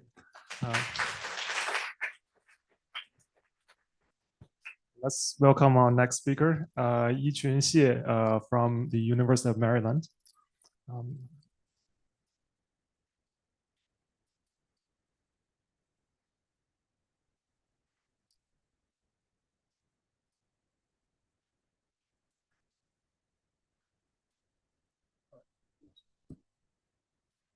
All right, good afternoon, everyone. So I will talk about improving theory-based simulation models with knowledge-guided learning. So from all the talks, we have learned that theory-based models enjoy a lot of benefits, including being interpretable and then less reliant on large volumes of training data. However, there are also limitations, including having very high computational cost from the complex modeling, and also many of the models rely on specific assumptions. And in practice, users may not know which model to use given a new application scenario. So I will present some new results that try to enhance these models. First, from the computational side, try to accelerate the models with deep learning. And I will show a case study on carbon forecasting in forest ecosystems. And then second, improving the solution quality by integrating multiple theory-based models developed under different assumptions with machine learning model. And so this one, I will talk about the case study for base flow prediction in hydrological systems. So first, let me start with the computational side.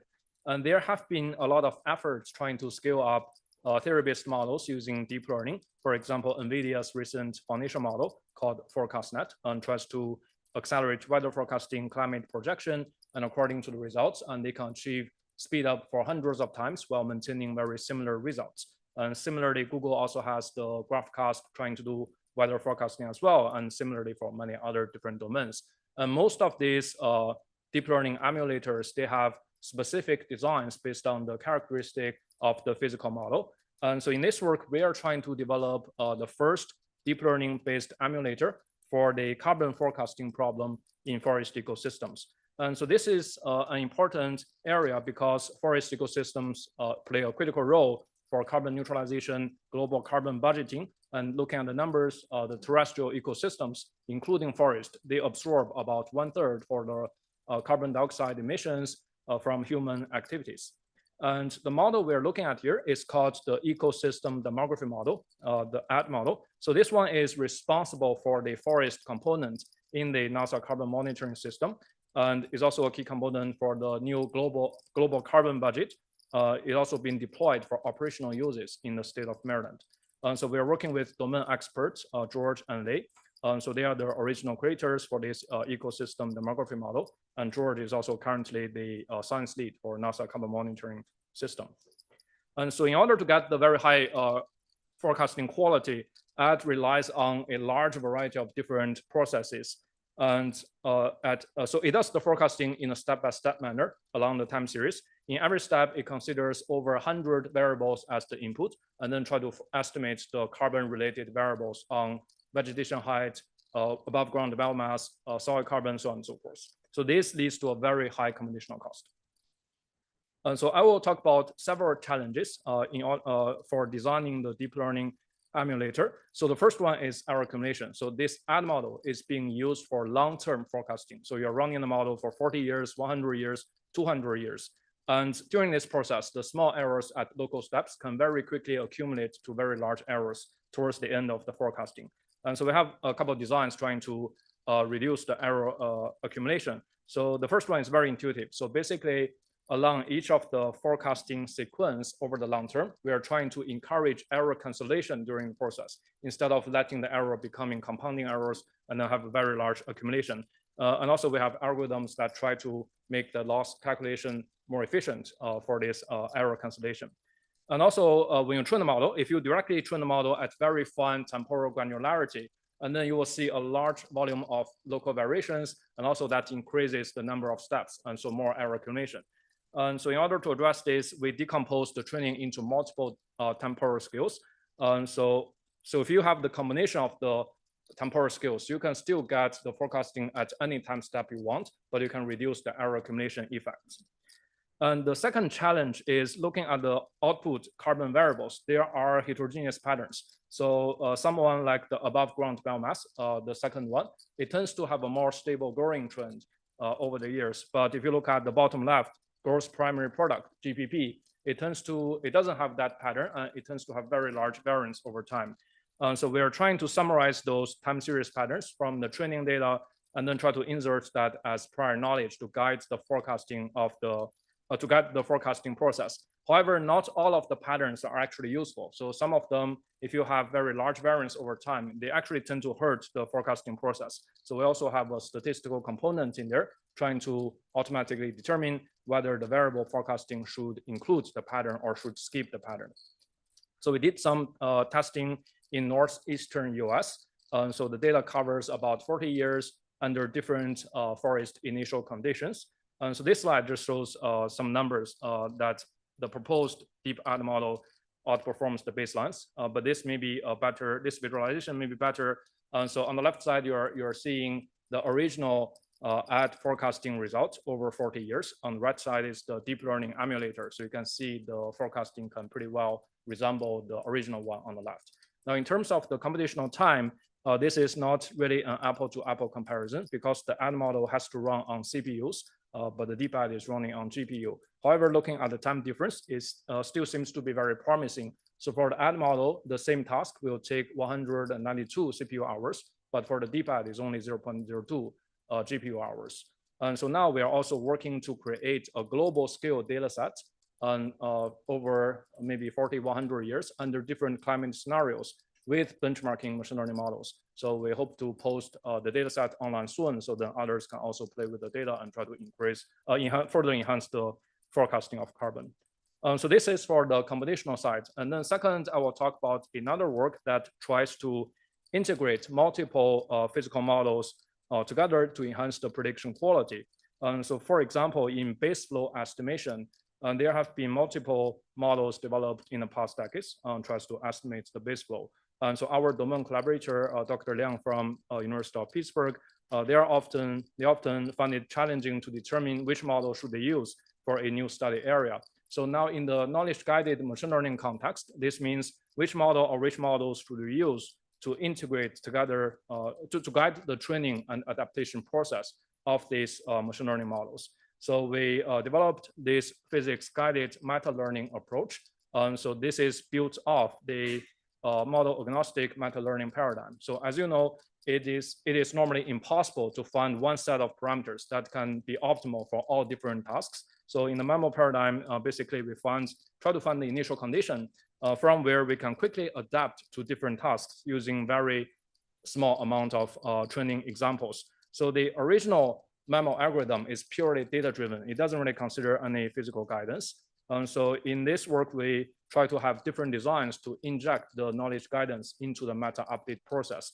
So we can make the updates fine-tuning more effective. So for the case study, we looked at 60 river basins in Pennsylvania. And then here are some example results for one river basin. So the x-axis is the time series. And then the black dots in here represent the true reference. And the blue curve is the deep learning pure data-driven results. So you can see in general, it works well on the left, but it misses the abrupt change in the middle. But if you add the knowledge guidance, it can recover this peak. And the right side may be more interesting, where we only use very small amount of training data to understand the behavior in data sparse scenario. So in this case, you can see the blue curve no longer works very well. The pure data-driven model will have large deviations from the true reference, but the knowledge-guided model can maintain a pretty stable prediction quality.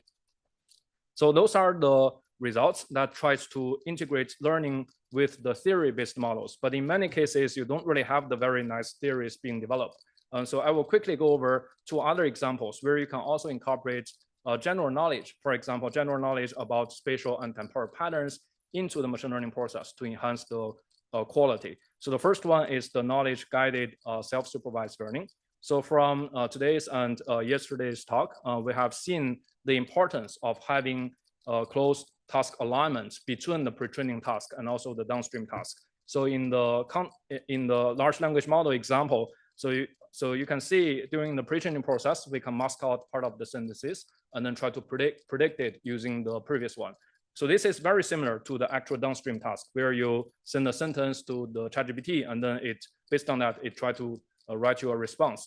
So there is a very close alignment. But if you look at many science questions, and for example, in remote sensing Earth monitoring, so there is actually a very loose alignment. So for example, during the pre-training, we are using mask autoencoder, try to fill the gaps in the images. But the skill that you learn to fill the gaps is not really correlated with the downstream task. For example, every pixel, we try to classify it into different land covers. So there's very loose correlation. So we're trying to design self-supervised learning methods, which can align very well with the actual downstream task. And I will use the satellite image cloud masking as one example. So cloud masking in satellite is a very essential pre-processing step, which is mostly needed for all the Earth monitoring tasks, because you have to first remove the cloud and then do your analysis. And so here, we're trying to use the spatial temporal knowledge we're trying to use is the difference in the cloud dynamics and the Earth surface. So if you look at the pictures, at the same location, if you look at the cloud pattern in the top row, they tend to be random and they can change quickly over time. But if you look at the land surface, they tend to have more gradual changes over time. And then over different years, they may have periodicity. However, the key here is if you want to observe this gradual change on the land surface, then you have to mask out the cloud in the first place. So there is a certain dependency in here. And this is what we are trying to leverage during the design of the self-supervised learning task. So if you look at this example, by looking at the overlap between different satellite images, you can determine which ones are more similar, which ones are less similar. And so now you have your real task to do the cloud masking. And then in the self-supervised learning task, we are trying to have the model estimate the similarity relationship between these different pairs. Because we're generating the data, we know which one is more similar, which one is less similar. And in order for the model to estimate the relationship, it has to mask out the cloud in the first place. Otherwise, it's going to pollute the result. So this dependency allows us to do this training in a pretty much label-free manner. And so there's a very close alignment between the real task and the downstream task. So we did the testing in multiple different satellite platforms. They have very different spectral bands, different resolution, and the model seems to be work pretty robustly across the platforms. So here, the second column shows the cloud masking result, which aligns pretty well with the visual reference on the left for the thick cloud and thin cloud. And so the final example is for variability aware learning in space. So here we are trying to leverage the spatial knowledge about variability. And so here I will borrow one nice example from Dr. Shashi Shekhar. So looking at the three pictures, and you can see they all have very similar visual characteristics. And so if you look at the pixel value, and they can also be quite similar. But if you add the locations, and you will see they are actually representing very different geospatial phenomena. The first one is salt, and second one is sand, and only the last one is snow. So from this simple example, you can see the functional relationship from the input X to the output Y will be different across different geographic regions. So if you try to force one model to make all the predictions, let it be a foundation model, and you may get actually pretty poor result. So to address this, we have this variability aware deep learning framework, which is going to automatically optimize the partitioning of the space to separate those regions with potentially different functional relationships. And it does this in a hierarchical manner. So you can get arbitrary number of partitions you want. And also there is a significance testing component to help you automatically determine when to stop the hierarchical partitioning. So this shows a large improvement for land cover classification in California in our testing. And so the paper got the best paper award from SCDM 2021. And I think this is pretty much all I want to share. Thank you very much. Please let me know if you have any questions.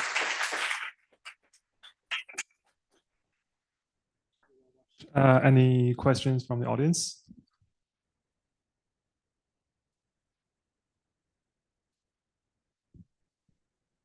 Thank you so much for your presentation, and I'm really interested in your DeepED model, and I'm really surprised about the error accumulation can be reduced by your algorithm And I want to know whether that kind of reduction is from your deep ED or some coherent other statistical algorithm. So, and also, beside that, I want to know whether the ED model itself will have such accumulation error. Yes, that's a very good question. So there are two questions. The first one is on the error accumulation. So the results actually show the model can reduce the error accumulation, but you will still see error accumulation over time, but just the scale is being reduced. So we are still trying to further enhance the algorithm. So if you want to completely get rid of it, it's quite difficult. And we also try to so when you train the model, normally you use the perfect data. So the initial condition is being given by the ad model, but when you do the long-term forecasting, you will have to do it in the autoregressive manner. So your input may no longer be very perfect. So you can also try to inject errors in the data set in order to further reduce that accumulation. But this is a very challenging problem. So you can reduce it, but very hard to get rid of it. And then the other question is about the ad model itself, whether there's error accumulation. So this one, so there are two parts of the question. So currently we are only looking at the simulation model itself for the forecasting. And so it's considered as the gold standard. But if you look at the real data sets, if you have compared to sensor observations, and then sometimes the ad model certainly will have errors as well. So that's a component we haven't considered so far in this computational experiment. But later on, we plan to also incorporate more observation data, for example, from the multiple neuron sets in order to look at the error accumulation from ad itself and try to further enhance the prediction quality. Any other questions? I think I'll just have more of a comment. I think this is working. So I think your observations about making sure that the self-supervision task is connected to the downstream task is extremely important, because oftentimes people would just blindly use whatever comes to their mind. Right. So I think there's a lot of room for future work in that direction. That is making sure that people are aware of how do you choose the right task. Yes. And thank you for the comment. Yeah, that's indeed very important. We actually did some testing that if you use that self-supervised learning task that is not related to the downstream task, actually the improvement you can get, all of it is very limited for the actual downstream task. Yeah, thank you for the talk. And I'm very interested in the data set you mentioned for the CO2 forecasting. Yes. So is it a simulation data or is it actually observation data? It's a simulation model, but it's tailored based on real observation data. I see. Yes. So yeah, we have similar challenges before, but I guess asking your feedback on this is people always questioning about, okay, how your simulation data will actually be good for training the model, right? Yes. I mean, or how good quality your the data that you plan to share. Any way to evaluate that? Or Oh, yes, that's a very important question. So our domain collaborator also faced similar questions. So they actually did a global scale evaluation of the data set at different locations. And sometimes they have the carbon towers to get very detailed measurements from local places to compare with the model. And sometimes they have the satellite observations at the very large scale to make the comparison as well. So they did do very extensive evaluation. So in order to get the model used in the operational cases. Yes. So the data we will share will also be calibrated based on the real observations as well. Yes. Okay, thank you. Thank you, Yixin. So let's move on to the next speaker, Gengchen Mai from the University of Texas at Austin.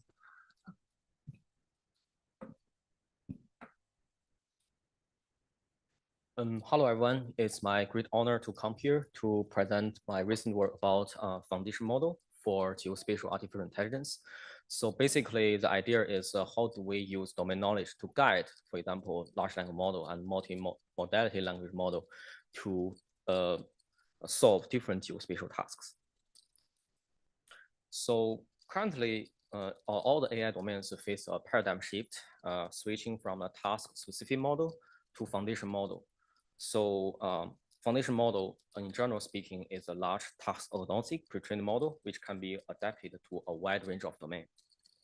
So we have seen many successful stories in various domains, natural language processing, computer visions, reinforced learning, and so on and so forth. Now, as a researcher in geography and geographic information science, the question which interests me most is whether the foundation models can be applied on different geospatial tasks. And if the performance is not so good, how could we use the knowledge to guide the current foundation model to help them to improve the performance? So here I show some examples, basically how to apply the knowledge guidance for foundation models on different geospatial tasks. For example, from geospatial semantics, from sustainability, from urban geography, and so on and so forth.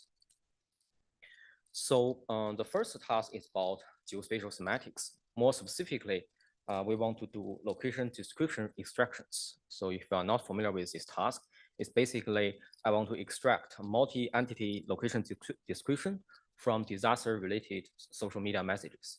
So very interesting observation is when the disaster comes, for example, a flood or hurricanes, many of the users will send out disaster-related tweets or social media message to call for disaster evacuation effort.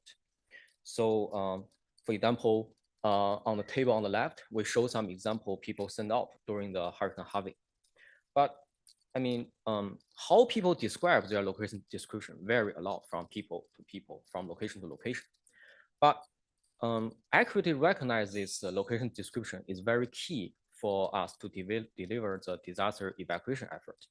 So it is very important for us to know like how many ways people have used to describe their locations. So based on our systematic study, we have been, so this is a work done by my colleagues, Professor Yingjie Hu. So basically, he classified how people describe the location into 11 different types. For example, it can be door number address, it can be street names, it can be exit of the highways, it can be intersection of two roads. So this is very important because in this disaster response moment, it's very important for you to know exactly where people is to save the evacuation times. So the question is whether we can use some existing tools such as name entity recognition or toponym recognition tools.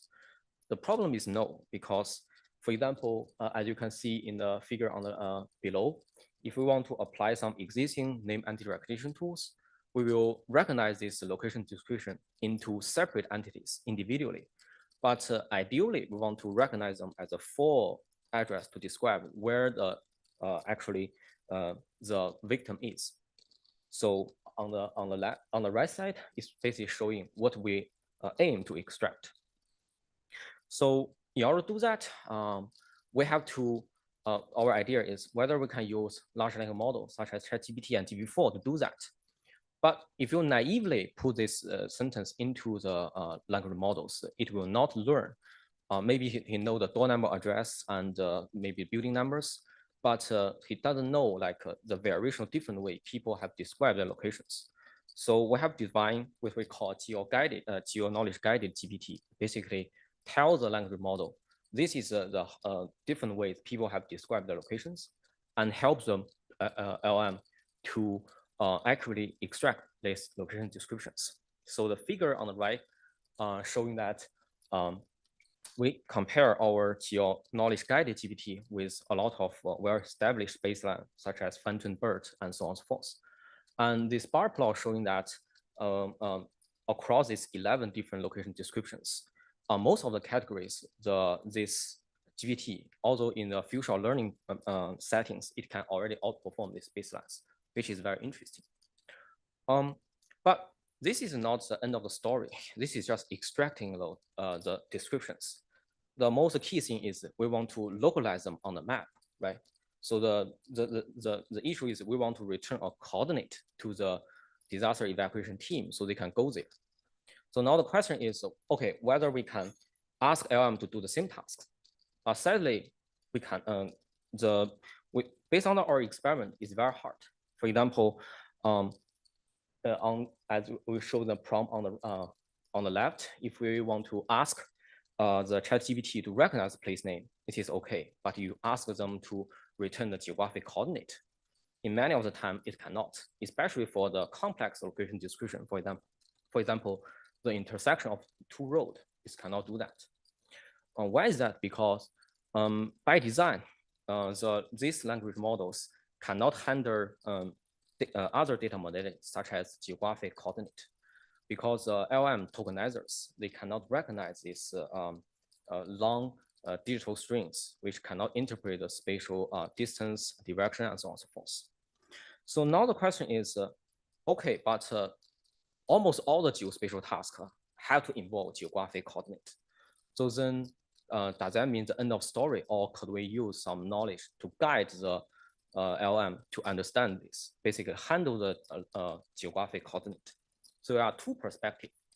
One is encoding. So basically, how could we guide the LM to understand or interpret the geographic coordinate? So another aspect is decoding. So basically, how can we guide the LM to generate a meaningful geographic coordinate, just like what we see before? So this is end up with two papers we published this year. So the first one we call it the GLLM. So basically, it's based on the idea of retrieval augmented generations. So the idea is, let's just test whether the pre-trained large language model have geographic knowledge. The way how we test it is we just give a ChatGPT, we give them a coordinate, and we ask them some sustainability index, for example, population density, women education index, water qualities. But as you can see in the figure on the here, if you naively put the coordinate there, the LM doesn't understand that, just as because of reason we have discussed. But how do we guide the LM to understand this? We can adopt some RAG techniques. So basically, we can argument the prompt with, for example, the full address descriptions, as well as, for example, nearby places, like how far and in which direction the nearby places is.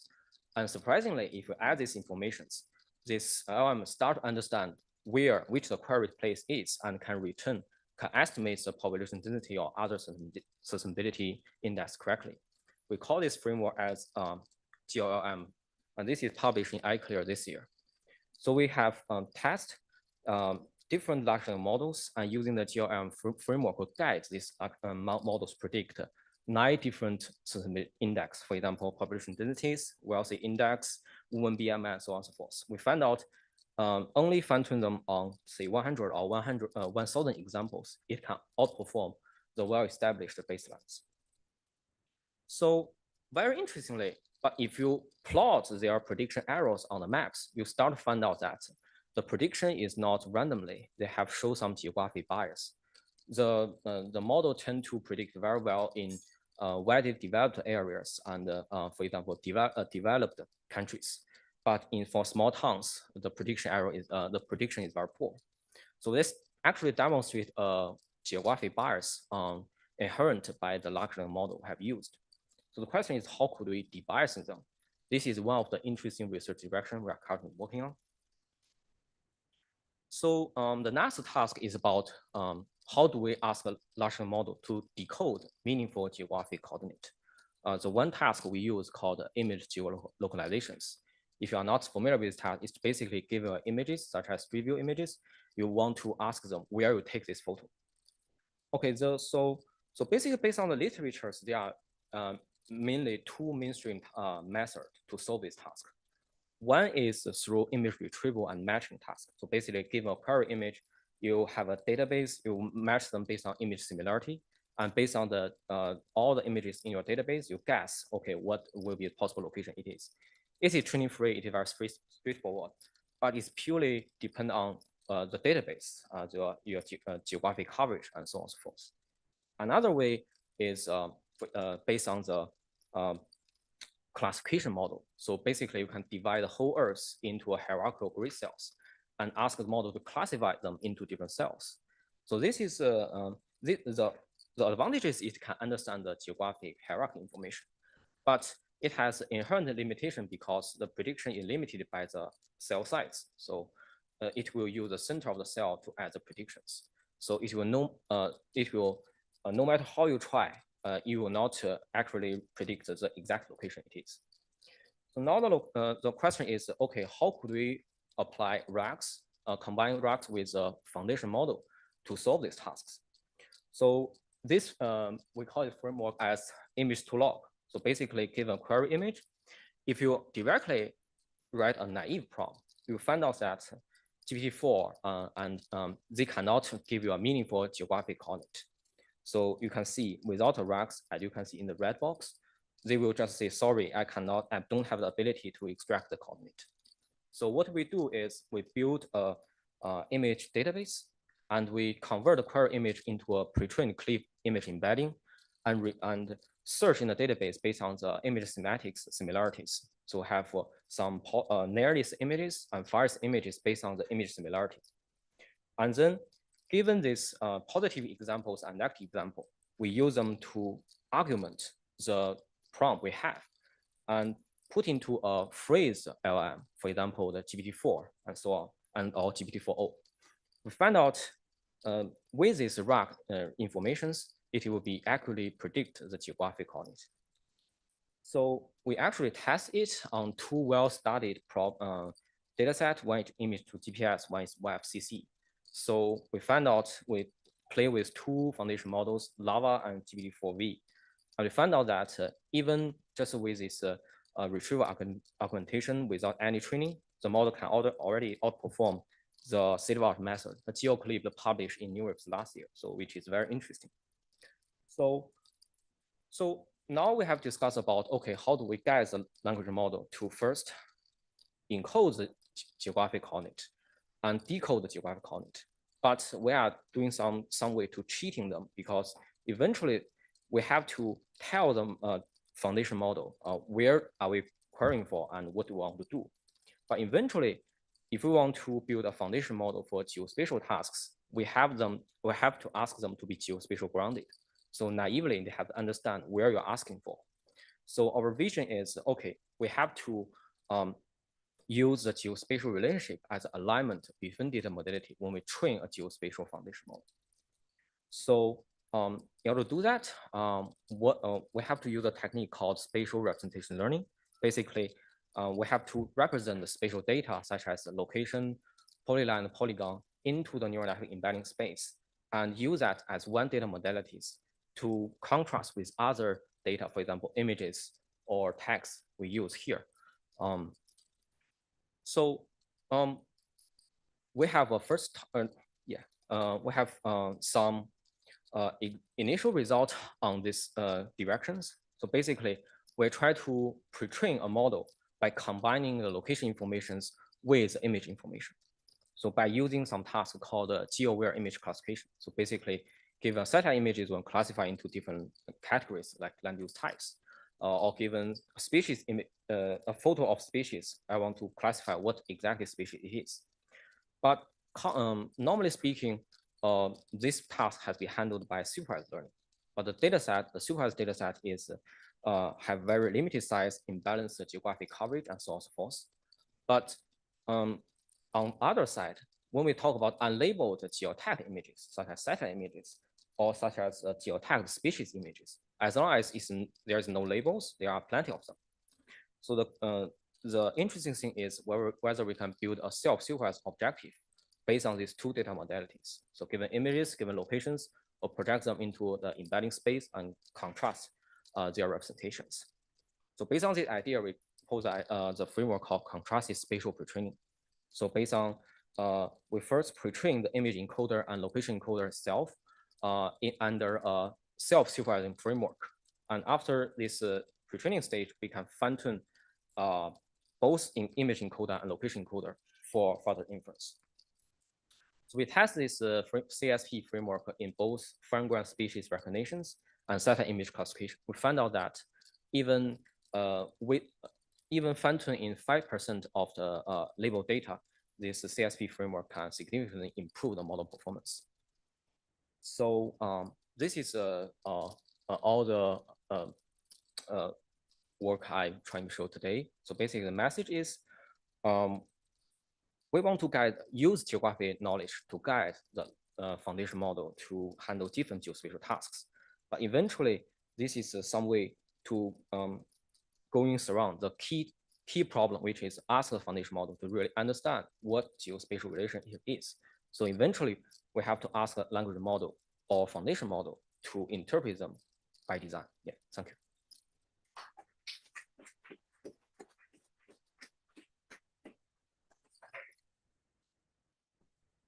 talk.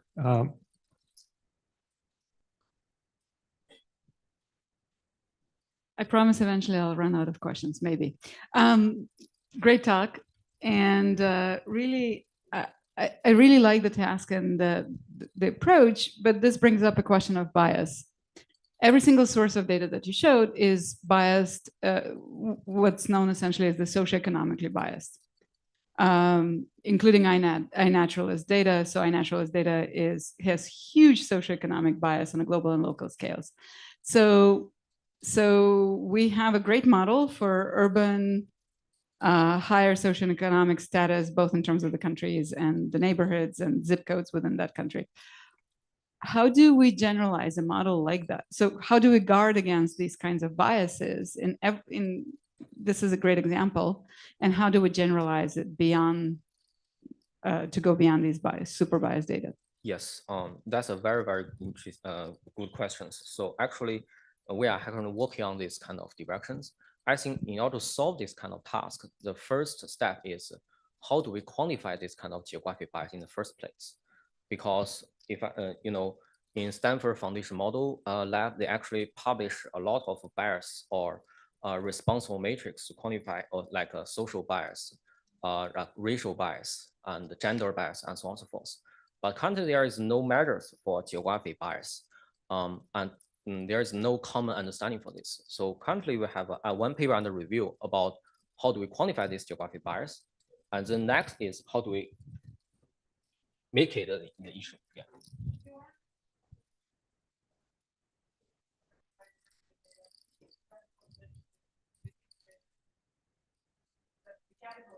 Yeah.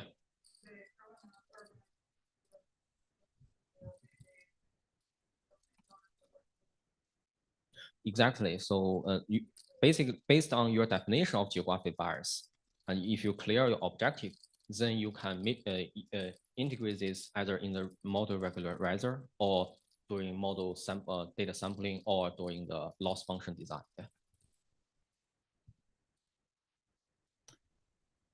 I have a question here.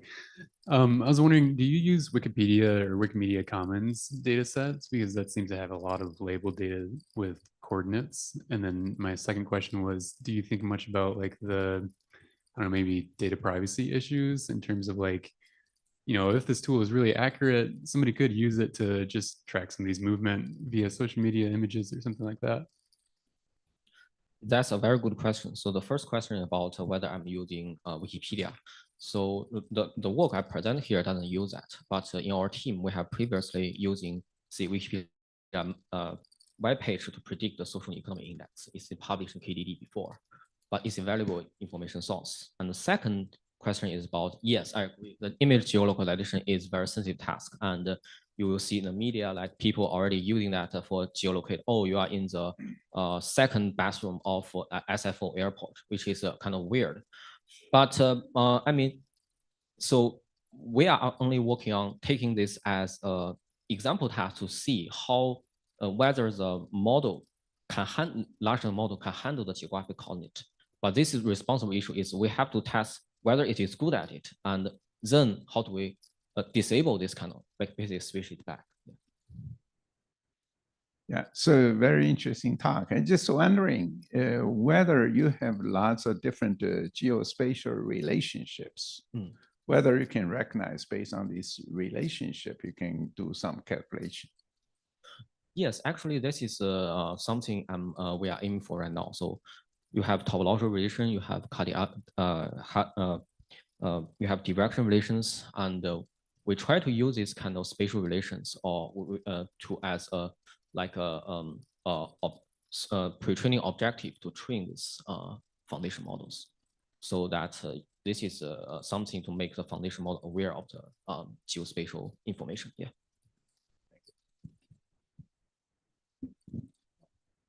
Thank you, Gengchen again. And so next we will move on to the next speaker, Praveen Ravi Nizam. Welcome.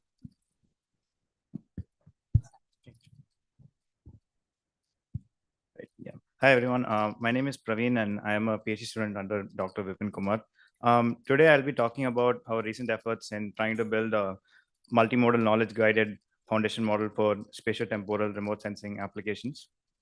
It actually ties into a lot of concepts that were talked about in the previous two talks. So we'll be trying to address some of them and try to show our progress in some of the aspects that were discussed.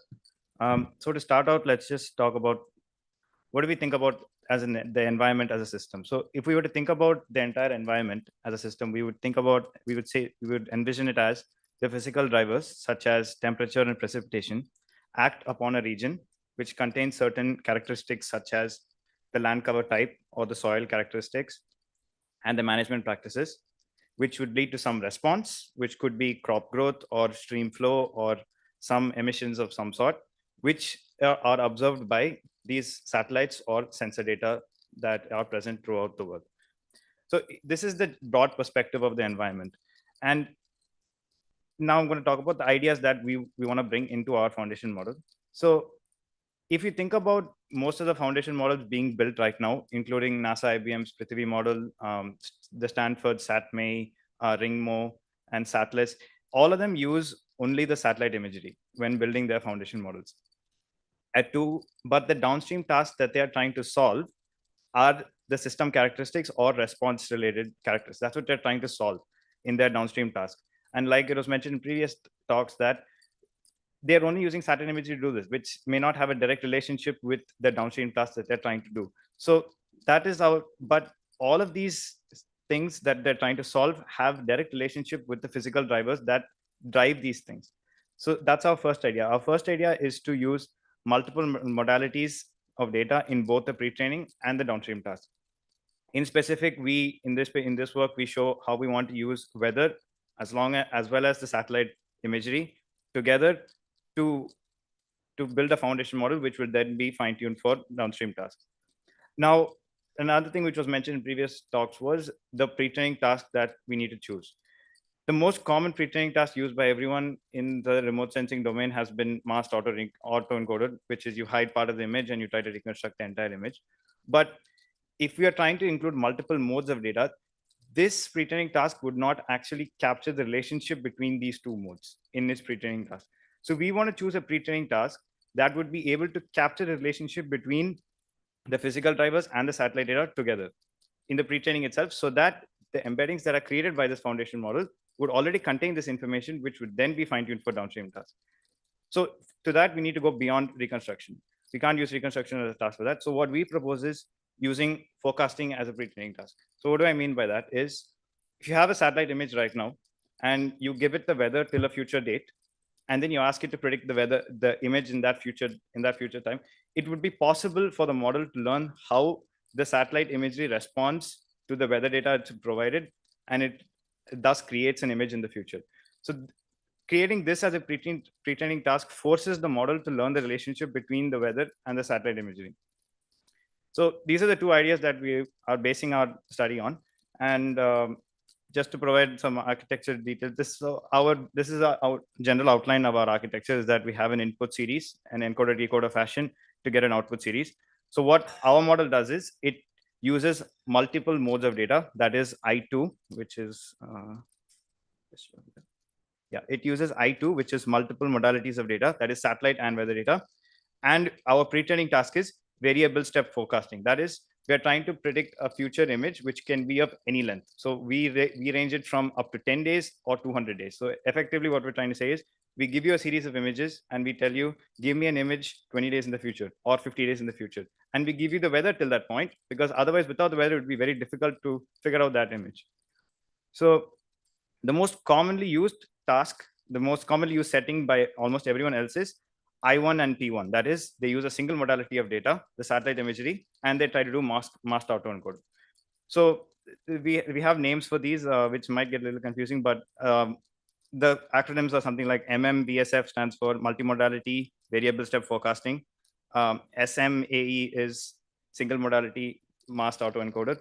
The other methodology that we would first be comparing with is where we use the single modality and we try to do variable step forecasting. That is, you just give it a satellite image and then you try to say in the future, just tell me what the satellite image is, without, just give me the number of days without giving you the weather, what's happening in the future. So that would be one baseline, and opposed with our baseline where we give the weather as well.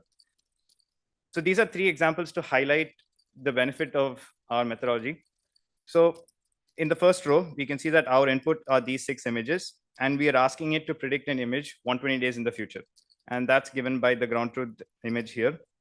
So there are two main things to note. One is that within those 120 days, you can see that this particular patch has greened up, as in some growth has happened. And you can see that this particular field has been harvested. And you can see that in our methodology, the one that uses weather, you can see that both of these have been captured. There is the green up as well as the harvesting has happened.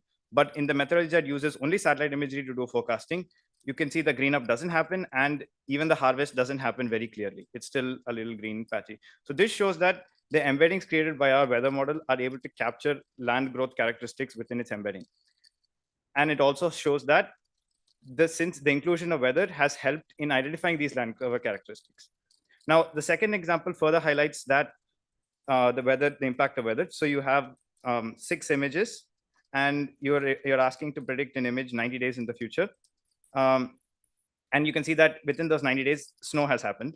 And you can see that our model, because it has weather information, it has added snow, whereas without the weather information, there is no snow present.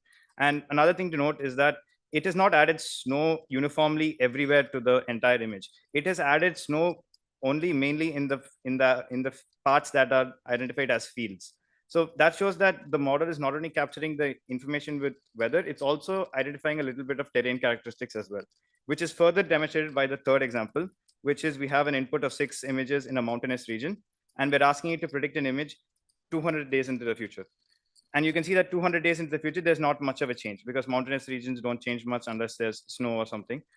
And you can see that our weather model keeps the image more or less the same, but you can see that without weather, you can see that there's false green up happening.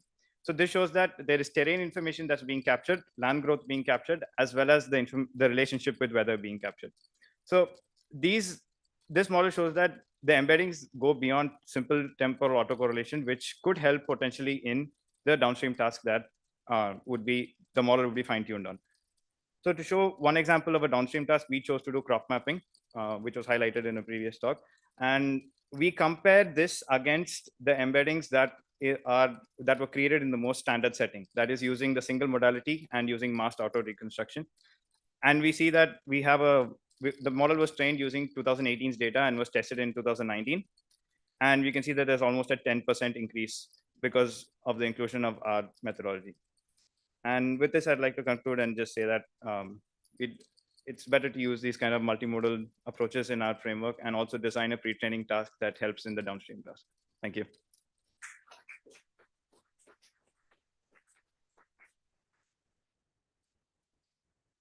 Thank you very much.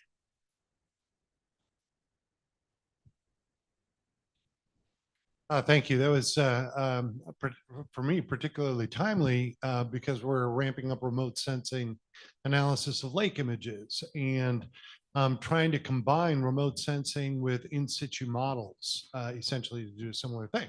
So what other modalities in the case of predicting crops could you imagine? And you've got satellites, you've got weather forecasts, what else? So we are thinking about using soil moisture soon, soil moisture and soil characteristics inside as well. But as of now, we are still discussing with other agriculture people as well, like what else modalities could we use. Right now we have, the weather data itself has so many bands that we don't know which bands are useful. We've chosen according to what we think are some bands. So we're still expanding on that. And with regard to water though, we could, because of the fact that we're using precipitation and other things, one of the downstream tasks we thought of was flood forecasting. So if, for example, if you have a series of images, you have a lake and it rains a lot, it will fill up, which is flood forecasting. So it would do better than the standard imagery. That was one idea we had. That was wonderful. If you could go back a couple of slides, I thought this was almost magical what you did. So you had 6 images, there you go. And the weather at those time instants as well.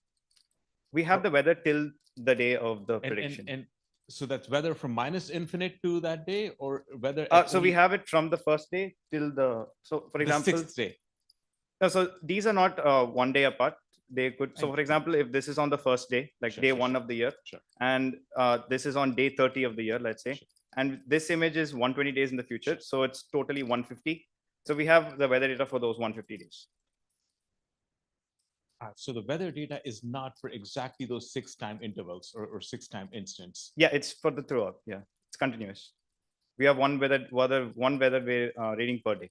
So I'm fascinated that somehow you find out that it's actually going to snow when it has never snowed over the entire duration of those 6 training sets. There would have been snow so in this example, we are asking it to predict 90 days in the future. So we are giving it the weather for the next 90 days. Okay, I get it. I thought you were only giving it weather for the same time that you were giving it image data as well. No. So we give weather till that day. All right. I was thinking you're doing magic. Yeah. Thank you.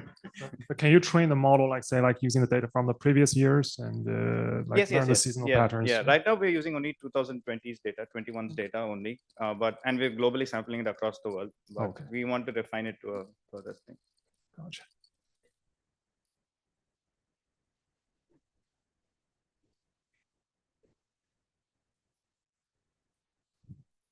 Here we go. I was wondering with the single modality images on the far right, they seem very pixelated. Yeah. What's going on there? Okay, so we trained both of these to the same extent, and we were also a little surprised by this. The theory, the hypothesis we have is that you're trying to map X to Y, and I don't think there's a proper solution to that unless you give it Z, and Z being the weather here. So without X and Z, it's not able to arrive at a proper solution, because it might, for example, without weather, these two images, like the first two examples, they seem very similar. Like they just look like two crop fields, and you can see that one of them's ground truth has snow in it, but the other one is still like very barren. The only way that for us to differentiate between those two would be with the information of weather. Without weather, it may be just guessing, which is why this one is still like a little green.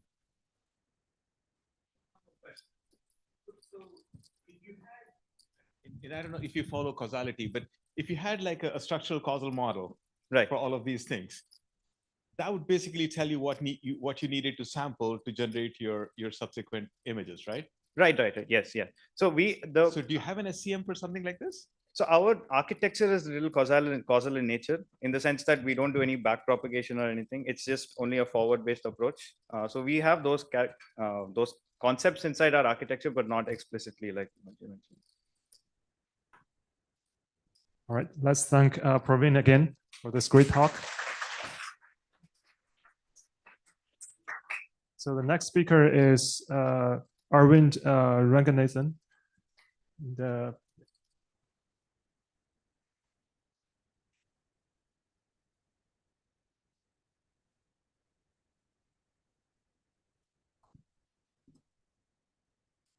So good morning. Oh, sorry, good afternoon, I guess. So today I'll be presenting my work. This is called knowledge-guided machine learning for task-driven modeling. It's an approach for few-shot learning in heterogeneous systems. So we call it KGML TAM for short. So I'm Arvind. I'm a PhD student and professor. Oh, sorry. Can you hear me now? Okay, perfect. So yeah, I'm Arvind. I'm a PhD student in Professor Vipin Kumar's group. So moving on. So the first thing. So our key motivation is that we have a need to build robust personalized prediction models for a set of entities. So what do I mean by entities here? So we say an entity is anything which has a system which has an external driver acting on it, and it shows response to that particular external driver. So some of the examples could be, we have a streamflow prediction model for data from multiple basins. So in this case, entity would be a thing like basin or a catchment, and your driver in this case is weather, and you're trying to predict something like streamflow. In a similar case, your entity could be something like flux towers, and your drivers could be weather, LAI, and stuff, and your response in this case could be things like GPP, and similar things for, let's say, electrical load forecasting, where you'll have entity as household, driver as weather, and response as electrical load, and so on. So with this in mind, I guess we have seen we have seen a lot of slides so far where we have defined this abstract system, where you have some input going in, and you have some static features or some characteristics of the system which affect and how an output is created. So the basic abstraction we are assuming here is that the system is of that fashion. So with that in mind, a couple of things we wanted to talk about was, let's see this image on the slide. So in this, every row stands for one of these entities. So that means if it's a basin, each of these rows would be a basin for which you have a data for across time. Let's say you're trying to build a model for, let's say, each of those one in green. If you had enough data for each of those greens over time, you could build one model for each of them, and that'll do just fine, but you probably need a lot of data. let's say you have a reasonable amount of data, then one more thing you could do is you can probably build one model together for all of these screens. And that can help you probably extrapolate that into the future. But what do I do when I have to extrapolate across space? So what do I mean by extrapolating across space? It could be a new entity, which you haven't seen during training, or in the Flux Tower case, it could be a location which you have never trained on. So in those, you have two situations. Either you're trying to extrapolate in space, which is in the same time period as where you have been training. So it could be like historical hindcast or something like that. Or you could be trying to extrapolate both in space and time because you also want focus. A couple of ML approaches you can use for the first scenario could be things like multitask learning, where you just use all of these greens together to predict those same greens for the future. And a couple of approaches for transferring knowledge in the space scenario is zero-shot learning, few-shot learning, and so on.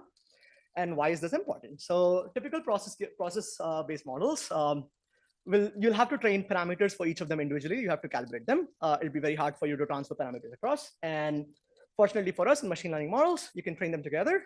So that way, the parameters are learned together and you're pretty efficient at it. Going on. So with that in mind, let's say our situation was build a model for all the well-observed entities, that is entities on green. ML can leverage all the information across just as we discussed, but this does need a lot of data if you want to predict in the future. So that's fine. But what if we have a new set of entities for which we have very limited data, which is the few-shot scenario, and that is the rest of the discussion. So that's what I'll be focusing on. If I train a new model just on those limited data I have, I'm probably not going to do that well. It's going to be suboptimal. I don't have enough data to train that model. And I can also train the model on those green without any of the static information and so on. And I can try to apply that model here. That won't work either because, I mean, unless I use the Z2 transfer, it's going to be a very generic model, which is not going to have all these processes built in. And it's going to be suboptimal because Z determines what Y output you get. It's not the same. Depending on different Z's, the same X would produce different Y's. So the question is, can we use, let's say you have few shots of information. So can we use these few shots of information in new entities to leverage information from well-observed entities to make a prediction there? So a very common technique used here, or a series of techniques, or let's say a set of techniques used to do this would be something like few-shot learning. There are a class of ML methods which are trained on several related tasks during training so that it can generalize well to unseen tasks with just few examples during testing. But the problem is most few-shot learning methods, which are model agnostic, often are probably based on MAML, which is a gradient-based method. And it often has difficulty. One problem is it's computationally expensive. You'll probably have to calculate Hessian. And even if you have their first order approximations, it has problems with gradient propagation and so on. And it often works only on UD model distributions.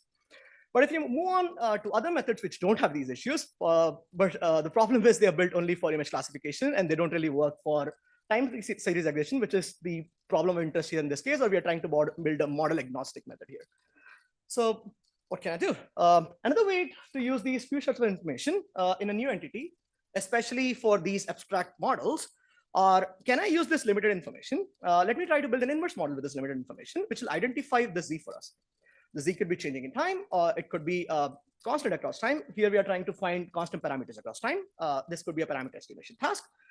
And what we're saying is, okay, once we find this, then we'll use these parameters along with the parameters of the forward model, which is also trained, together parameterize this whole system to make my overall prediction. So what would it look like? So this is an overall architecture. So I have some inverse model. It's taking inputs and outputs in the past, or whatever few-shot data I have. It's creating some parameters, which I call modulation parameters here. And your final forward model is effectively a combination of these modulation parameters and the forward model's parameters itself. And together, these will make my final prediction. So that's just a small caricature there, just so that it's much easier to understand. So the first thing we did is we tested this on, we were trying to predict GBP. So that was the first test case we did. And why do we want to do that? The main reason being high resolution flux, carbon flux data is not really available in tropics or semi-arid regions.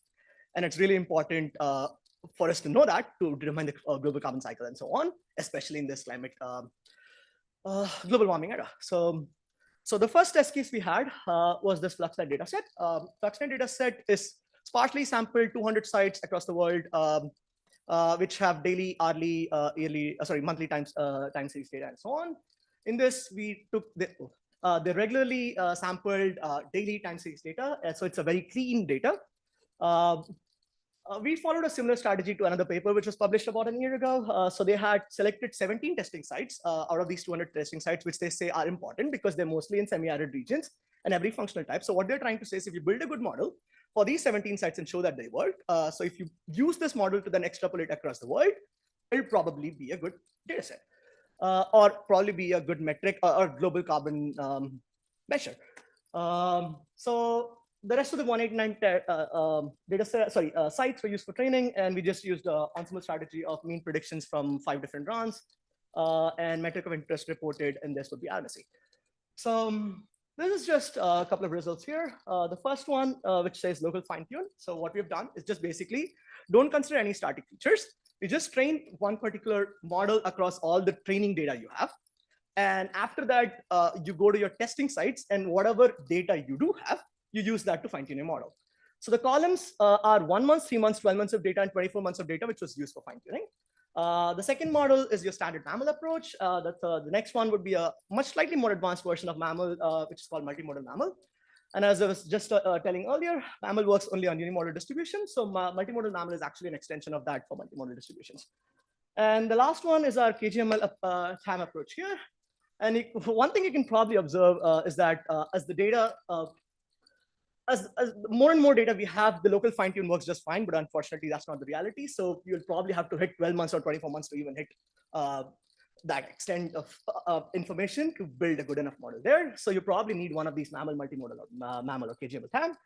And KGML TAM can do very, very well, good even with 3 months of data or 12 months of data, where it pretty much beats everything by about 20–30%. So this shows us a promise that it does work. So our next steps are to use this model to create a global data set of GPP across the world. And there already exists a data set of that fashion, which is this Metaflux paper cited right there, but they've used MAML. And we think that the results we are giving would be much more physically consistent. And early results and other data sets to verify that do support that. And yeah, we did similar things on Streamflow. We observed the same things. And that ends my talk for today. Thank you. Any questions?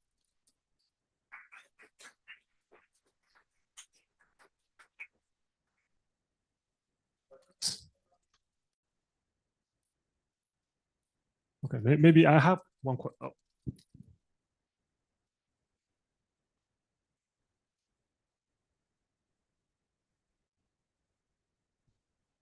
Hello. Yeah, I have a very general question on using inverse modeling for like personalized predictions. I mean, what is the high level intuition behind how you would use that? Okay, how do you use them? So what I'm trying to say is, let's see, maybe I do have a slide for it. Just give me a moment. So let's just take this image. I think Praveen also had it in a slide. Let's just take this image. So let's imagine your process, or maybe this will help. So imagine your process is this X to Y model, where the Z are the personal traits of that particular model.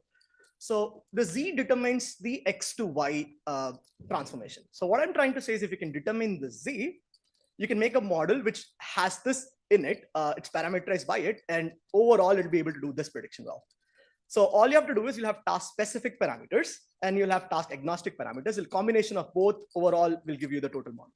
Does it make sense? The personalized model. Thanks. Yeah, perfect. Thank you.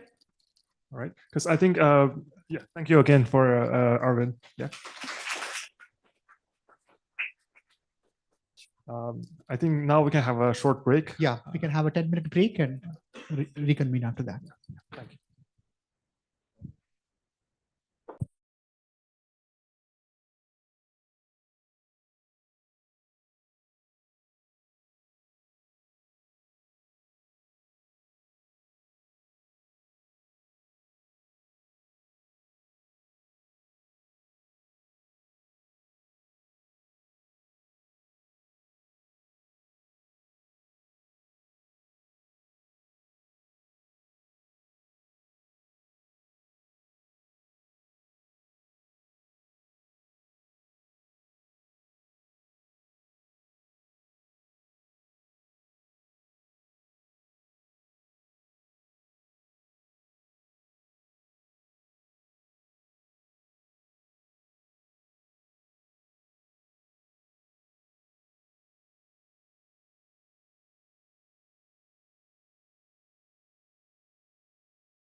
All right, folks, so we should get started. So we are now at the last session of the workshop. And the theme of the talks that you'll hear today is biology. So we are starting out with Joseph.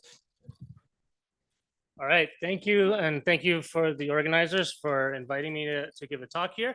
I feel like a bit of an outsider because I'm not an expert in AI or machine learning. I am a domain scientist who studies biodiversity science and systematics. But today what I want to talk to you about is how I see potentially knowledge-guided machine learning really accelerating discovery in my field. I consider myself an evolutionary biologist, and evolutionary biology is fundamentally the study of variation. So biodiversity science and evolutionary biology have variation at their core. Variation is the engine of evolution. And if you go to a natural history museum, you will see data that looks like this, specimens preserved, many of them over 100 years old, and just incredible variation of life across these collections. And if you go to these museums as well, you will find people who are experts on these groups, right? These are the domain scientists who are focused on a particular group of organisms which they know very well. This is University of Michigan Herpetological Collection, and they absorbed my PhD advisor's collection. So some of those snakes you see up there, I collected in my PhD, and this gave me a very intimate knowledge of the features of these organisms. So when I say this field of systematics, that's kind of the core of museum science, core of biodiversity research, what is it? So this is a three-pronged science that involves the act of taxonomy. So taking the variation that we see in those drawers and assigning labels to those individuals. So species, describing new species, and the nomenclature that goes with that, assigning labels, assigning individuals into those taxonomic concepts. But we don't just want to label these species, we also want to understand their evolutionary history. And so we want to construct the story of the evolution of these groups through building of phylogeny. These are phylogenetic trees, they are graphs which show us the evolutionary history, and we want to link those graphs to these sorts of events that have happened in Earth's history, in the history of a group. And we also want to just understand the process of evolution itself. Why is there this variability? What are the genetic components of this variability? How do they interact with their environment? Why do some groups evolve a ton? Why do some groups not evolve at all? And kind of the currency of a lot of this work is the study of traits or features of organisms, the visible features of organisms that allow us to do things like discover new species. So even with our genetic data, a vast majority of new species are still discovered based on experts looking at them and seeing the visual features that identify them as novel species. And by the way, we may think that, you know, those museum collections are where we deposit new species, voucher specimens that represent those new species. But when you see new species discoveries, a lot of them are not, I discovered a new species in the wild. It's, I discovered new species in a drawer that have been sitting there for 100 years, right? And so as biodiversity is lost, there's a need to have expert eyes on all these specimens in a way that is simply not scalable given the number of people we have that are experts in these groups. But besides describing new species, we also want to use these to help us build phylogeny and infer the evolutionary relationships. This may seem obsolete in the age of genomics, but with we actually need in order to build phylogenies that are placed in the context of time, we need to use fossils for which genetic data aren't available. And there's all sorts of reasons that we want to use these visible traits. We also want to link these to the genes that are underlying them, the functions they have for the organism, and then how the environment shapes those traits over time through the process of evolution by natural selection, and understand why some groups diversify a lot and why some groups don't diversify at all. And so the field of phenomics has emerged to facilitate this, which involves taking high throughput data of phenotypic traits from organisms, from images of organisms. For example, you could landmark features of different organisms in this field of geometric morphometrics, image segmentation, or maybe representing the colors of organisms in a way that can be computed and converted into these traits that we can study. And this is getting ever more sophisticated and ever more complete representations of these museum specimens. So this is a frog that's been CT scanned in various ways so that it has incredible resolution of this museum specimen. It has incredibly complete data on the phenotype that can be accessed by anybody in the world. And the hopes is that this will accelerate discovery in biodiversity. But I will argue that while genomics has undergone a data revolution, comparable advances in phenomics have lagged. And the reason for this, I'll walk through here, is that for genomes, we have a very well-defined nucleotide state space that's amenable to automation, A, C's, G's, and T's. Whereas with phenomes, how many traits does an organism have? How would you tackle that cupboard of insects and start defining traits that are meaningful to measure? There's nearly an infinite number of ways you can take a measurement, but the organism doesn't have an infinite number of traits. This leads to high reproducibility, big data, in genomes, but a reliance and a bottleneck in phenomics and biodiversity research for how we are going to come to a consensus on how to represent the variation within these groups.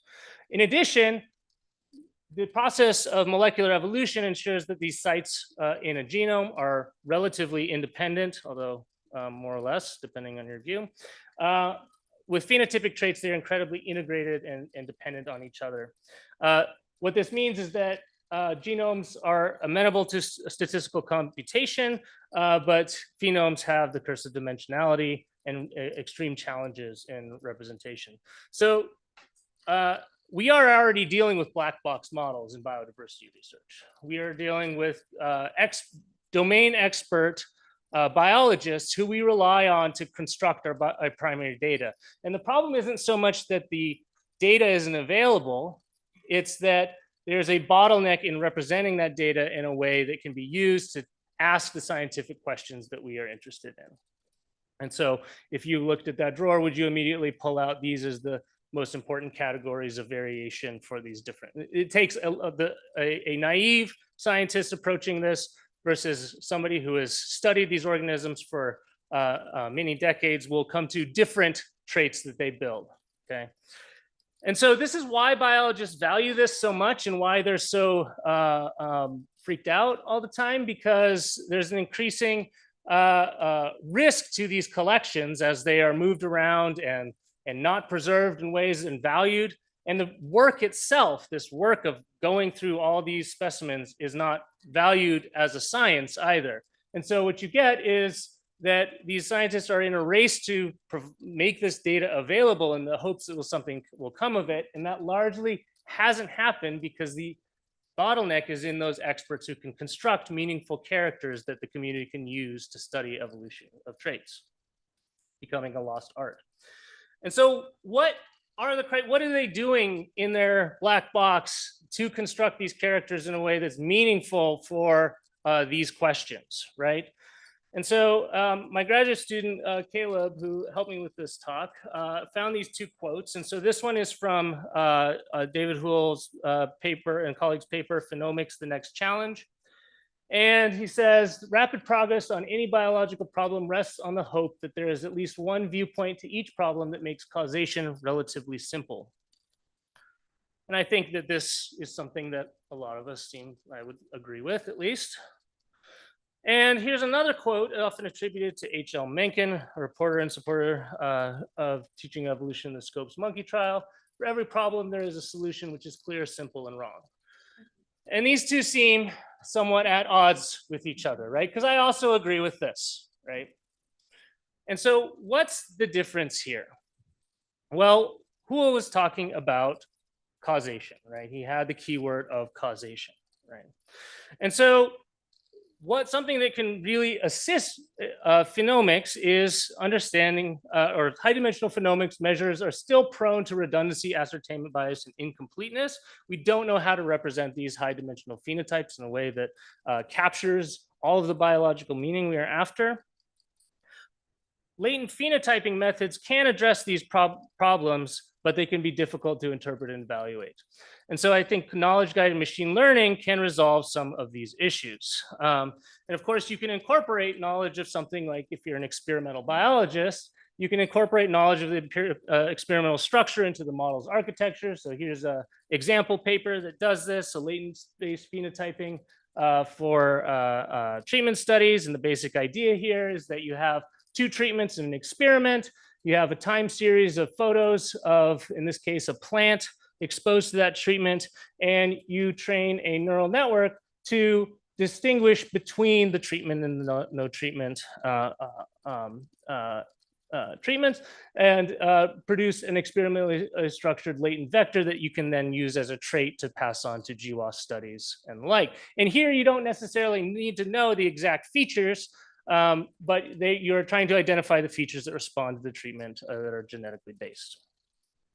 Now, as an evolutionary biologist, I don't have access to million-year experiments, right? But ancestry is the critical causal structure relevant to genetics and evolution. So if I have a bunch of individuals that vary, and I have an ancestry graph, so if these are different individuals in a population, they have ancestors, they have parents, they have grandparents, we can have a pedigree that provides us a structure of inheritance that we can then use to partition heritable variation from non-heritable variation. And that heritable variation is interesting to evolutionary biologists because it's what responds to natural selection and evolution. Or if those entities are instead species, we can construct a graph that represents the splitting of lineages over time as they speciate and diversify into the many different species we see today. And this is called a phylogeny. And this can be so when we think about systematists who are looking at images, they have a hypothesis of this relationship in their mind, and they're using it to help them to identify traits that have meaningful phylogenetic signal in the data when they construct their characters. And this is important because if you look at raw images, and so this is a paper from Anuja's group, looking at the saliency of different features of fish for species classification, the model can be correct for very wrong reasons. So here it's picked out parts of the outline, here it's picked out some parts of the eyeball, and here it's read the species label to identify the fish, right? And so that may be good for identifying it to species, but it's probably not going to be good for identifying to these higher level orders, right? Because the consistent thing that's going to have phylogenetic signal in these images is the fish itself. And so this is part of the premise of this large HDR working group that I am a part of called Imageomics that Tanya and Anuj are also both part of, that seeks to extract biological traits from images. And one of the projects that I was lucky enough to be a part of that was really led by Anuja's group is discovering novel biological traits using phylogeny-guided neural networks led by Mohanad El-Hammad. And this neural network seeks to embed the phylogeny into the species classification problem by having these multi-labeled images and then assigning these features at different levels of the phylogeny and predict classes as we go up this hierarchy. And so to kind of show how this works, we can take an input image into this phylo encoder, and then it gets split into two vectors, which here we call the imageome. This first one here is a phylogenetic vector. So these are features that predict these phylogenetic features going into the image. And then these features are what's left over. So these could be environmental features, or these could be the features of the organism that evolved too quickly to be observed on the phylogeny. And what we get from this is phylogenetic embedding distances here in this distance matrix heat map that align with the actual evolutionary distances, okay? And so these features are hopefully these kind of evolutionary traits that have phylogenetic signal and be useful for placing other fish into the phylogeny and probably respond to natural selection and evolution over time. If we do species to species image translation by replacing those features iteratively, we can see that the phylo-NN, as we go from one species of fish to the other, produces a sequence that if you look at those fish, at least with my biologist eyes, they look more fish-like than the non-phylo-NN models, where you have things that don't look very much like fish. And the hope is that these are biologically plausible transformations through evolutionary time. However, is this correct? Is this actually what the ancestor of these things looked like? I have no idea because those fossils don't exist. Our data is incredibly sparse. And so what we are really interested in is, can these models use the information in the phylogeny in a way that pulls out traits that are going to be meaningful for the questions we have? And it's going to be very hard to be generalized across all of these different particular groups unless the only thing that's in common is they all have a phylogeny and they all have traits that are going to align with that phylogeny. So what we are targeting are these plausible transformations in the trait space. And so my graduate student Caleb has been building simulation pipelines.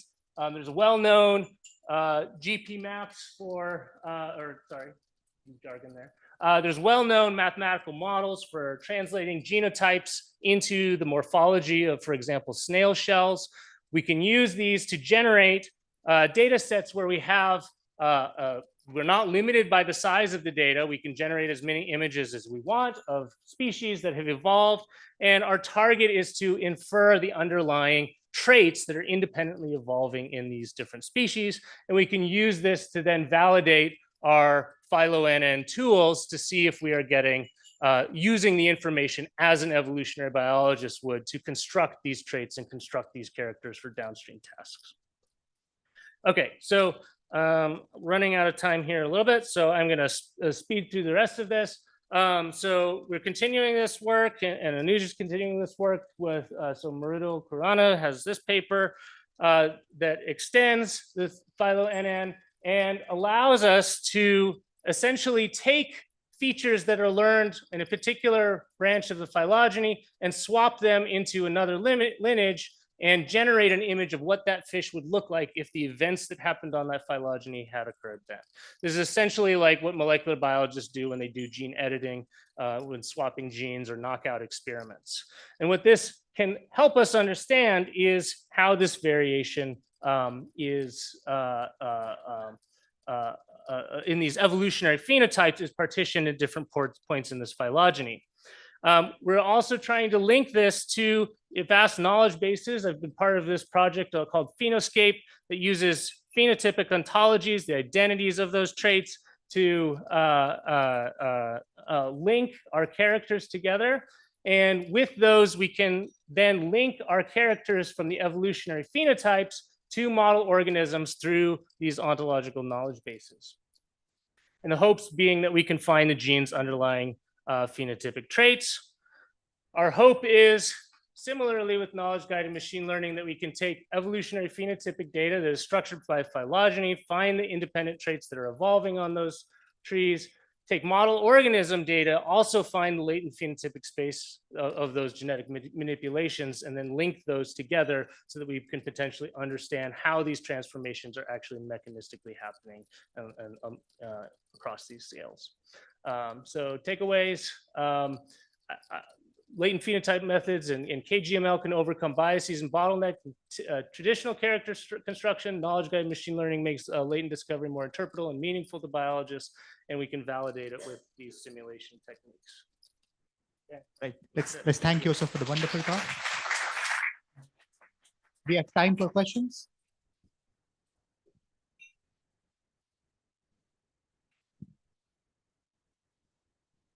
That was a wonderful talk. Thank you so much. I had a couple of questions on the autoencoder architecture that you had there. Yeah. And I want to make sure I understand how that works. So you have a loss function. Okay, this one. Yeah. Yeah. So you have an image coming in, and there's the autoencoder. Does the autoencoder loss function include both the reconstruction as well as deviation from some reference phylogeny, or is it only reconstruction? In other words, the key question is, do you have a reference phylogeny that you're trying to match? It's probably best for Anuj to answer. but- So the question was that we are using a reference phylogeny or not? We have a known We phylogeny. are, Yeah. we are using a reference So phylogeny. then the next question. So if the goal is to construct the phylogeny itself, if that was the goal, Yeah. then basically your autoencoder would have to use as loss function the image reconstruction, as well as some characteristics of what you want the phylogeny to look like. For example, you might want a very long phylogeny or maybe a bushy phylogeny, things like that. How would you encode that into the loss function of the autoencoder? Right. So I would say that typically in these studies, we already have a backbone phylogeny from genetic data that is going to far outpace the information we can gain from the phenotype data. And our task more is placing new images within the backbone of that phylogeny rather than building the phylogeny from scratch. But might it be an interesting question to ask to reconstruct that phylogeny? Because there are a number of distance assumptions that are made in reference phylogenies, and these things allow non-linearities, which probably are more consistent with biological evolution. So maybe you want to integrate both the phylogeny construction or reconstruction and image reconstruction into a single loss function here? And just to add to that, so we are using phylogeny obtained from molecular data. The images that we're using can fool us too, because they can be convergent in evolution. Two species that are very different in phylogeny may look very similar. So we're not going into the image space for similarity. We are relying on knowledge that we know from molecular data to guide us in that feature. Yeah. So I was just thinking that your slide with actually the same thing, right? The fish sort of transforming from one, your right, exactly this. From an evolutionary biologist's perspective, you are doing what Darcy Thompson tried over 100 years ago. Darcy, and he has this book on growth and development, where he's actually done this sort of thing with sketches, right? So he was also interested in the environment, right? What was driving evolution? Is there the possibility of, now that you're now working with sort of mapping phenotypes for evolution, is there also the opportunity to take another step back and connect that with the sort of driving forces from the environment? You sort of might know what a particular species, what environment a particular species operates in, and yeah, absolutely. So we have this very sparse data of living species. We have the environment they live in today, and maybe a little bit in the farther back. And so in order to make that inference of how is this environment shaping the trait change in each species, you need to account for the history, the phylogenetic history of all of where they're coming from. Where did they start, right? And so that is absolutely a target that we are after. Yeah. All right, let's thank Joseph again for the talk.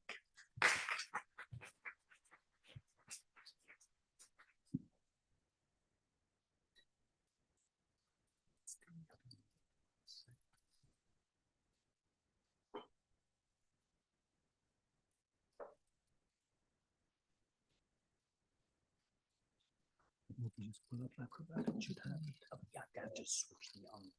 It was right there. 1 second, I got it on my page.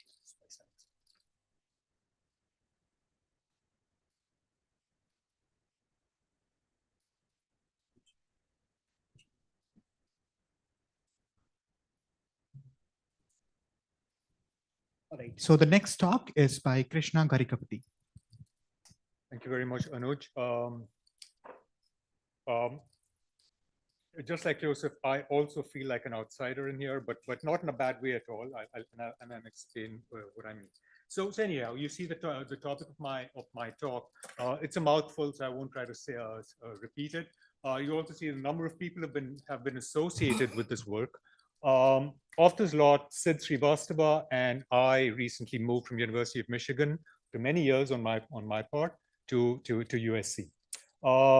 The rest of them, let me tell you, let me give you a little bit that'll probably place this talk in context. Of the authors, including myself, many of us are what I would describe as computational scientists. And this means we model physics, we model phenomena, the physics of phenomena, using a combination of applied mathematics, numerical methods, computing, and now increasingly machine learning. Most of the rest, all the rest of the people are biologists, right? So that's where we're coming together. Okay. The other bit about this talk is that it's fairly specific. It's one particular thread of work that we've been doing for a few years now. The way I wrote this talk, I do get into the mathematics a little bit, and I say that recognizing that 3 o'clock or 3:15 is about when caffeine becomes an important input. But maybe I can keep that at a higher level, and the process may perhaps spark some discussion. Okay, so what are we trying to do here? We start out with these wound healing experiments in cancer cell migration. If you look at the schematic on the right, this tells you what's going on. This is called a scratch assay. You take a layer of cells, you literally scratch it, and that's shown there. And then you sit back and watch as this layer of cells then heals this wound, right? The thing that looks like, I don't know, Pac-Man or something like that on the left is actually a true video made from a scratch assay. What you see as pixels are actually wells in which the cells have a sufficiently high density that you're actually seeing a reasonable density of cells in there. And what you're seeing is that they're actually closing this wound.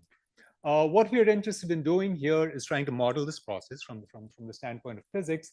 And in order to do that, if you look at the last bullet point here, we do this by trying to obtain, understand the physics through mathematical operators, right? So this is what gets us into equations. It turns out for this process, we can model it through what we call mean field dynamics. The equation up here is an equation that's referred to as a Fokker-Planck equation with a proliferation term added, right? So it also has a much longer name there, but that may or may not be of interest. Okay, so what are we trying to do here? C here represents the cell density, which means really what is the number of cells over a certain area. And then there are a number of other quantities, right? The Fokker-Planck equation describes the evolution of populations. It also describes the evolution of probability densities driven by a potential psi. D here, and these are all terms that appear in the equation, right? D here is a diffusivity. The potential is really understood as an external driving force that is maybe giving a directed motion to this population. The diffusivity comes from the idea that cells, like many other populations, also have a random walk aspect to them. And finally, R is from the standpoint of the equation, it's a reaction term, but it really models birth and death processes, right? So the cells are dividing and dying and so forth. Okay. I'll also mention that one can either write this mean field equation directly by observing these densities, or one can look at single cell dynamics, come up with a stochastic differential equation, and then systematically coarse grain that. Okay, so it doesn't matter how we do it. Okay. What's of interest to us here, to my group, is this last bullet point, where not only do we want to model this forward problem, but we also want to use it to infer parameters and mechanisms that are actually driving this physical process, right? So if you write an equation, you compare it with data, and you can infer things about what mechanisms are actually active in that equation, it tells you something about the process, right? So that's what we're doing. The way we go about this is essentially we take this equation, we write it out here in a different form. It's called the weak form, which is widely used in finite element methods and other kinds of methods. Essentially, write the equation in a certain form, and you say that now the parameters that matter here, d star and the theta 1 and theta 2 are vectors which go into determining this potential and this reaction term and so on. Anyway, you say that the optimal parameters are obviously obtained as argmins of this equation, right? And you can think about this as essentially the equation here represents a loss, trying to minimize that loss, and you're trying to find the optimal set of parameters. If you know these parameters, you know something about the mechanisms, you know something about the physics. That's great. Okay, that's what we're trying to do. All right. So we've done this for exactly this wound healing problem that you've seen. We work with the Fokker-Planck equation with the reaction term. A simplified form of the Fokker-Planck equation is what is called the advection diffusion reaction equation. It's written here in this form. I've highlighted all the different types of mechanisms that are acting here. All right, let's look at some of these images. Not sure you can read all of that, but I'll tell you what's going on here. What we're showing here, plotting on the y-axis, is the density of cells along the y direction, and the horizontal axis is time. If you look at what you have here, you will see that you initially start out with fewer cells in the middle, because that scratch is there, that wound exists, and then as time marches on, that wound gets filled, right? So you get these contours. Turns out if you follow one of these contours, you will get an equation, which I don't think you can quite see that, turned out to be too small here, but it's essentially y to the power of, y goes as time to the power of 0.4. Now, why 0.4? It turns out that if that 0.4 were 0.5, this would be a diffusion process, right? So now we're asking, well, is this a diffusion dominated or what? So we do our inference method, and after doing our inference method, we find an equation. So we parameterize this equation through inference, and then run the forward problem that we found, right? We've inferred an equation, we run the forward problem, and we get a fairly good match with the data. This shows where the bursts of errors are. The errors of the order of a few percent. Essentially, I won't get into details here, but essentially what we could show is that diffusion does indeed dominate this process. The little bit of directed motion exists, but it's pretty low. Turned out that the reaction term, that this birth and death process, was also pretty small, right? So one can infer this sort of thing, and we have an archive paper out there, papers under review, right? So this is how we go about writing an equation for a process and then trying to infer what's going on in it, right? And we use this. Okay. So this is now an image of a different type of experiment done with these same cells. This is called a chemotaxis assay. What you're seeing here are these individual cells. The two videos are the same. And on the left, you're seeing only the cell nuclei. And on the right, you're seeing the cells also around them. This experiment is done under a gradient of a chemoattractant, right? And that gradient is pointing leftward, which is what, and it turns out, the potential is sort of decreasing to the left. But anyway, the cells are mostly moving leftward. But then if you look at it, you will see that there are a few cells which are not quite moving the same direction, like this one here, or maybe that one too, not quite moving to the left. So what this shows us is that the cells have a certain heterogeneity to them, and they're really behaving as single agents, right, in here. Whereas the previous example I showed you was where the cells had a high enough density that we could really treat it as a sort of mean field problem. I will say that there's a great deal of interest in studying heterogeneity, and we're doing that in related work. I will also say that in much earlier work, we've looked at sort of single cell mechanics that makes these cells move in this manner. Anyway, so how do we treat this problem? This idea of cells behaving as agents now takes us to a slightly different approach here. And over the next few slides, I'm going to take this approach of Markov process, the Markov decision processes, right? This may be familiar to many people here, but I'll just introduce this. The idea is that you take each agent. Now, this is a cell. Each cell is an agent. It lives in a certain state action space, right? So state says that, well, you are in a particular state, and the action space says that, well, if you are in a certain state and you're going to make a move, what action do you take, right? So that's drawn from an action space. An important idea here is a transition probability density function, which says that if you are in a certain state in an action, what is the probability that you will be in another state at the next move? All of this is understood to be driven, or this is how the theory works, that this is all driven under a certain reward function, that the agents get a reward for occupying a certain state in action at a given instance. There's also another quantity in here, also probability density function. It's called a policy. And what the policy says is that if you are in a given state, what is the probability of you taking a certain action to get to another state? And it turns out that one can get an optimal policy by calculating an argmax over the reward, but counting not just for the current reward, not just the reward you get right now, but what is the expectation of you gathering reward over time, right? So this is all done in this manner. Anyway, another important quantity in here, another important idea in here is the so-called Bellman equation.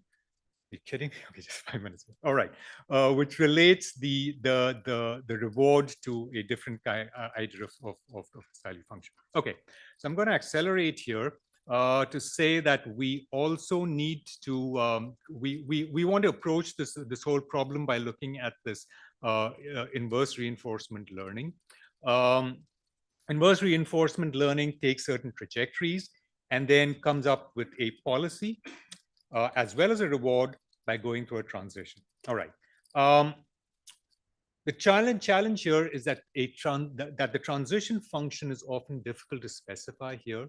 It's common to obtain it empirically, but of course, when you obtain it empirically, it's just poor at extrapolation. Okay. The approach we take, and I realize I'm running out of time here, so let me just say that the approach we take is to take a step back and go back to a sort of Markov policy, to a Markov process, which allows us to club the state and action into a common space. The reason we do that is then we can, Markov processes are known to generate certain classes of equations, of which the Fokker-Planck equation is a member. That then allows us to describe this, go back to writing this process, this agent-based process through the PD, the same PD that we're aware that I was describing earlier. If you can then go back to that PD, the Fokker-Planck equation also generates a transition probability function, and that provides one of the important aspects that we need here, one of the important quantities we need here. There's a central conjecture to our approach, which says that there is an isomorphism between the Fokker-Planck equation and Markov decision processes. And there are reasons why we make this conjecture. I won't get into it. There are lots of similarities between these processes. It also gives us a series of steps by which we can also come up with this policy for this Markov process, driven by the Fokker-Planck equation. Finally, we can put all these pieces together to also infer the reward from this process, right? And there's a theorem which, under fairly mild conditions, tells us that if we have a state value function, we can connect it with a reward. Anyway, okay.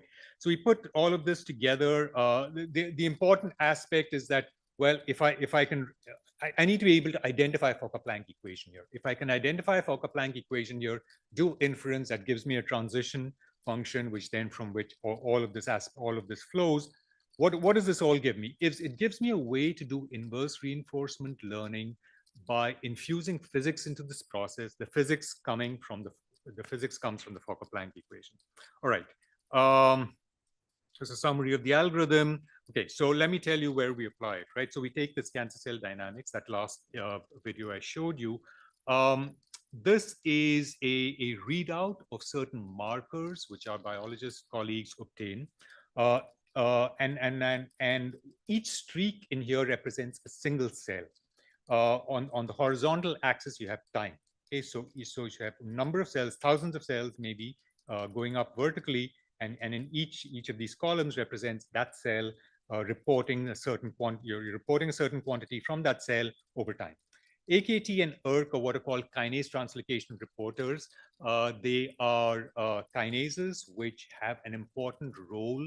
These are enzymes which have an important role in cell signaling and migration and so on. What you will see is that if you look at one of these kinases, right, ERK, it seems to be highly correlated with the speed here. You see the similar kind of colors and so forth. AKT, which is another kinase, seems to be less related. So we're trying to ask, what is the relation between these? For our state and action space, we take the states to consist of the velocities that the cells are following. The action space is which of these kinase translocation reporters are you expressing? Okay, so we run our inverse reinforcement learning process, and here's our result. Never mind what's happening on the right. Let's look at what's happening on the left. The horizontal axes represent the states. This is the velocity in the x direction. That's the velocity in the y direction. I'm plotting up the reward. Let's focus on this region where the reward is high. Within each of these boxes, there's a smaller box in here which reports the values of the actions taken, right? So what is the ERK and AKT expression by these cells? I won't get into details of how to interpret this, but then it turns out that we infer from our inverse reinforcement learning that a higher reward is obtained by the cells for moving leftward, so that the velocity Vx is negative, so it's moving leftward, and slightly upward, Vy is slightly higher, right, positive. So it comes into into this region, and furthermore, for expressing low levels of one of these reporters, AKT, and high values of another reporter, that's ERK. How does this correspond with experiment? This is a series of experiments run by our biologist colleagues.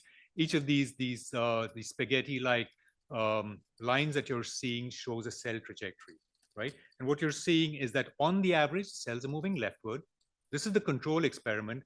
There are a number of interventions they do. This one shows the suppression of ERK. And when ERK is suppressed, we see that these trajectories are very much decreased. This shows the suppression of AKT, and the trajectories are slightly higher with AKT. Last two slides. How does this relate to what we're doing? What we found was that when that we need higher values of ERK and low values of AKT from our inverse reinforcement learning. What these experiments show is that when ERK is suppressed, we get much lower trajectories, right? Much lower velocity. Sort of a double negative here. So they suppressed ERK, found lower velocities. We found higher ERK is needed for higher velocities. So that corresponds with it. In this case, they suppress AKT and found slightly larger velocities. This plot here just shows quantifies the fact that suppressing AKT did indeed lead to higher velocities. I won't get into this, but anyway. So that's it. What I've described here is an approach by which, first of all, we can infer PDEs, which describe cell dynamics, and this talks about the Fokker-Planck equation. This led us to the Fokker-Planck equation. A number of ways in which we can arrive at this Fokker-Planck equation. It provides a probabilistic framework for inverse reinforcement learning, and the idea is that if the reason we go to inverse reinforcement learning is to try and understand the reward function for these cells, and so try to understand, can we infer this using the Fokker-Planck equation here infuses a certain amount of physics into these inverse reinforcement learning algorithms. There's this idea of the structural isomorphism between Fokker-Planck and Markov decision processes. Even from the standpoint of the algorithmic questions here, taking this sort of approach infuses greater computational efficiency. It turns out that IRL algorithms have a number of iterations in them, whereas what we have is a one-shot process. There are certain limitations. What I've presented here depends upon the populations actually following these certain physics. Obviously, physics has to be reflected. Not all processes have this. There's a single agent assumption and so forth. And there are further steps where we can expand into other types of physics described by transport theory. And of course, there's a lot of uncertainty quantification to be done. The top line are the people who actually did the work, the postdocs and students, and these are my collaborators. Let's thank Krishna for the wonderful talk. And we have time for questions.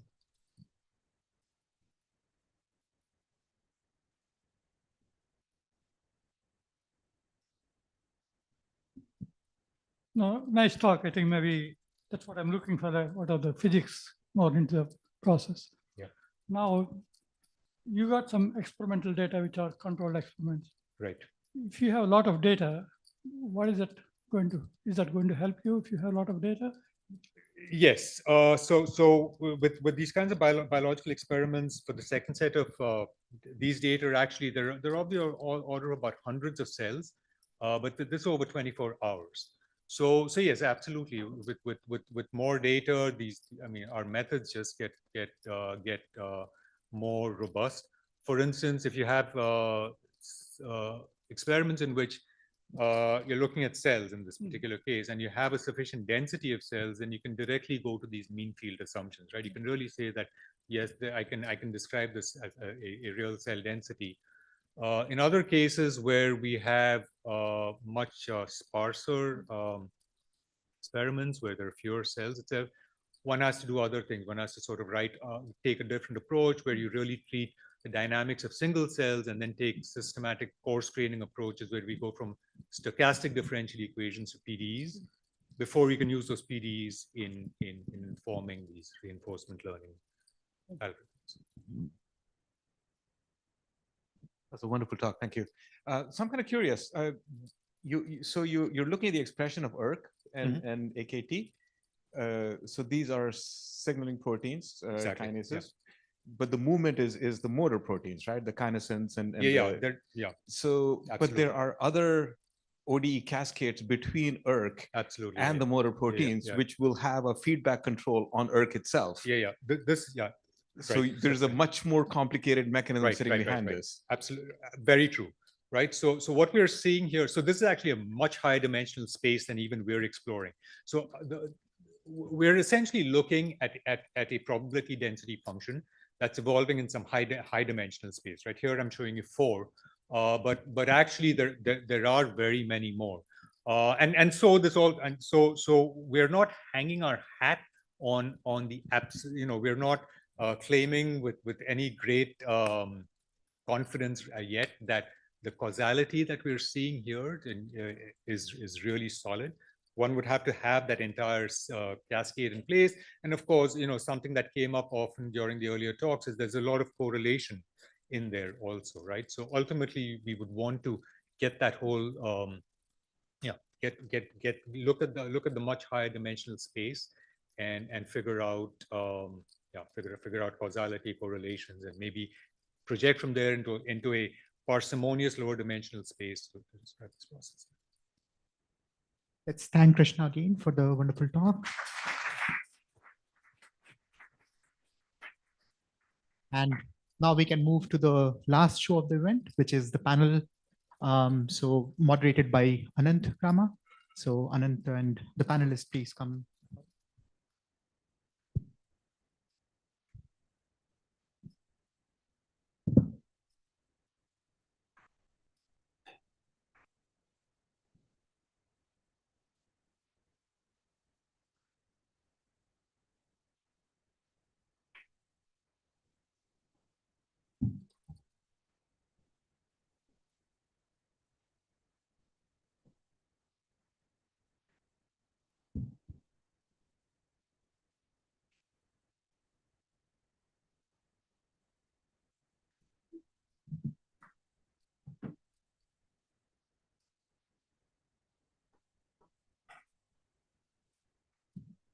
All right, guys. So this is the end of the wonderful couple of days. I have had a great time. I hope you guys have as well. I stand between you and perhaps your flights and maybe a dinner. It's really these guys. This panel is about how Gen AI really feeds into scientific engineering applications. Really what is missing, what are opportunities, what are challenges, and where we might be going right or wrong. So the hope or the way we set up this this next 45 minutes or so, we'll start with maybe a 2 to 3 minute position from each of you. Please do keep it to 3 minutes so that we can all have a fun time chatting at that point. I have a bunch of questions that the organizers sent to me, and we'll go through those questions, and then hopefully we'll spend more of the time having a conversation and getting everybody's feedback on sort of bringing this whole thing together. So if I may, please, do we want to start from that side? Let's take 3 minutes, and I'm not going to monitor the 3 minutes. I'm going to assume that you guys will take 3 minutes, and we'll go from there. What trust? Okay, great. Sri Wangji, Professor of Computer Science, Texas A&M. So I work on AI machine learning. So I work on actually on deep learning a long time ago. I work as a student. I work on deep learning for video action recognition in 2009.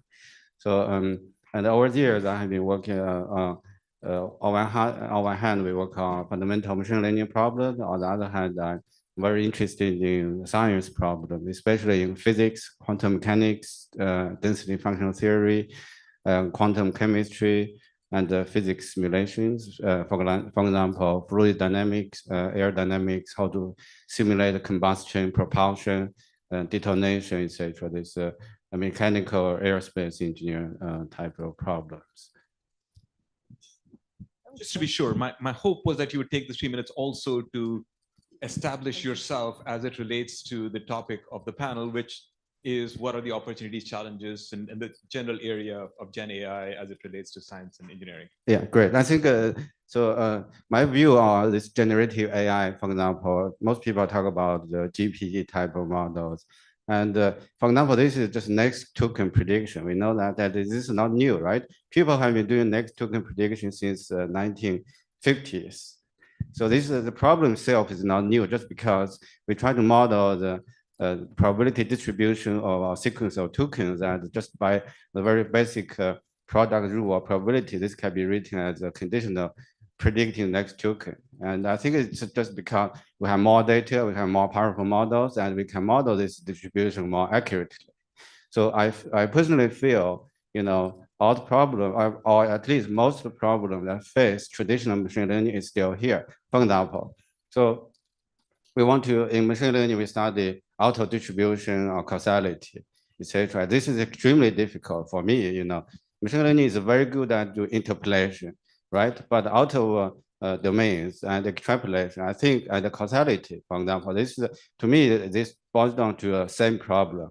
Can you learn, for example, if you have observation, you can learn the true causal rules. This allows you to deal with problem in very different domains. This naturally allows you to do OOD, right? So I think for machine learning, this is going to be extremely difficult if you only observe, if you only rely on observational data, and you have to make very strong priors of data. For example, there is a structural causal model. You have to assume there is a structural causal model that have generated data, then you can infer the causal rules. So if you do not have a prior assumption of data, and if you only rely on observational data, I think this is going to be hard, very hard. And I think the same thing applies to this GPT models. If you try, I think they are very difficult at doing OOD and causality.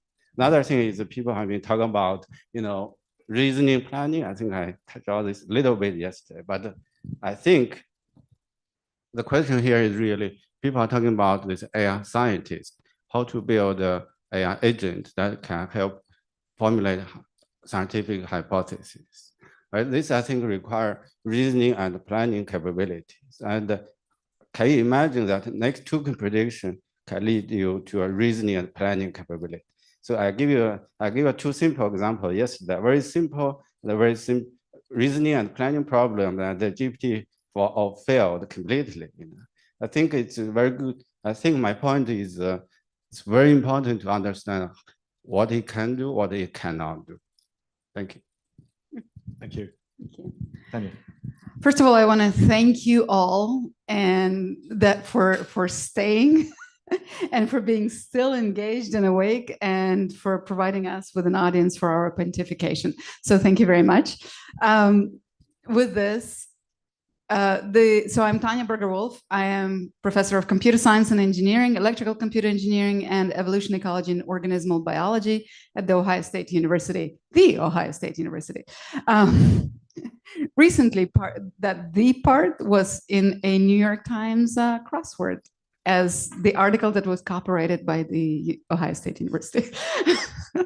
So anyway, I have a variety of other titles. Most relevant for this context is the one that you've already heard, is the director of the Imageomics Institute, NSF-funded Harnessing Data Revolution Institute, as well as several others.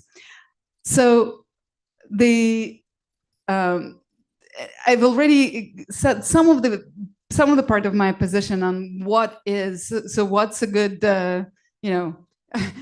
generative AI scientist doing in a space like knowledge-guided machine learning kind of stuff. What can we do? What is the value added of AI in general for science that we've talked about a lot yesterday, and particularly generative AI? And we saw a beautiful example that is, I'm super biased about, in Imageomics of using phylogeny as a guiding structure to generate potential examples of ancestral phenotypes, right? Of what would ancestral species of fish would have looked like, or literally generating examples of what would perturbations in some of the part of the traits produce potentially down different lineages of evolution. So these are hypothesis generating approaches using generative image AI, right? Not ChatGPT by any means. And we've taken this in imageomics a lot further. So you can use generative AI by transitioning. So you can train not on evolutionary knowledge and evolutionary structures, but on genetic, for example, for bird egg phenotypes, and then literally kind of interpolate and between two phenotypes of two nests of bird eggs, look what would they look like, and then 3D print kind of as you're walking along between the two nests, 3D print those egg phenotypes and literally ask the birds, would you accept it as one of yours? Would you accept this as one of yours? And start drawing the isolines of kin recognition and kin selection, right? Understanding that. This is what generative AI allows us to do. We have a whole project on using generative AI for to understand mimicry in butterflies and connect phenotype to genotype directly. So in all of these examples, there's a commonality, and we're using images, the generative AI in the image context, is that we're using it to generate hypotheses, right? Something that does not exist for different various reasons of limitation. And the beauty of doing it in this context is that, one, we can present that something that doesn't exist in nature, or maybe it's hard to kind of get in nature for various reasons as part of data collection process. And we can test these hypotheses, and this is what I love about the setting, is by looking at the world through the eyes of other species, through the senses of other species. We can ask the bird, do you like this egg? Even if we cannot, I cannot tell the difference between the eggs from this nest versus that nest. What do I know, right? But the mother bird definitely can. I don't know about, what ancestral species of fish may have looked like, but we have good methods to test. And maybe that proposes, that hypothesis is a new set of traits that we may have completely overlooked to understand the evolutionary processes, and maybe the connection to changing environment, as was pointed out. Maybe we can use that to understand the mimicry in butterflies that for us, the human eyes, is completely missed, because that has not evolved for the benefit of human eyes, but for the benefit of birds' eyes, the predators, right?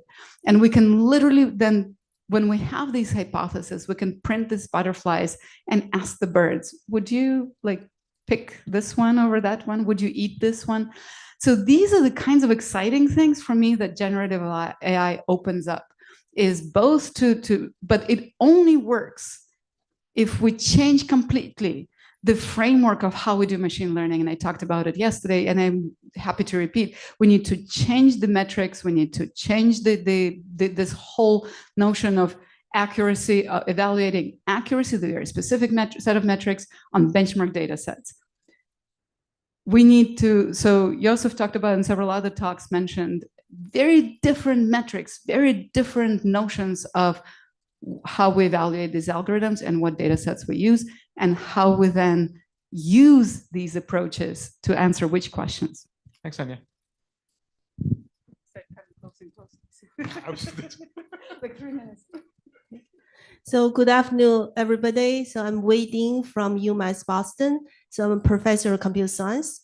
And first, I would like to thank the organizers of this workshop. I'm really impressed by the diversified speakers of the workshop, and also the quality of the presentations by the workshop, and including the questions asked by the audience. So because actually I'm supposed to be in the EJCAI to present the papers before I knew we had this workshop. Then I think Weiping and Shashi has already established their credibility. They can always deliver great workshops. So once I knew that they're going to have 2 workshops, I immediately changed my airplane tickets, and so came here. And I think I spent 2 days here, and totally worth my time. So I really enjoyed. I'm actually very surprised to hear the presentation from the speakers at different levels, and how inclusive the workshop is to include speakers from all different backgrounds. So I have learned a lot. So this is an amazing event. And then, so I began to get connected with the spatial temporal data mining when I was a PhD student. And actually, at that time, I read a book written by Shashi Shikha on spatial temporal data mining. And I had a question about one formula of the book. So I, as a student, I wrote an email to the author and asked, okay, what does this mean? And to my surprise, I get a response within the same day. Okay, so that indicate how responsible, reliable, the top researchers are. And also over the years, I observe how Weiping and Shashi has done really good work in the, all kinds of, applied data mining AI algorithm to many important real world applications. So, and then to quickly finish my part, I think for the foundational KGML models, and then because since I joined UMass Boston in 2008, I began to do my research with machine learning algorithms on many different application domains. And then, to be honest, it's mainly driven on where I can get the research grants. Okay, so I started with several NASA grants applications, get awards. So I'm working on the Mars data. Okay, so we studied the Mars soil data. We studied the water on Mars. We also studied how the impact craters distributed on Mars. Then later, unfortunately, the research program of that NASA was canceled. Okay, I no longer have money. So then I have to see, okay, in Boston, what should I do? So I think that I should change to AI in health. So I began to submit proposal to NIH. Then I have collaborators in Dana-Farber and in Harvard University. Then we began to study data on the mutate, genetic data sets. We're working on the cancer subtyping, and then we're working on phase activity classification. We're working on the, try to qualify the pen. Okay. And then now what I'm working on is we also work with the Boston Police Department. So we started the crime data. So I have the opportunity to work with all different kind of domain experts and then study all different kind of real world problems at different levels. So my understanding about the challenges, opportunities for the foundation KGML model is, I think the first one, even is going to be, you have to do knowledge guided, okay, machine learning, data mining, but it's also quite important that you still want to have high quality, accurate, annotated data set. So this is actually very important. And also I found out for some domains, you have abundant data, for example, remote sensing areas, right? And then for the medical domain, the data often quite sparse.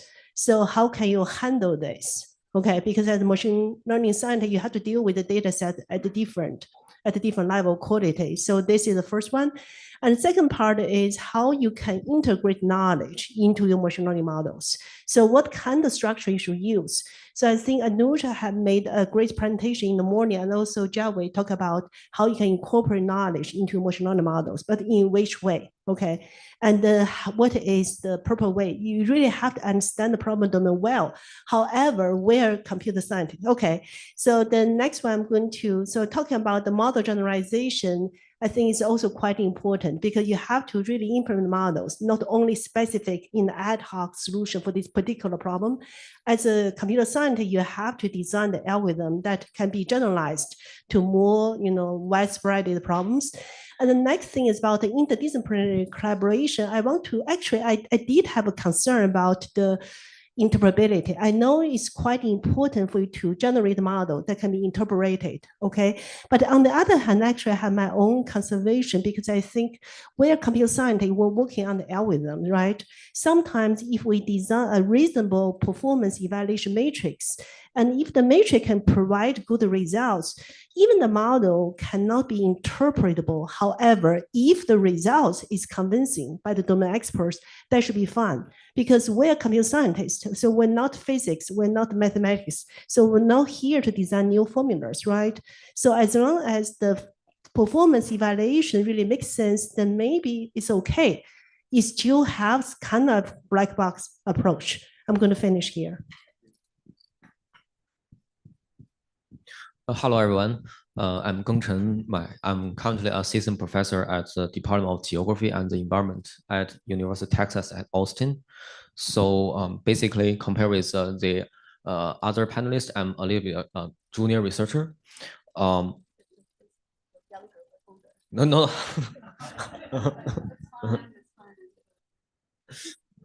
I'm thinking I'm very this is like maybe a second panelist I have attended, so I'm still learning how to do a good panelist. Yeah, so yeah. My research is about spatially explicit artificial intelligence and geo foundation models. So I think the idea is very well aligned to the knowledge-guided machine learning, because the spatially explicit AI trying to say, how do we improve the state-of-art AI models, by incorporating spatial inductive bias, such as spatial heterogeneities, spatial autocorrelations, map projection, distortions, and so on and so forth. So basically, it's using domain knowledge, try to redesign the models to improve performance on the downstream tasks.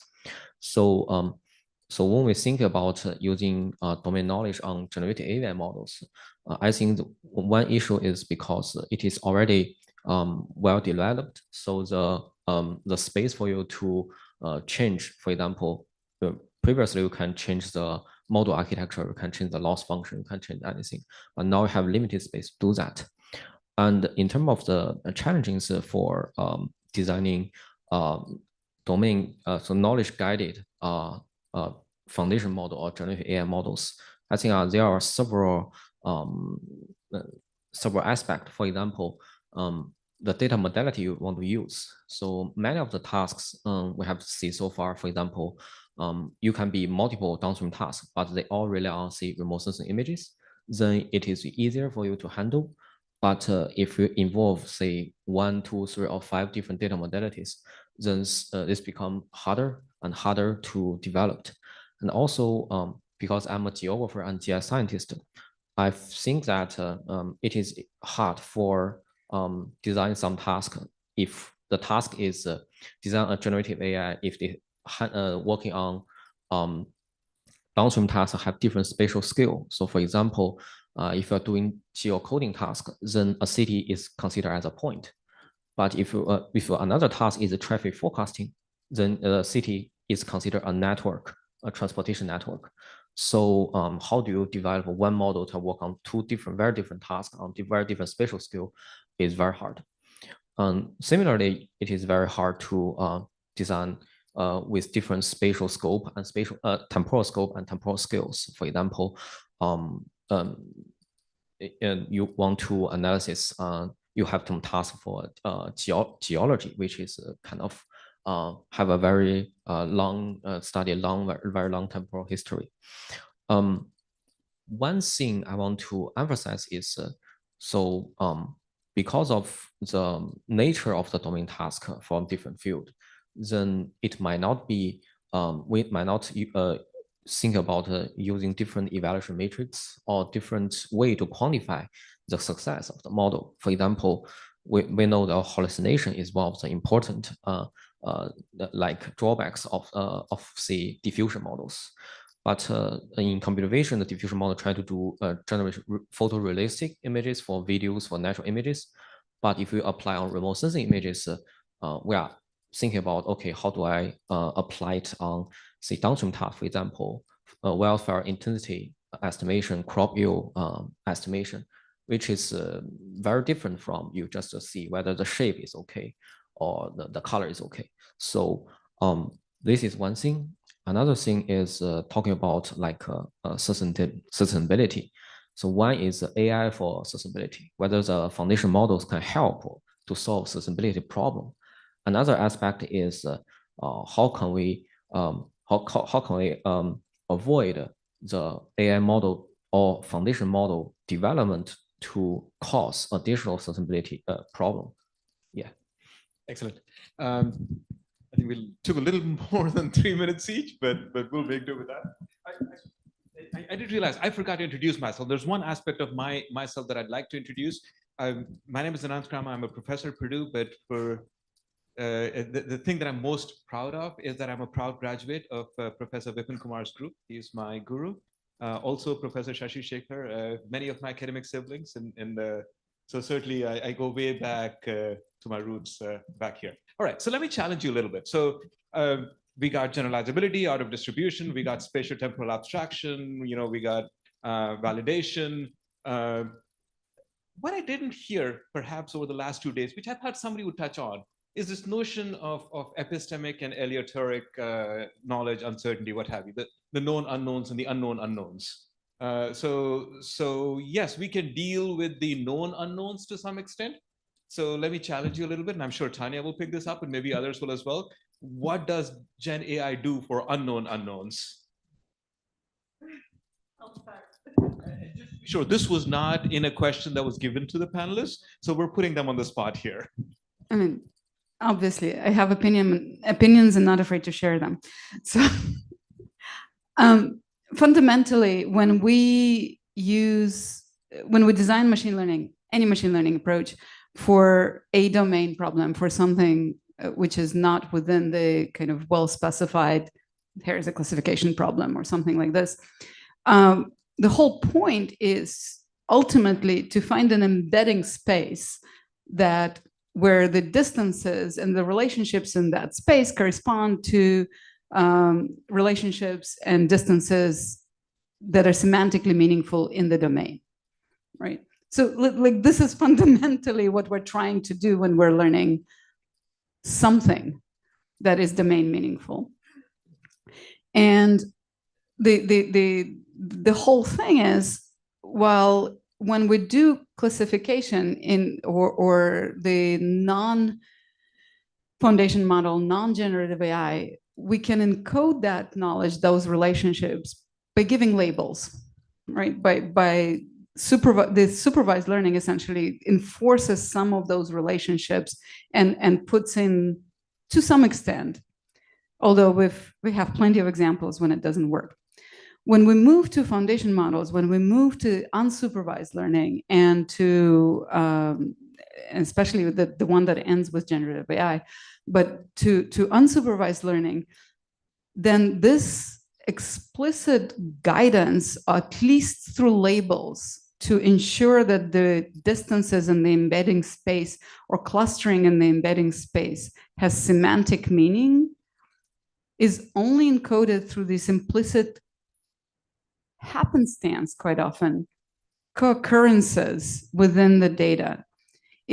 And to me, this is why it's particularly important to inject knowledge in a more explicit way into foundation models, because otherwise we're solely relying on these co-occurrences that may or may not happen.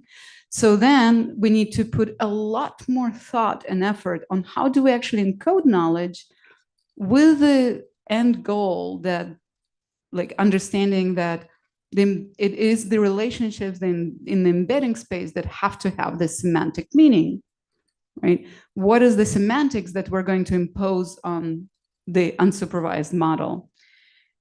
And more so, if we then are going to use this embedding space for any kind of generative process, for any kind of decoder, right? Then we better be really sure that the epistemology, that background knowledge is encoded, that those points in the embedding space have that domain meaning, semantic meaning. So what I was hoping somebody would say is that process models are good for known unknowns, whereas all of these Gen AI type models are perhaps going to give us something about unknown unknowns. So let me put it out there, and I want you to argue for or against this perspective that Gen AI has the potential to reveal unknown unknowns. Yes, and we said that implicitly, right? That we said that this allows us to maybe generate novelty, generate something that we haven't even thought before at all. I would actually, in the unknown unknowns, I actually would advocate for hallucination, but for guided hallucination. And this is where I think the power of unknown unknowns can come to fore, to really allow us to examine through the process of guided hallucination, which I would argue all of science is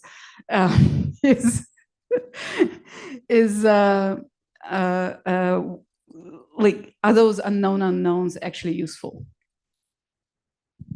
Yeah, I think I have a slightly different point. So I think we are trained, for example, let's talk about GPT. So GPT is trained to do next token prediction based on web scale data, pretty much the human collective knowledge everywhere, right? Internet. So this is trained on such kind of data and has a huge amount of knowledge. And what it can do, we ask questions, and I think that this is, to me, what this GPT model can do is approximate information retrieval. Suppose, for example, you search Google, and this is the exact information retrieval. You have a sentence, it will find the exact match on some web pages. And what GPT can do is it learn from the web scale data, and it can generate and predict next token. And it will, I think, it's still doing interpolation, but because it's approximate information retrieval, it will generate something not exactly anywhere, but it still lies in the same distribution. So there are very simple example you can take. You can test. So I think these generative models are still doing approximate information retrieval. Suppose, for example, you ask a simple question. So I have a graph of 5 nodes. This graph node labeled A, B, C, D, E, and what is the number of hops from node A to node E? And it will give you an answer, correct or not. But if you ask, I have another graph, 5 nodes, exactly the same graph, but you label them as 1 to 5, or not A, B, C, D, E. Ask exactly the same question, and likely you will get a different answer. So I think GPT is still doing pattern matching, approximation, information retrieval. So based on that, I will argue that, so essentially the unknown boils down to the question of if GPT can do planning, auto distribution, generalization in terms of generation, if you can generate anything that is out of distribution, right? So that it can generate something that we humans do not know, which is not anywhere on the web, but it can do. So I think it's essentially bound down to the question if GPT can generate anything out of distribution. And I would, based on my limited knowledge, currently I do not see it can do OOD. No, I think we can agree that when we speak of Gen AI, we're talking about something 16 steps past ChatGPT. So, what is your point? Actually, let me ask my point in a very specific next question, which I think somebody brought up as well. So this is something we've been working on. So we've been working on formalizing what is hallucination. So the point is as follows. I've given you a fact, let's call it F1. I've given you another fact, F2. Okay. And now you want to generate a fact F3. You want it to be sufficiently new, because if it's not new, you're in the ChatGPT regime and nobody cares, or maybe people care. But you want it to be novel, you want it to be new, but you want it to be correct. So the question is, given F1 and F2, good. So the notion of that was exactly my question. How do you argue that you can take two facts, F1 and F2, and generate F3 that you can reason to be not a hallucination? So, I mean, I can tell you what we think of, but that's probably all wrong. We think of closed sets and convexity and things like that, but that's a very mathematical description. What in your mind is Gen AI? And this is the simplest example of Gen AI. Two facts, I want you to generate a third fact, which you know is not provably false.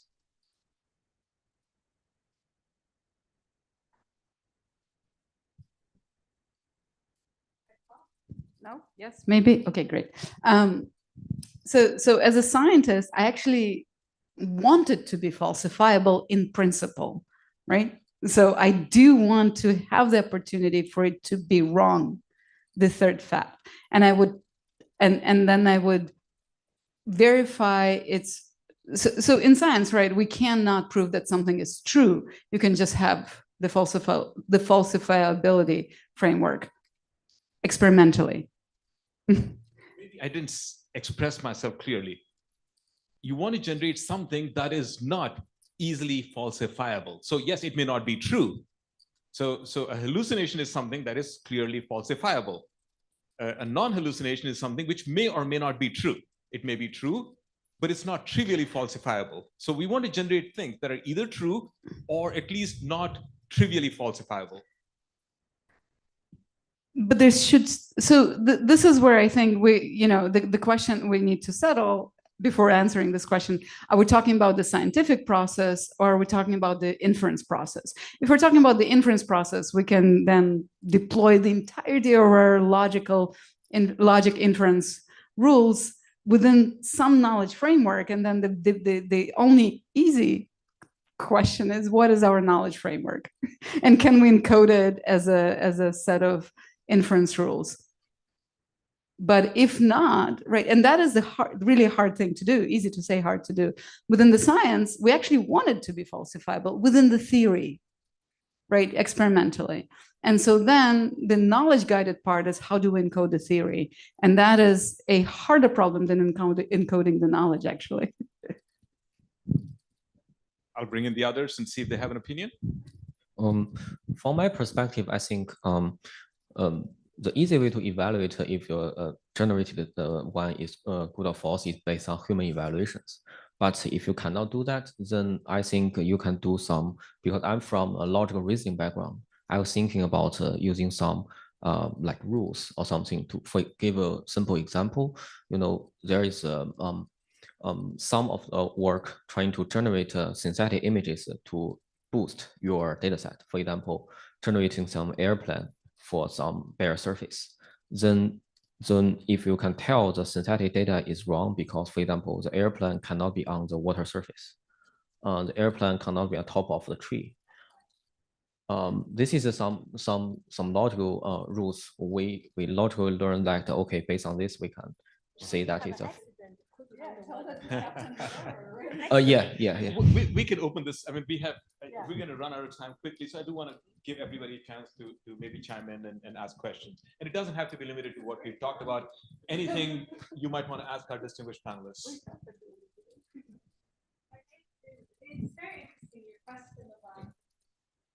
It's very interesting where your question about how do you know if I'm hallucinating or not? How do you? So it's actually now turns into like a verification problem, right? So it depends on the domain that you're working on. So one way would be if it's math, you could probably have like a theorem proving verification system to check it out. And in your case, you know the physics of airplanes, so you can use that. So it depends on the domain, I guess, if the domain knows what's true or not. The interesting thing is, for example, in some domains, you don't know the true answer, where you actually have to then do experiments to verify. But it's interesting. So I think when it comes to scientific domains that have laws, right? Laws which are conservation of energy, second law of thermodynamics, and so forth. I think if you come up, it's already a well established tradition in physics that you can have a model. So okay, a lot of these laws are sufficient, right? They're not necessary, right? So if you have an observation that doesn't violate any of these laws, then as far as the physics knows currently, it's admissible. And then if it seems like hallucination to you, then maybe you're discovering new physics, right? And I think that's one of the really great powers of generative AI. And as somebody who does physics, that's what is interesting to me. I think this framework, foundation models and transformer architecture, generates cases where we just may be able to actually discover new phenomena. Maybe not new laws, maybe not new equations, but new phenomena that you've not encountered before. That's a wonderful perspective. So thoughts? And also, I'm very proud to be a member of the computer science community. And I think it is time for because I think when I work with the domain experts, they often don't think computer science as science. But now I think it is time actually for the smart computer science people to provide inspiration for the domain experts. And I do believe I do believe we're able to help the domain science to identify unknowns. This is what I believe. So it's really the benefits is on two directions, the AI for science and science for AI. Different thing. And so Jennifer mentioned verification problem. And this is where actually going to this computer science framework, right? We know that proof optimization, like any new solution is much harder computationally. It has much higher computational complexity than verification. And so maybe this is a good framework for us to really double down on the whole sort of reduction, certificate, and verification kind of theoretical approach for evaluating the value of hallucinations or sort of the quality of the embedding space in general by or a generative model by the verifiability of its hallucinations. Questions.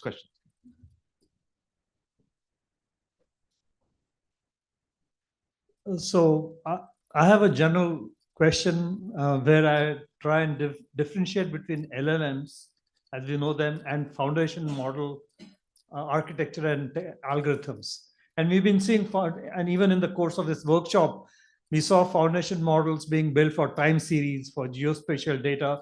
I'm wondering whether we should be focusing on building foundation models from large-scale scientific data, and which may serve as a more useful tooling for scientific research versus just LLMs. So thank you very much. And that was one of the questions. Let me just pose the question in a more, as it was posed to me here, because you've probably seen the question. So the question is, should we be thinking of more generalizable, scientific, generative models? And might such models exist?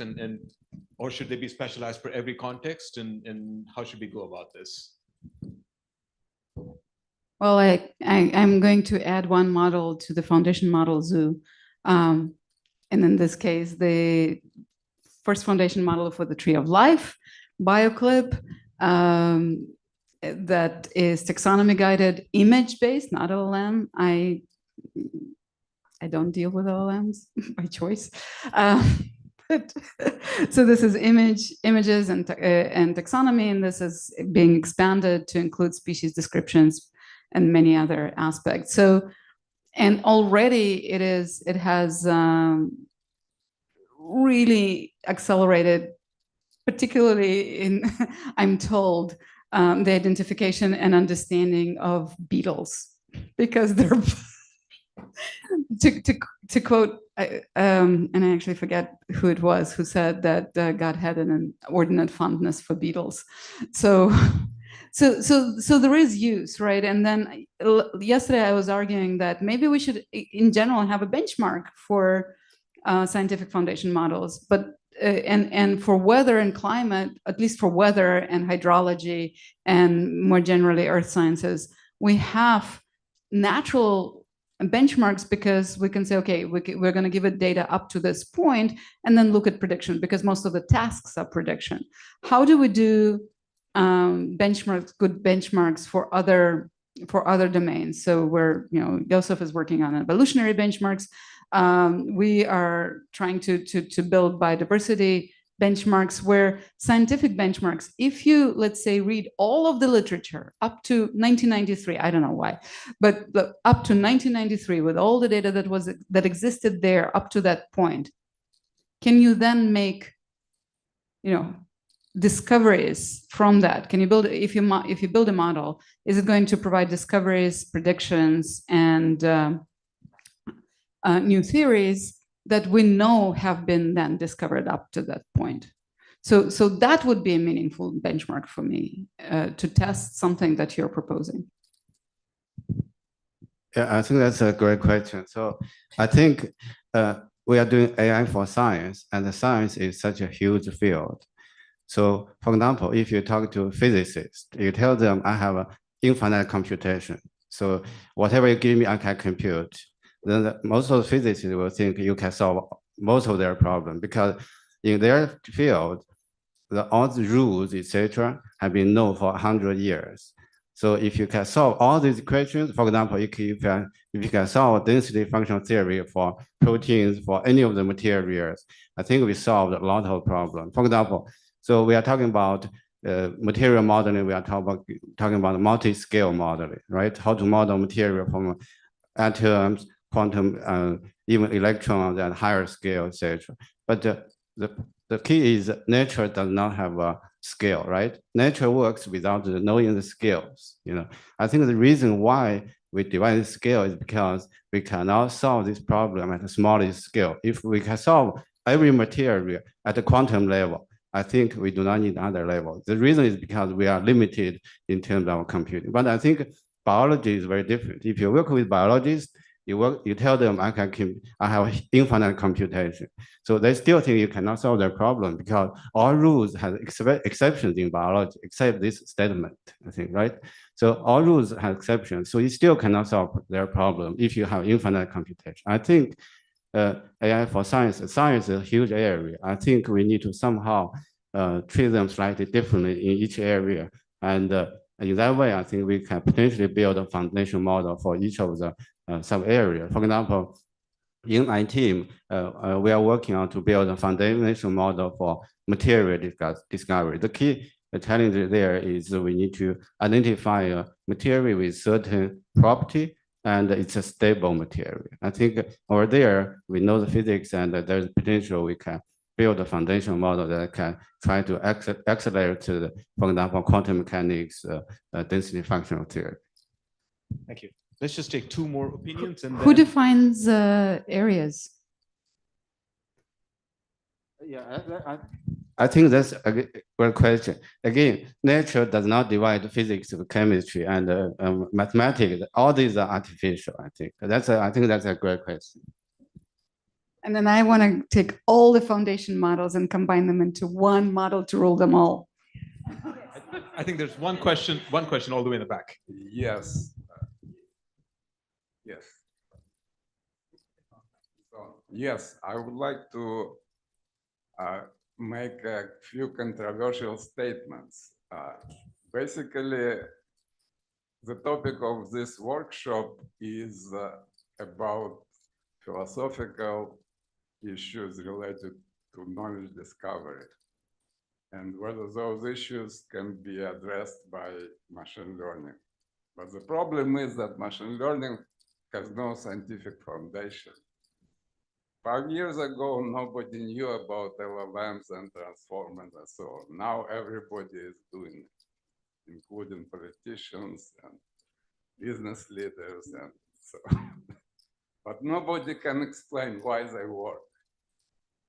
So the mode of operation in machine learning is that we have a bunch of heuristics that work for some applications. And we believe that we have certain beliefs. For example, one belief is that deep learning works better than any other methods. Another belief is that deep learning imitates human intelligence because there are neurons and so on. But those are beliefs. It has nothing to do with science. So unless we have some scientific understanding of machine learning and even supervised learning, really it's premature to talk about knowledge discovery using machine learning. Who wants to take that?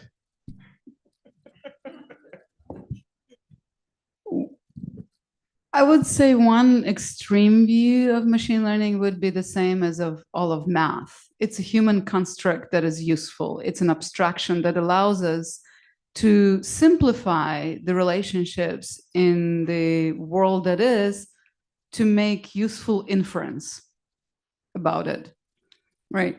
And you can define many different maths, and they will be useful in their own different ways, right? So that is maybe an extreme view that goes in the same direction of controversy. No? When we talk about math, we talk about idealistic approach. And yeah. if we need to look back at the history of knowledge. Yeah. So initially there was idealism. That means that what matters is ideas and reality does not matter. Yep. Then we moved to materialism, which says that reality matters and ideas don't matter. Where we are now is data-centric view of reality. That simply means all that matters is data, and ideas don't matter, and reality doesn't matter. And this is where we are now. And yet the philosophers were constantly surprised, just because we said that idealism, you know, the philosophical approach of idealism and math is the outcome of that, that the only thing that matters is this idealistic approach. We're shocked just how useful it turned out to be for reality. Similarly, for realism, when all the theories of, you know, the realism, turns out they're actually abstractable enough to describe abstract concepts and kind of start touching, or at least going towards in the direction of idealism. So who's to say that the data-centric realistic approach is not going to surprise us in ways that both are kind of useful in the idealistic sense or in the realistic sense? No, I don't argue that it's not useful. It's very useful, but I argue that it's not scientific because there is no science. It's philosophical. Okay. What's wrong with that? Now we got a whole bunch of hands up. Here. So Vladimir, I will give you the spatial view. You know, GPS, we use the notion triangulation, right? So for example, if you want to understand history, the advice is read 3 different books, 3 different perspectives. And you have provided 3 perspectives to knowledge. Maybe the truth is in between. We should probably look at all 3 views. And if something holds up in all 3, it's probably more robust. Right?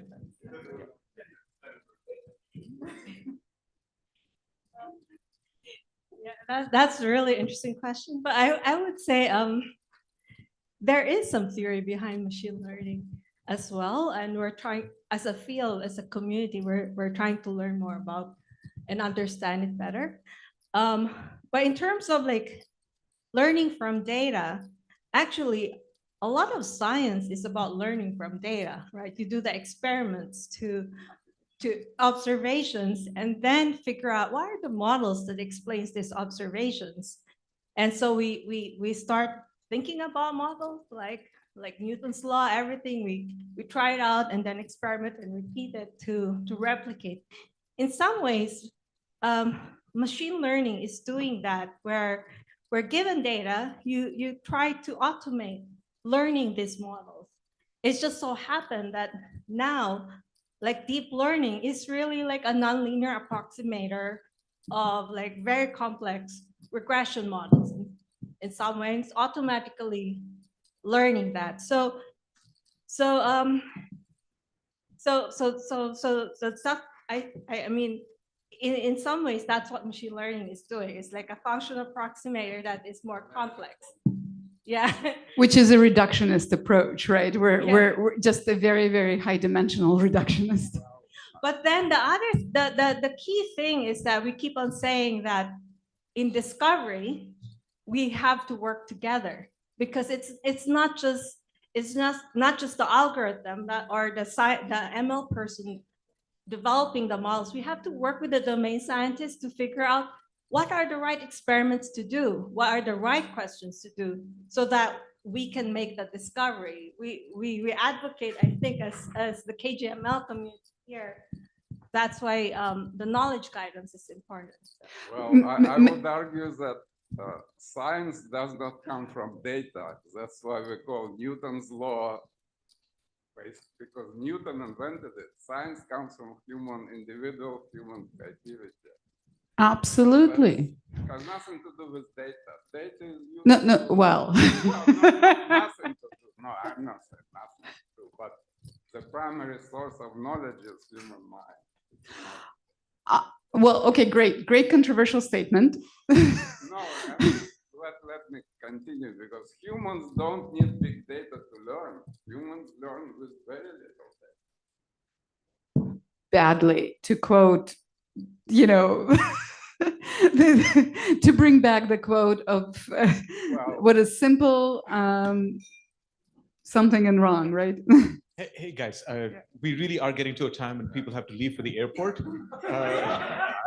So I do want to thank everybody, namely the panelists, all of you guys. This was fun, and we could go on perhaps after we're done here. So thanks very much, and thanks once again to all the organizers. I had a wonderful time.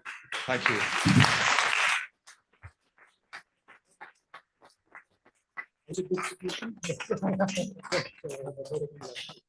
And of course, Bobby, the ultimate organizer.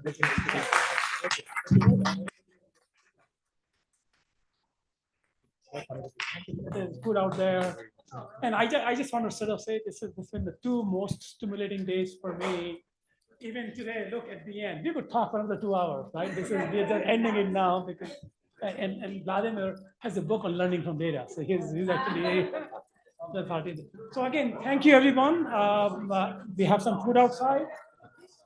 And we can do a group photo. We can do a group photo.